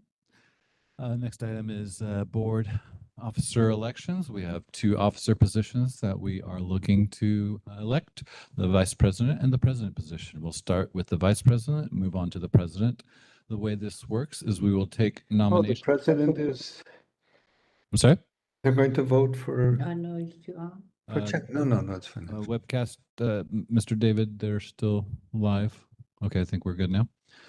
Thank you. So the way this works is all happens at the board level until we have motions on the floor. Then we open it up for public comment. We first start with the vice president position. I open it up for any board member that would like to make a nomination of themselves or someone else for vice president. And then we collect all those nominations, allow as many nominations as we want, and we can vote on that. And then we move on to the president and do the same thing. All right? I have, I don't know if everybody agrees with the proposition. Recommendation? Yeah. Yeah. Or nomination? Yeah. Yeah. Both the vice president and the president have been doing an excellent job. It takes more than a year to, in the past 2 years, the president was 2 years and it worked really good. I recommend both positions to remain if they would like to. I don't know if everybody agree with me. We have a nomination for Francisco Kim as vice president and a nomination. Well, let's start there. Mr. Kim, Vice President Kim, the former Vice President Osorio has nominated you for Vice President again. Would you like to accept the nomination? Yes. Do we have any other nominations for Vice President? Seeing none on the floor, do we have a motion? I second.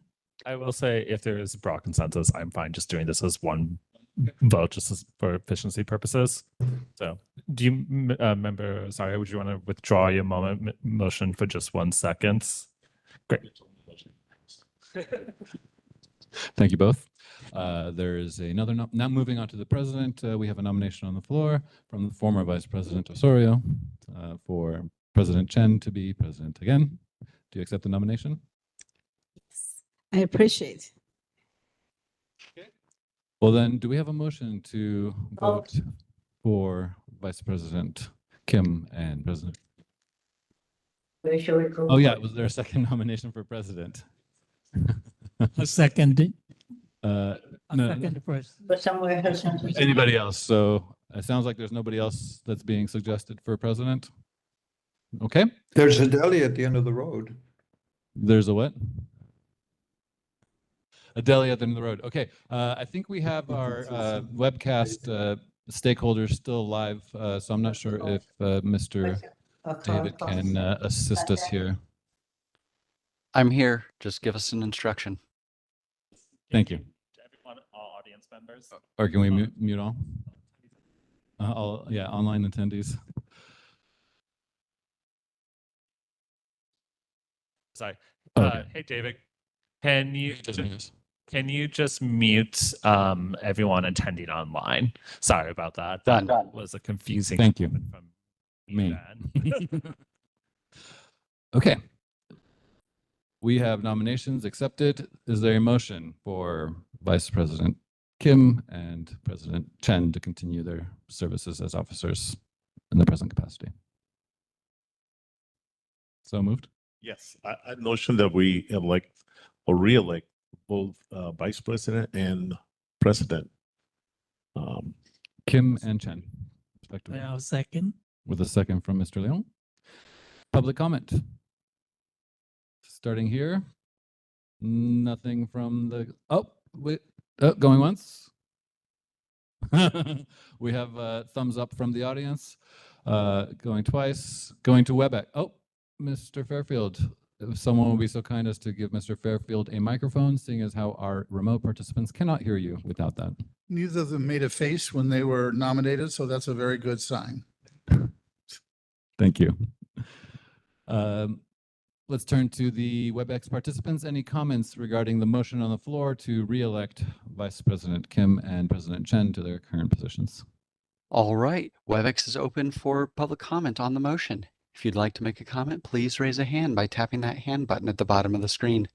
Dial-in users dial *3 to raise your hand, and we will call on people in the order we have requests. We're going to take a few seconds to see if we have a request for public comment.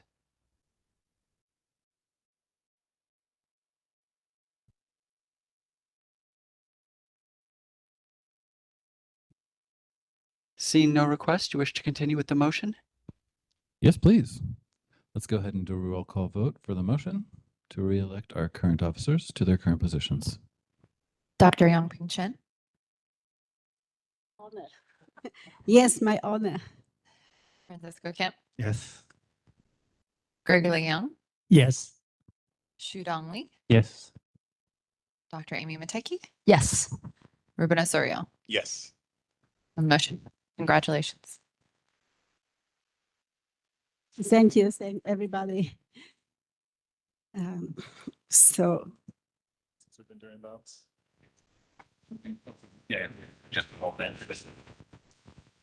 To be consistent with our meeting procedures, we will now open this up to the general item, board officers elections. Any comments from the public?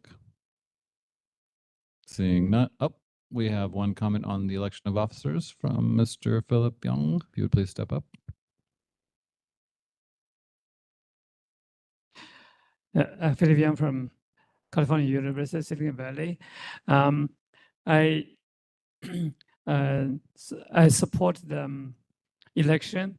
I think the elections are very good, and just because I experienced the leadership, wonderful leadership in the past year for all the board members, president, vice president, and all the board members. You really did a great job.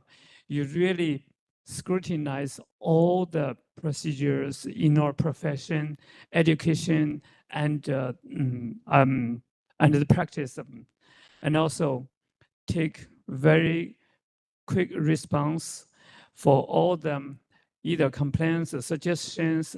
You really take our suggestions. You really care our stakeholders. And for the legalization to protect our profession, when we consulting your board members, like I have several conversations with President Yongping Chen and Vice President Francisco Kim and Dr. Mateki, a lot of questions, consult them. They give us a very, very professional answers and guidance.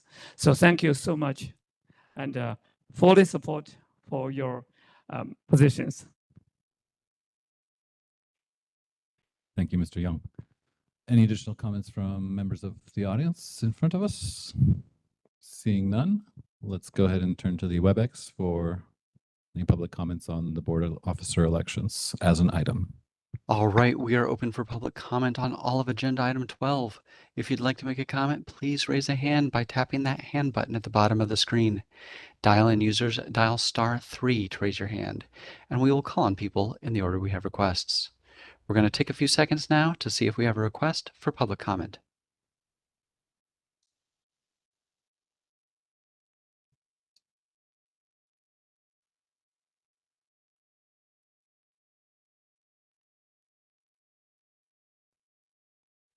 Seeing no request for public comment, do you wish to continue with the agenda? Yes, please. Thank you, David.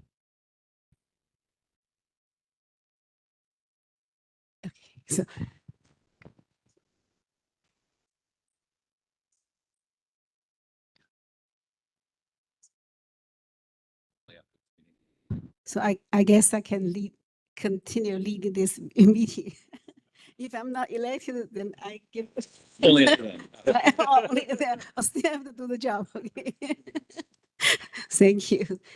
I appreciate all the board members' support and recognition. And I learned from all of you because I come to board late. You guys was earlier than me, so I learned so much and get so much help from you. So if anything I did right is and I work together with you and under your leadership and assistance, and also our EO Badir did a tremendous job to supervise me. And me as a profession comes aboard, I know nothing. I will say no nothing. So today I learned a lot. Every week we have a meeting. So I learned a lot from the Brandon, legal. So he keep all board safe. So for the last year, I want to thank you for all the board member, and also thank you for all the staff, Christine and Huddard, Miss Huddard, and Miss Enrico, everybody. Of course, thank for professional stakeholders, strong support. Collegial is the way to make the board work successful. Okay. So next item is 13, discussion and possible action regarding the acupuncture board executive officer level and the salary increase. So this item, we actually, in the last meeting, we had a closed meeting, give our EO, Ben Badia, evaluation or assessment. So I like to just read a little bit about the assessment after. So, okay, so I think everybody wrote a very good assessment. So all items are excellent, and I just put everybody's comments together. So I didn't have a chance to share with you, so I just read the overall evaluation. Ben's overall performance significantly exceed the board's expectations and consistently demonstrated extraordinary leadership and ability in all the board's operations. With his tireless efforts and dedicated passion as EO, he fostered a friendly and a productive working environment, ensuring completion of tasks and project in advance of deadlines, and the implementation of plans and the procedures to increase the efficiency and the effectiveness of board work. EO Padilla is a priceless asset to the board. His standards for himself and his team are always higher than expected. He devoted his energy, intelligence, and the rich experiences gained from 10 years as EO to ensure the board meets its goals in public protection. In fact, some stakeholders have commented that the last 10 years of the board's functioning have been among the best in its history. So if you agree, yes. So here I want to special thank you for the former board president, Dr. Amy Mataki, under her leadership. So the board is thinking to have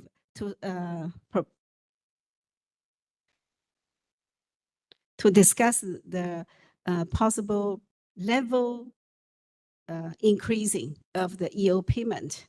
So that's why I mentioned the job is not just the today or last year or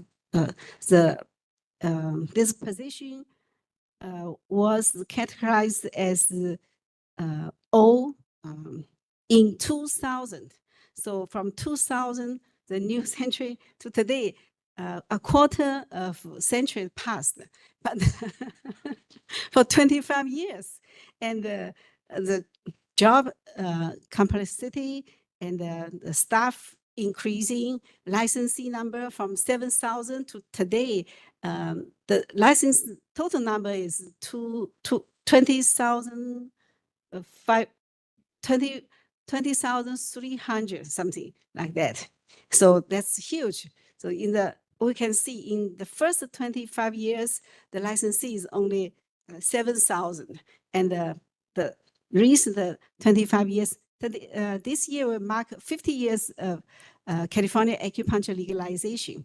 So the latest 25 years, we licensee increased about 13,000. So it's a good trend. Look at the number we see is the good development of this profession. And that including the EO's great effort. And EO Padilla came to the board in 2008, and 2016, he became to be the board EO and has been EO for almost 10 years, 9 years.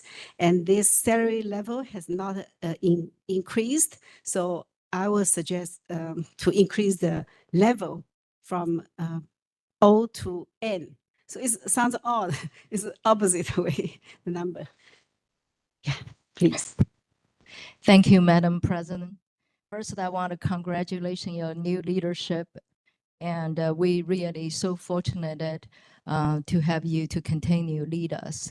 I just want to say, I want to echo what President has seen with Mr. Baudier for the last 9 years or 8 years for his leadership. This board, if you know the history, I think there's many of you being participated, watch how this board has been growing, and the leadership is everything. I want to see this board was a black sheep in the DCA, and we were like sunset every 2 years, and it's a really take up executive officer, Mr. Baudier, helped work with the president. I was fortunate for your trust, work with the vice president, Mr. Sorrell, together for 4 years, and we worked really hard. Like yesterday, you saw the way how we worked. That's used to we work almost every month like that. So board meeting from 1 day to 2 days, there is a lot behind the scenes. And for the leaders like this, the board like to continue keep it. but you can't keep someone, everything else is an increase, and our EO salary doesn't increase much. And we could not retain the good leadership. So I appreciate professionals for your support. And we, our finance in a good shape in many ways, but we really need to protect our good leaders who's the one did a lot of the work you can see with his staff, licensing manager, Mr. Hurd, and Miss Brothers, is since I came in, it's very steady, dedicated staff and work with Mr. Bodia. So this is another way to see we have a steady leaders. You return and draw good staff to consistent. It's very important. Early, Mr. Osorio, Member Osorio already said, it take a while to learn, get on the board. It's really so much information, but Mr. Bodia's shadowed is always available. You cannot understand at 2 o'clock, 3 o'clock, I can call him. As a president, I did abuse him a little bit, so so I want to say I'm highly supportive for the increase, and I really want whoever the one in charge of the pay, increase the pay to hear it. We need to keep, Mr. Bodia to this position. Such a blessing for this board. Thank you. Thank you, Madam President, for allowing me to say it.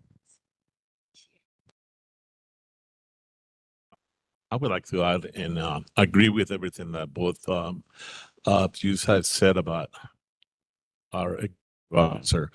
It's so deserving for somebody like you get this promotion. We tried 2-3 years ago, I think it was, and we're so hopefully that it's going to go through.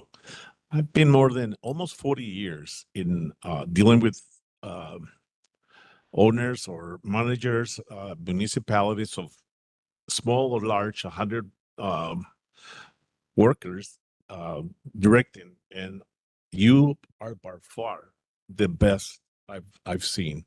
Your professionalism, your dedication, it's impeccable. You're always in a good mood. You never rush. You're such a professional, and it shows in the staff how everybody works with you, and the board is so lucky to have you. And I hope that they do give it that. And also, I've been told that we are one of the best boards. Yeah. Yeah. And it is thanks to you, your staff, that has accomplished all this. So congratulations and thank you for your work and time.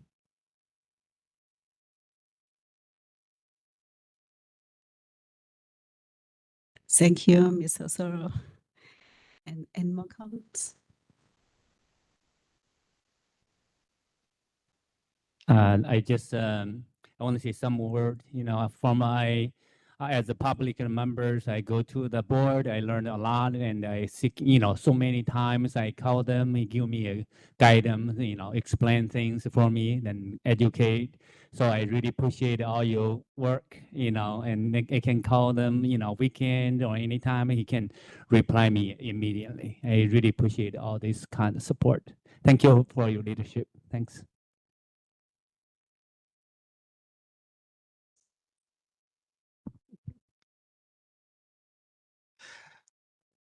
I've known Ben for good, like almost 10 years since he came over to the board. I think I've been starting to attending the board meeting. So since then, it's been a long time, but I see your dedication and your hard work, and I think it's about time to get paid. Congratulations.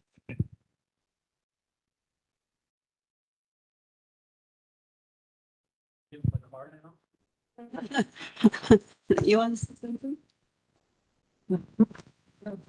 Oh, this is Gregory Leong. I'm a public board members. I've been around for about a year.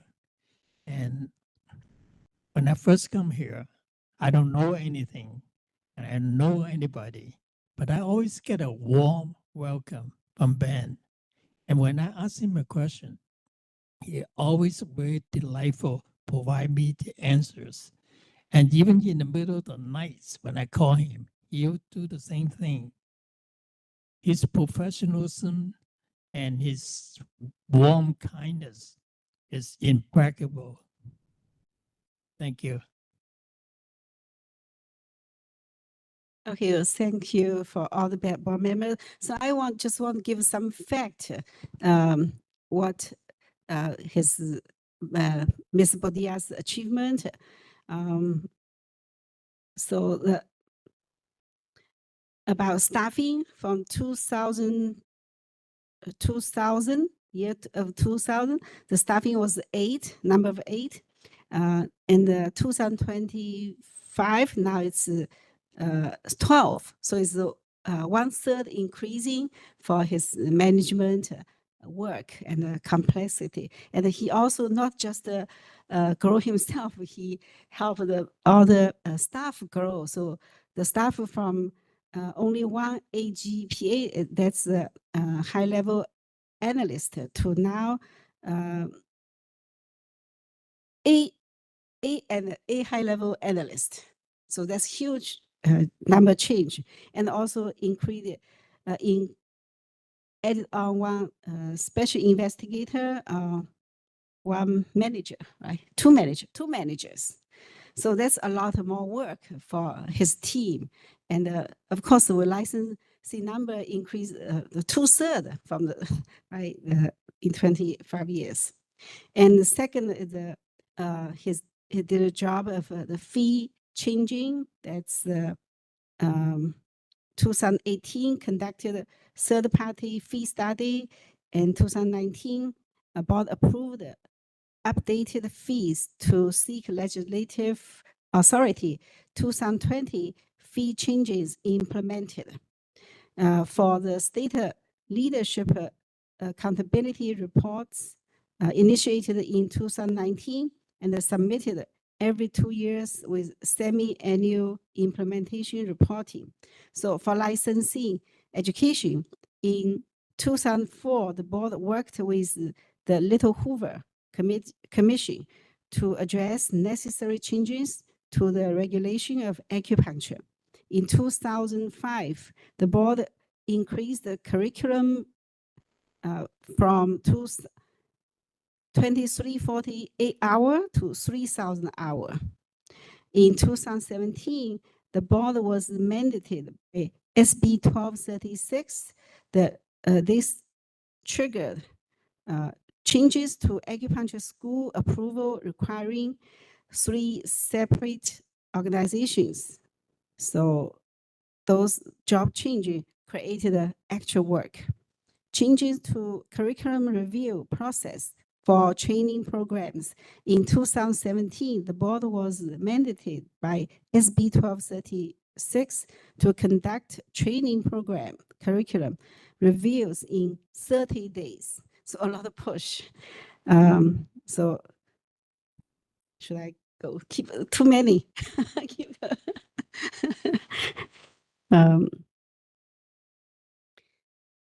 What's that?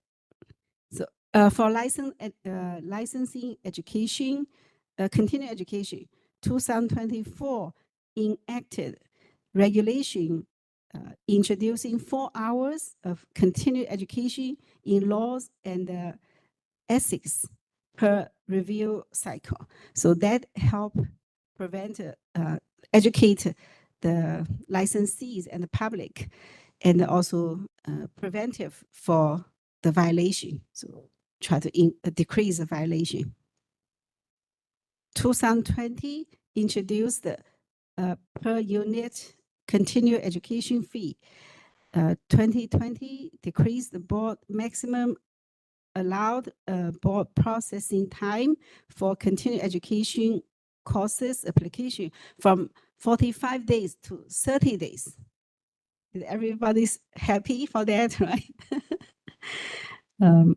So 2020 rolled out the continuing education provider and the course application and online payment system, greatly reducing times, save everybody's times. It's very efficient. That's called the part of the work of business modernization of the board. 2025 rolled out the continuing education audit module on the Connect platform. So that Mr. Herder just reported today. Licensing examination, computer-based testing introduced in 2018, allowing individual applicant to test when they are ready to oppose to holding the exam in the physical location twice a year, testing all applicants at once. I think that job was done under Dr. Evi Mataki's leadership as a president.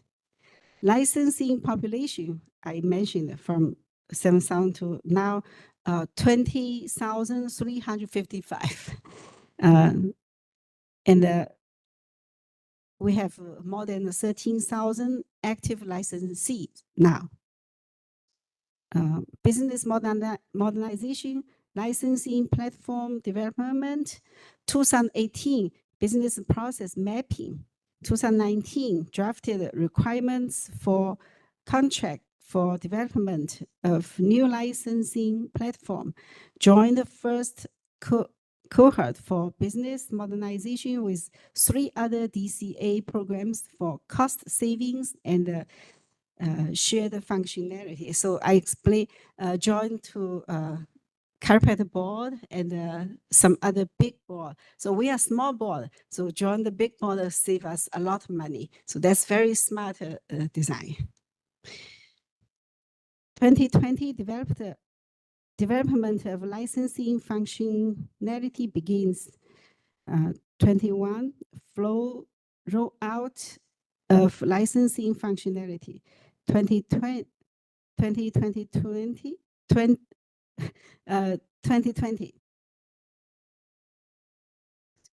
2022 continue education process development for Connect.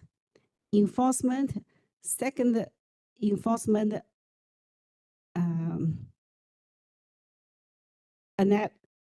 analyst approved in 2014. Sorry, this phone is not very small. So overall, I feel I would say I have one description of Badia. His knowledge is like an encyclopedia. I said, how can you have such a good memory? Anytime ask the question, mostly he can answer me or he can pull out the information for me.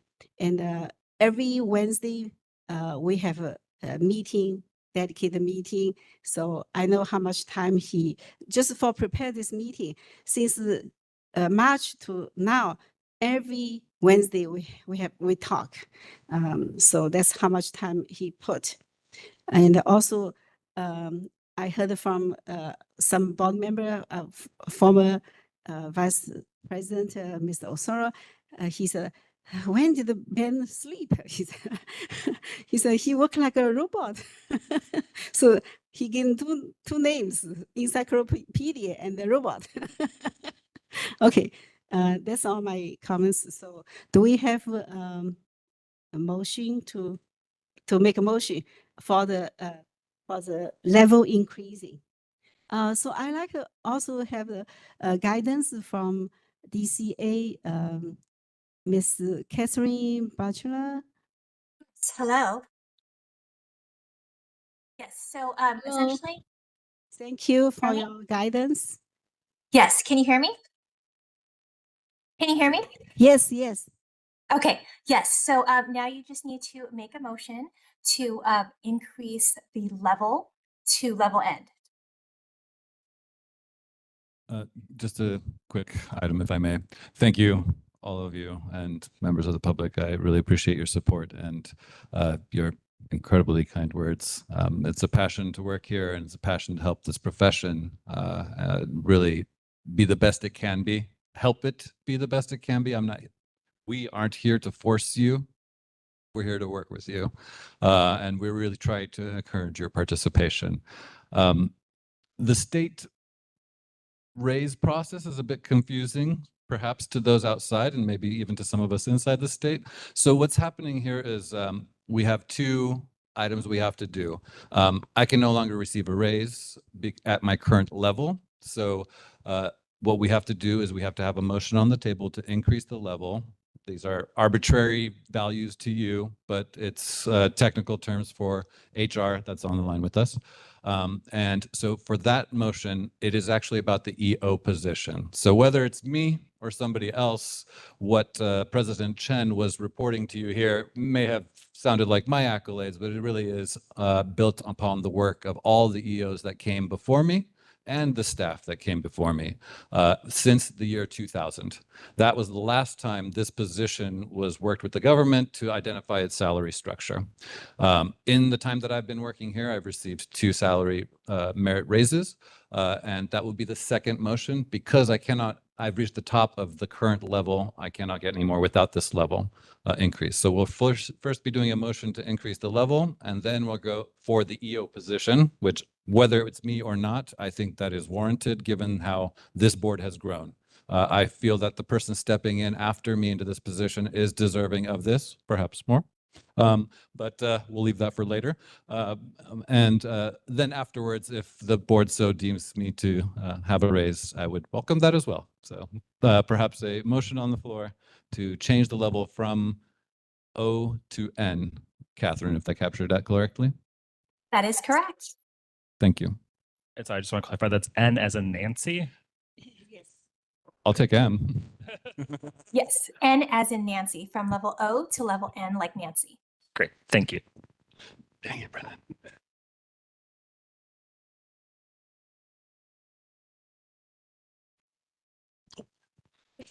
Okay, so I make a motion to increase acupuncture board EO's salary level from O to N as Nancy. And I will second that. Thank you. And the motion is on the table. Anything from the board member? Okay. No, you already had opportunity to express. Yeah, okay, so for the public on the site. Okay, I saw a lot, both sum up, double sum up. Okay. Okay, so please open the public comments from online. David, please. WebEx is now taking public comment on agenda item 13, or just the motion? Just the motion. On the motion for salary change from O to N. If you'd like to make a comment, please raise a hand by tapping that hand button at the bottom of the screen. Dial-in users dial *3 to raise your hand, and we will call on people in the order we have requests. And our first request is coming from Lin Yang. Hold on just a moment, please. We're sending you a request to unmute your microphone. Hi, Lin Yang from AACMA. We support the raise of the level. I think over the years we've been seeing the improvement in renew our license and in terms of information, the access to the information. It's a great job, and I think the current EO is accessible and always, reach out to talk to me or to other associations. So I really appreciate that. May I ask what's the difference between level O to level N? What's the difference of the salary in terms of like percentage of dollar amount? Would you like me to answer that?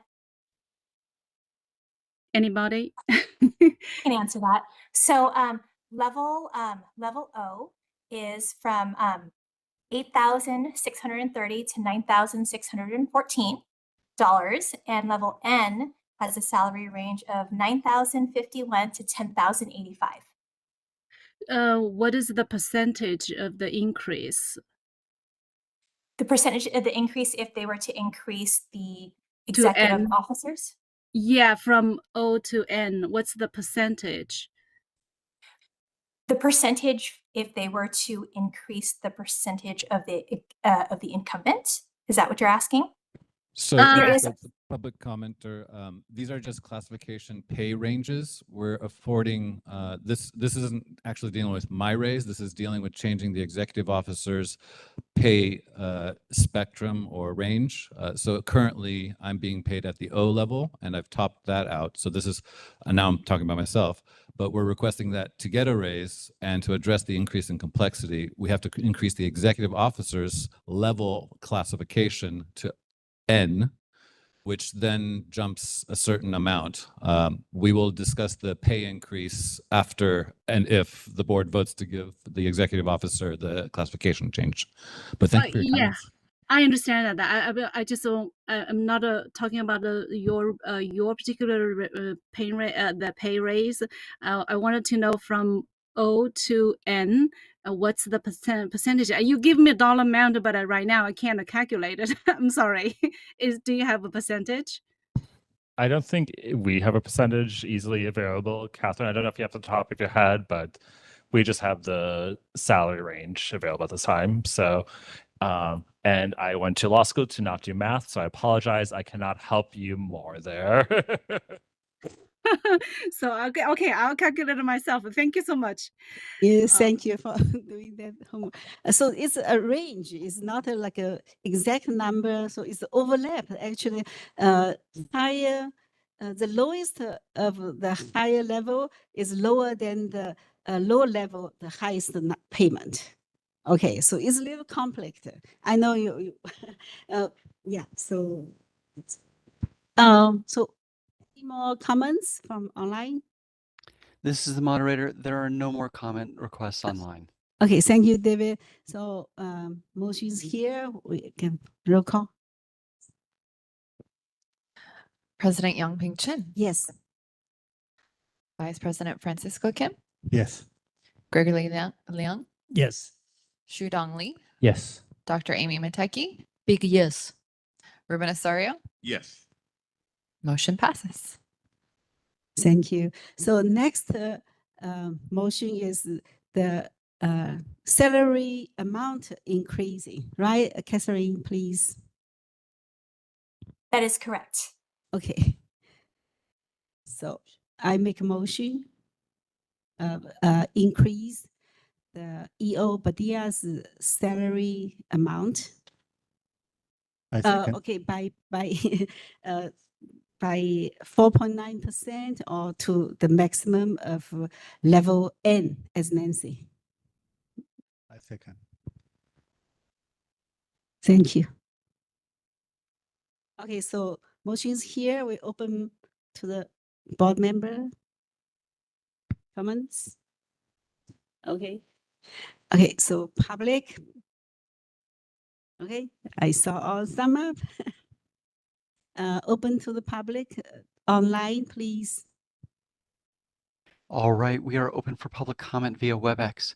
If you'd like to make a comment on the second motion, please raise a hand by tapping that hand button at the bottom of the screen. Dial-in users dial *3. And our first request is coming from Lin Yang. Hold on just a moment. We're sending you a request to unmute your microphone. Hi, Lin Yang again. This time I'm going to speak on behalf of a CIC, which is California Acupuncture Coalition. It made up of the AACMA, CISOMA, and ACMAC, and 5 schools, also the Japanese Association. We discussed the pay raise about EO, and we agree, we support the raise less than 5%. So that was the reason I wanted to know the percentage, so I can express whether I can support it on behalf of the CIC. Thank you. That's all I want to say. Thank you so much. And that was our only request online. Okay, well, 4.9%. Okay, so motion on the floor. Thank you. President Dr. Yang-Ping Chen. Oh, I'm taking. 4.9, I had a motion earlier, 4.9 all to maximum. Actually, I calculated. So maximum increasing is about 4.9, less than 5%. Yeah. Oh, I'm taking roll on the motion. We did have Francisco Kim second, right? Yeah. Yes. Okay, yes, complete. Oh, okay. 4.9%. Oh, we already passed. Now it's.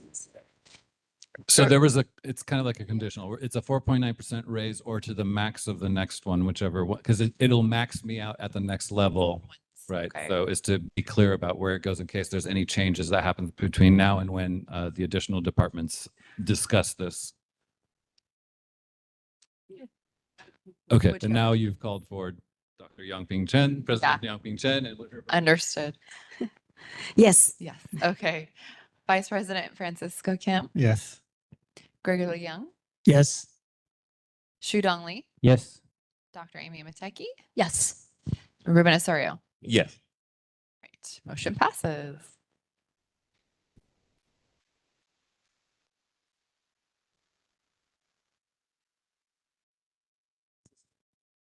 Yeah, we should. I just want to add it a little bit. This is for 25 years, first time, right? Okay, thank you. Just to be consistent with how we operate the meetings, now that we've done the motion, we are now returning to public comment for the item itself. Any public comment from the audience here? Seeing none, just a lot of thumbs ups. Thank you. Seeing from the WebEx. All right, we are open for public comment on all of agenda item 13. If you'd like to make a comment, please raise a hand by tapping that hand button at the bottom of the screen. Dial-in users dial *3, and we will call on people in the order we have requests. We're going to take just a moment now to see if we have a request for public comment.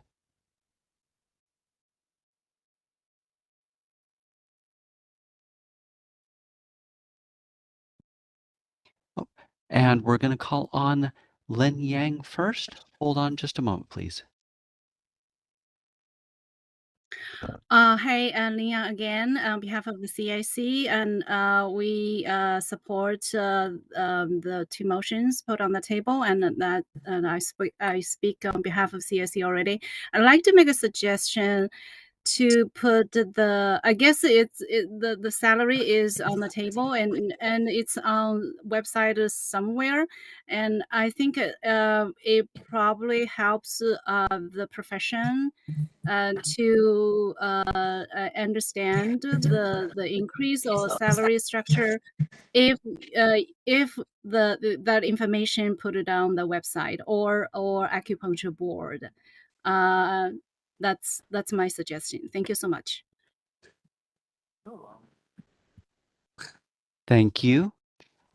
And next we are going to call on Deborah Matos. Hold on just a moment, please. We're going to send you a request to unmute your microphone.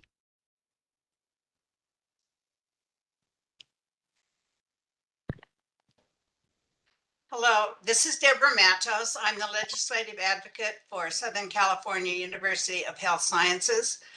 I have been their lobbyist for about 25 years. I have known Ben ever since he's been working at the board. I can't be any happier. I'm speaking right now for myself, but I'm sure that the university is behind me 100%.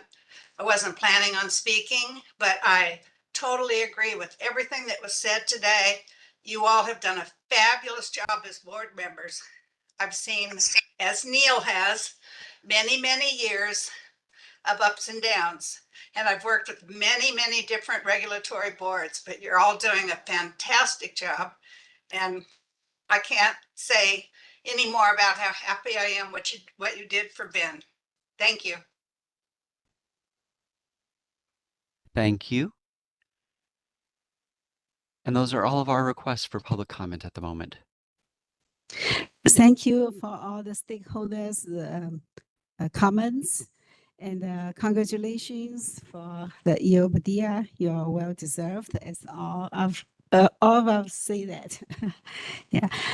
So let's move to next item. Public comments for items not on the agenda. Maybe we put these two together. How about that? For future agenda? No? Okay. Okay, keep them separate. What time's the flight? You watch your. Okay. Okay. Public, public comments or items not on agenda. And sorry, just to clarify, right after this, we'll do future agenda items. Slight difference. Robert Hoffman, Yosan University. I just want to thank the board for all of your work, not just through the years, but especially this week. It's been very informative and very helpful, and I would encourage anybody in our profession or interest in the profession to attend a board meeting in person or via WebEx. I just emailed our staff and asked that our master's students get PD hours for attending board meetings. So I'm hoping that'll get implemented quickly. So it's just so helpful. And in light of that, not really an agenda item, but I would invite the board to work more collaboratively with ACOM, with the Council of Colleges, with NCCAOM. They regularly show up at each other's meetings for kind of updates, annual updates, or twice a year. What would that be? Biannual updates. And I think it would be really helpful, especially with ACOM, for the California Acupuncture Board to be more involved. I know those meetings have happened in the past, but to get those meetings together, because you can see from our profession, as we've heard in the last 2 days, a lot of people really don't understand what you do, like what your actual job is. And I think it would be really helpful to be out in public more often and working collaboratively with those agencies to help each other understand what you do and then help our profession understand what you do. Thank you.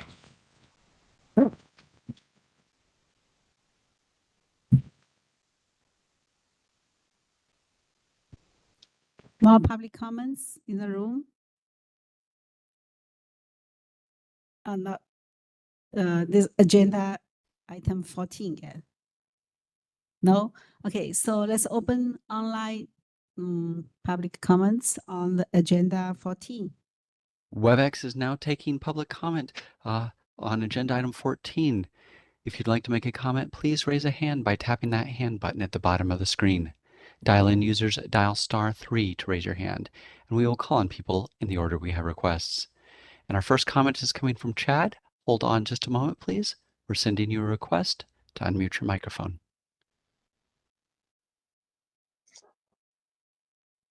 Are you with us, Chad? Yes, I'm here. Here I am. Go ahead, thank please. you. Listening to this meeting has been a real education. So I want to thank you, everybody, for the efforts that you put in here. That being said, I just want to briefly introduce myself and make a couple of comments quickly. I'm a veteran. My name is Chad. I'm an Army veteran, and I'm a patient at the VA, very frequent patient there. And I'm also a beneficiary of highly skilled acupuncture treatment.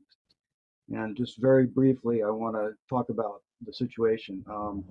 At the time, I was suffering chronic sciatica pain due to an injury.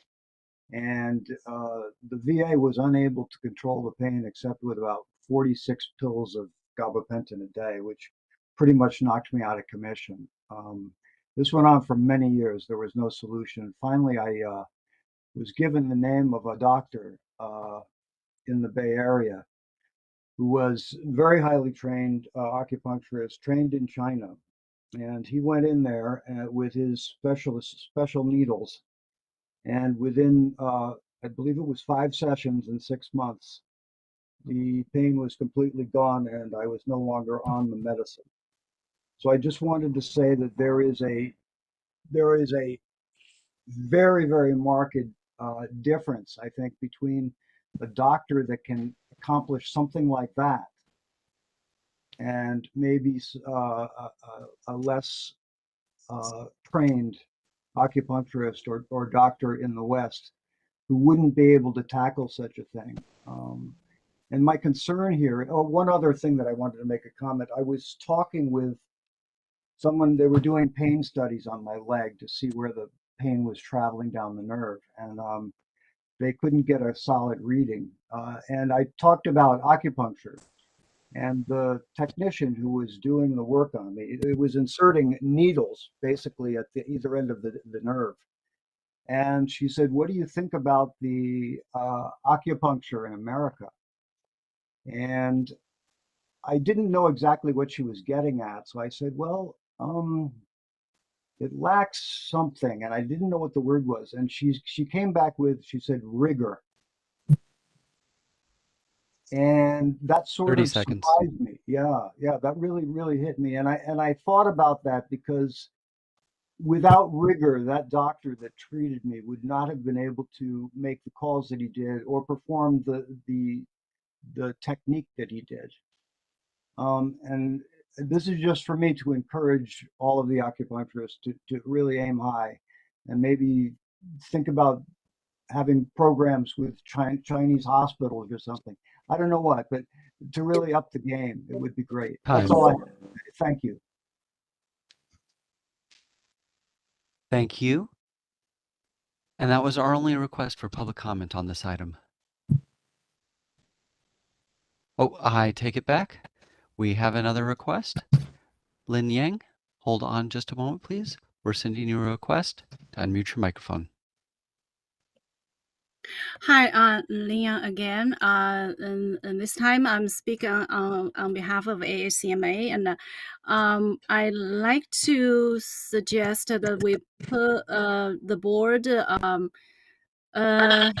talk about the increase of the education level on both ends. One is the admission, prerequisites for admission, and the doctoral entry level to get into the profession, because I think it is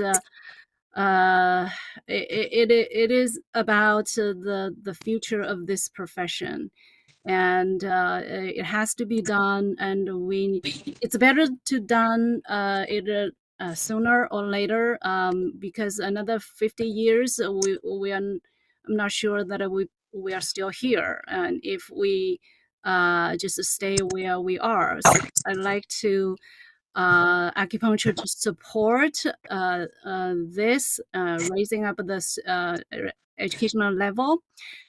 This is one, and another one is the consumer brochure.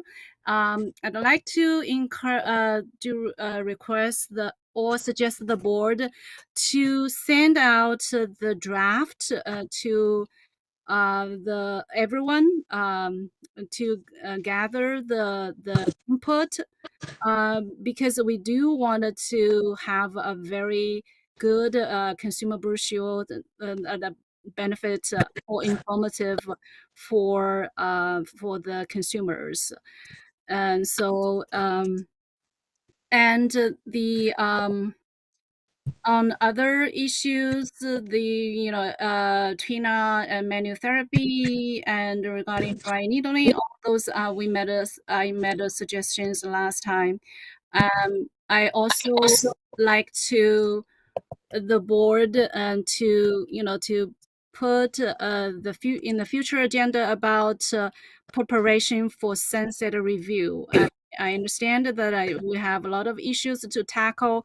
I'd like to the board to collect as many opinions as possible from the profession, public, and schools, and to accomplish more during the sunset review. Thank you so much. Thank you.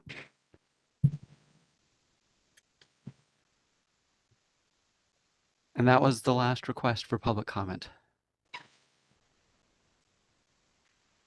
Thank you, From moderator. WebEx. So we open to the public. Okay, my apology to the board and to the last speaker, because I had to run to the bathroom. So when I come back, I already moved to the online. So again, this is Andy Huang. I just like to reiterate my earlier proposal. I would like the board to please consider, in the name of public safety, please add to your agenda in the future meeting, please consider adding photos to the wall license as well as to the wallet license. And of course, an actual plastic ID card would be wonderful, but I know the board is concerned about the budget. So at least on the paper, it's very easy, I think, to upgrade or update all of the wall license and the water license to include a picture. So this way we will protect our all of the practitioner and the trust of all the patients and the public that he or she is who he or she say he is or she is. Okay, thank you.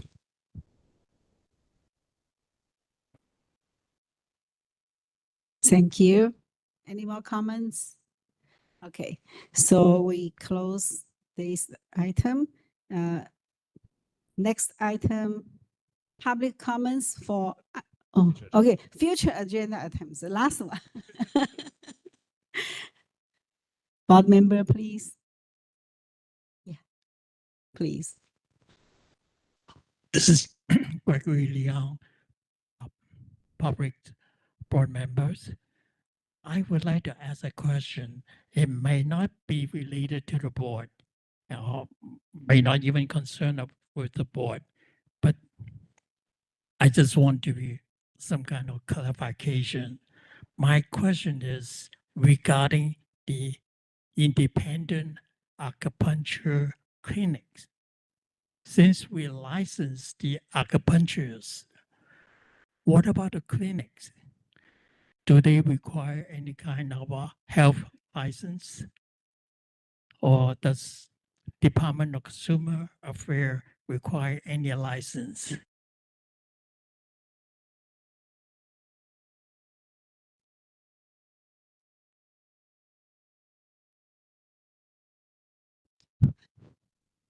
Just pass that to him.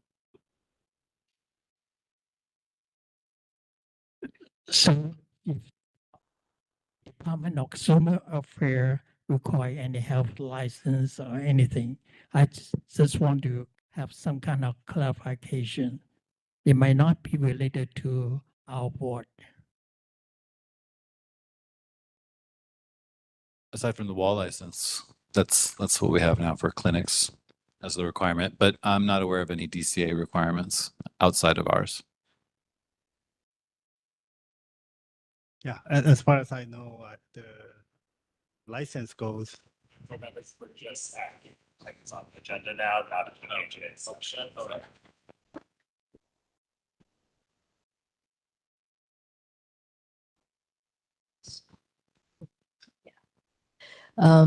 I like to have the future agenda item keep the previously, yesterday we worked on those discussions on the curriculum, prerequisite, doctor's title, degrees, and clinical hours. So anything we were doing yesterday. So I like President continue people those on the future agenda. Thank you. And if I may, clarification there.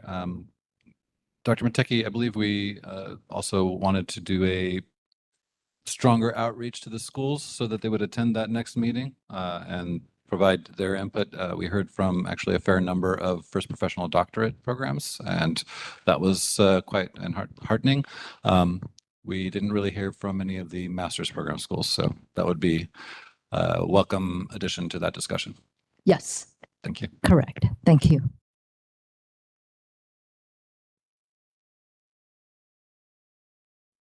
I think we're good. Any other items from board members? We'll open it up to the public. Future agenda items. I believe we already heard from Lin Yang in terms of increasing prerequisites, which and increasing the doctoral, which Chair Mateki did request to revisit. I'm also sending a draft of everyone to the consumer guide and preparation for sunset review. And then Mr. Huang asked to add to the agenda photos to wall and pocket license. I would like to remind folks that The president will do what she can to address your items and add your items to the agenda. The agenda's purpose is to address critical board business and, of course, introduce stakeholder concerns as much as we can in addition to that. And so we cannot guarantee your requested item will be heard even at the next meeting, but we will do everything we can to at least address your question or bring it up. Mr. Kim, did you have a comment? Yeah, I'd like to put the this clinical training, the limitation on 25% outside of the school to be discussed maybe in the future.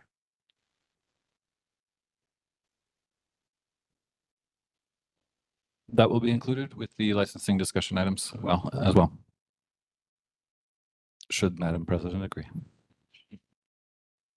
That said, we will open it up to the public. Did you have? Sorry.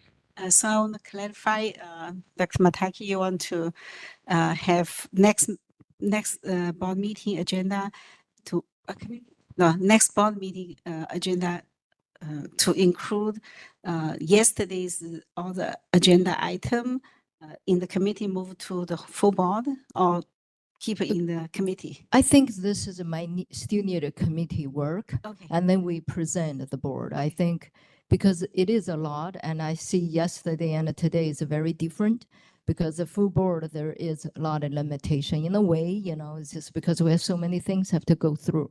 So I like to have a committee work if the professionals, stakeholders, you guys are going to work with the committee here, Member Liang and I, we do the best that we can with the staff. So I would like to have a committee work on that. Okay. Thank you, Madam Clarify. President. Yes, thank you. Thank you. So I myself, last meeting, we mentioned to make a brochure for the consumer to understand what the board is doing, what the acupuncture profession is doing.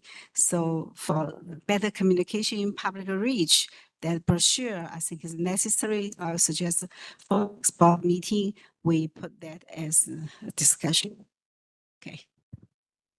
May I suggest we take that back up at the enforcement committee so we can have more back and forth with our stakeholders as opposed to really having the strict adherence to the requirements when it's a full board meeting? The enforcement. Yeah.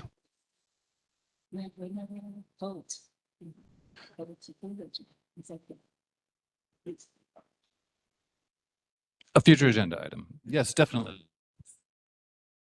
It'll be on some agenda. Excellent.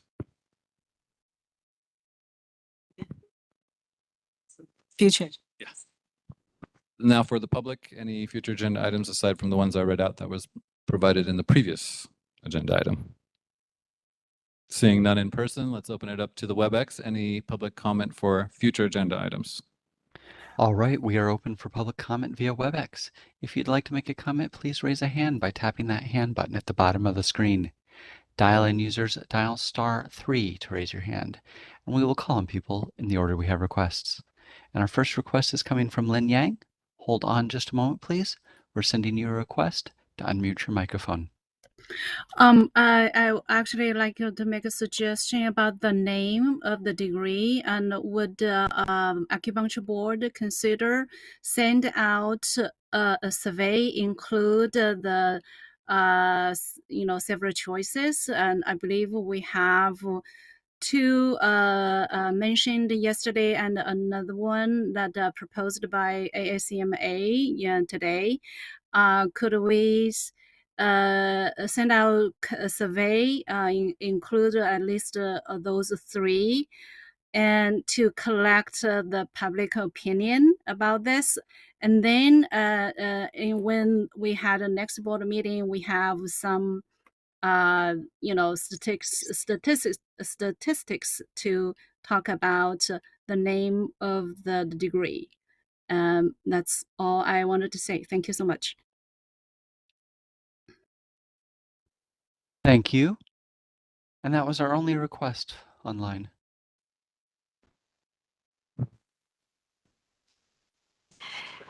meeting is adjourned at what time? 4:05.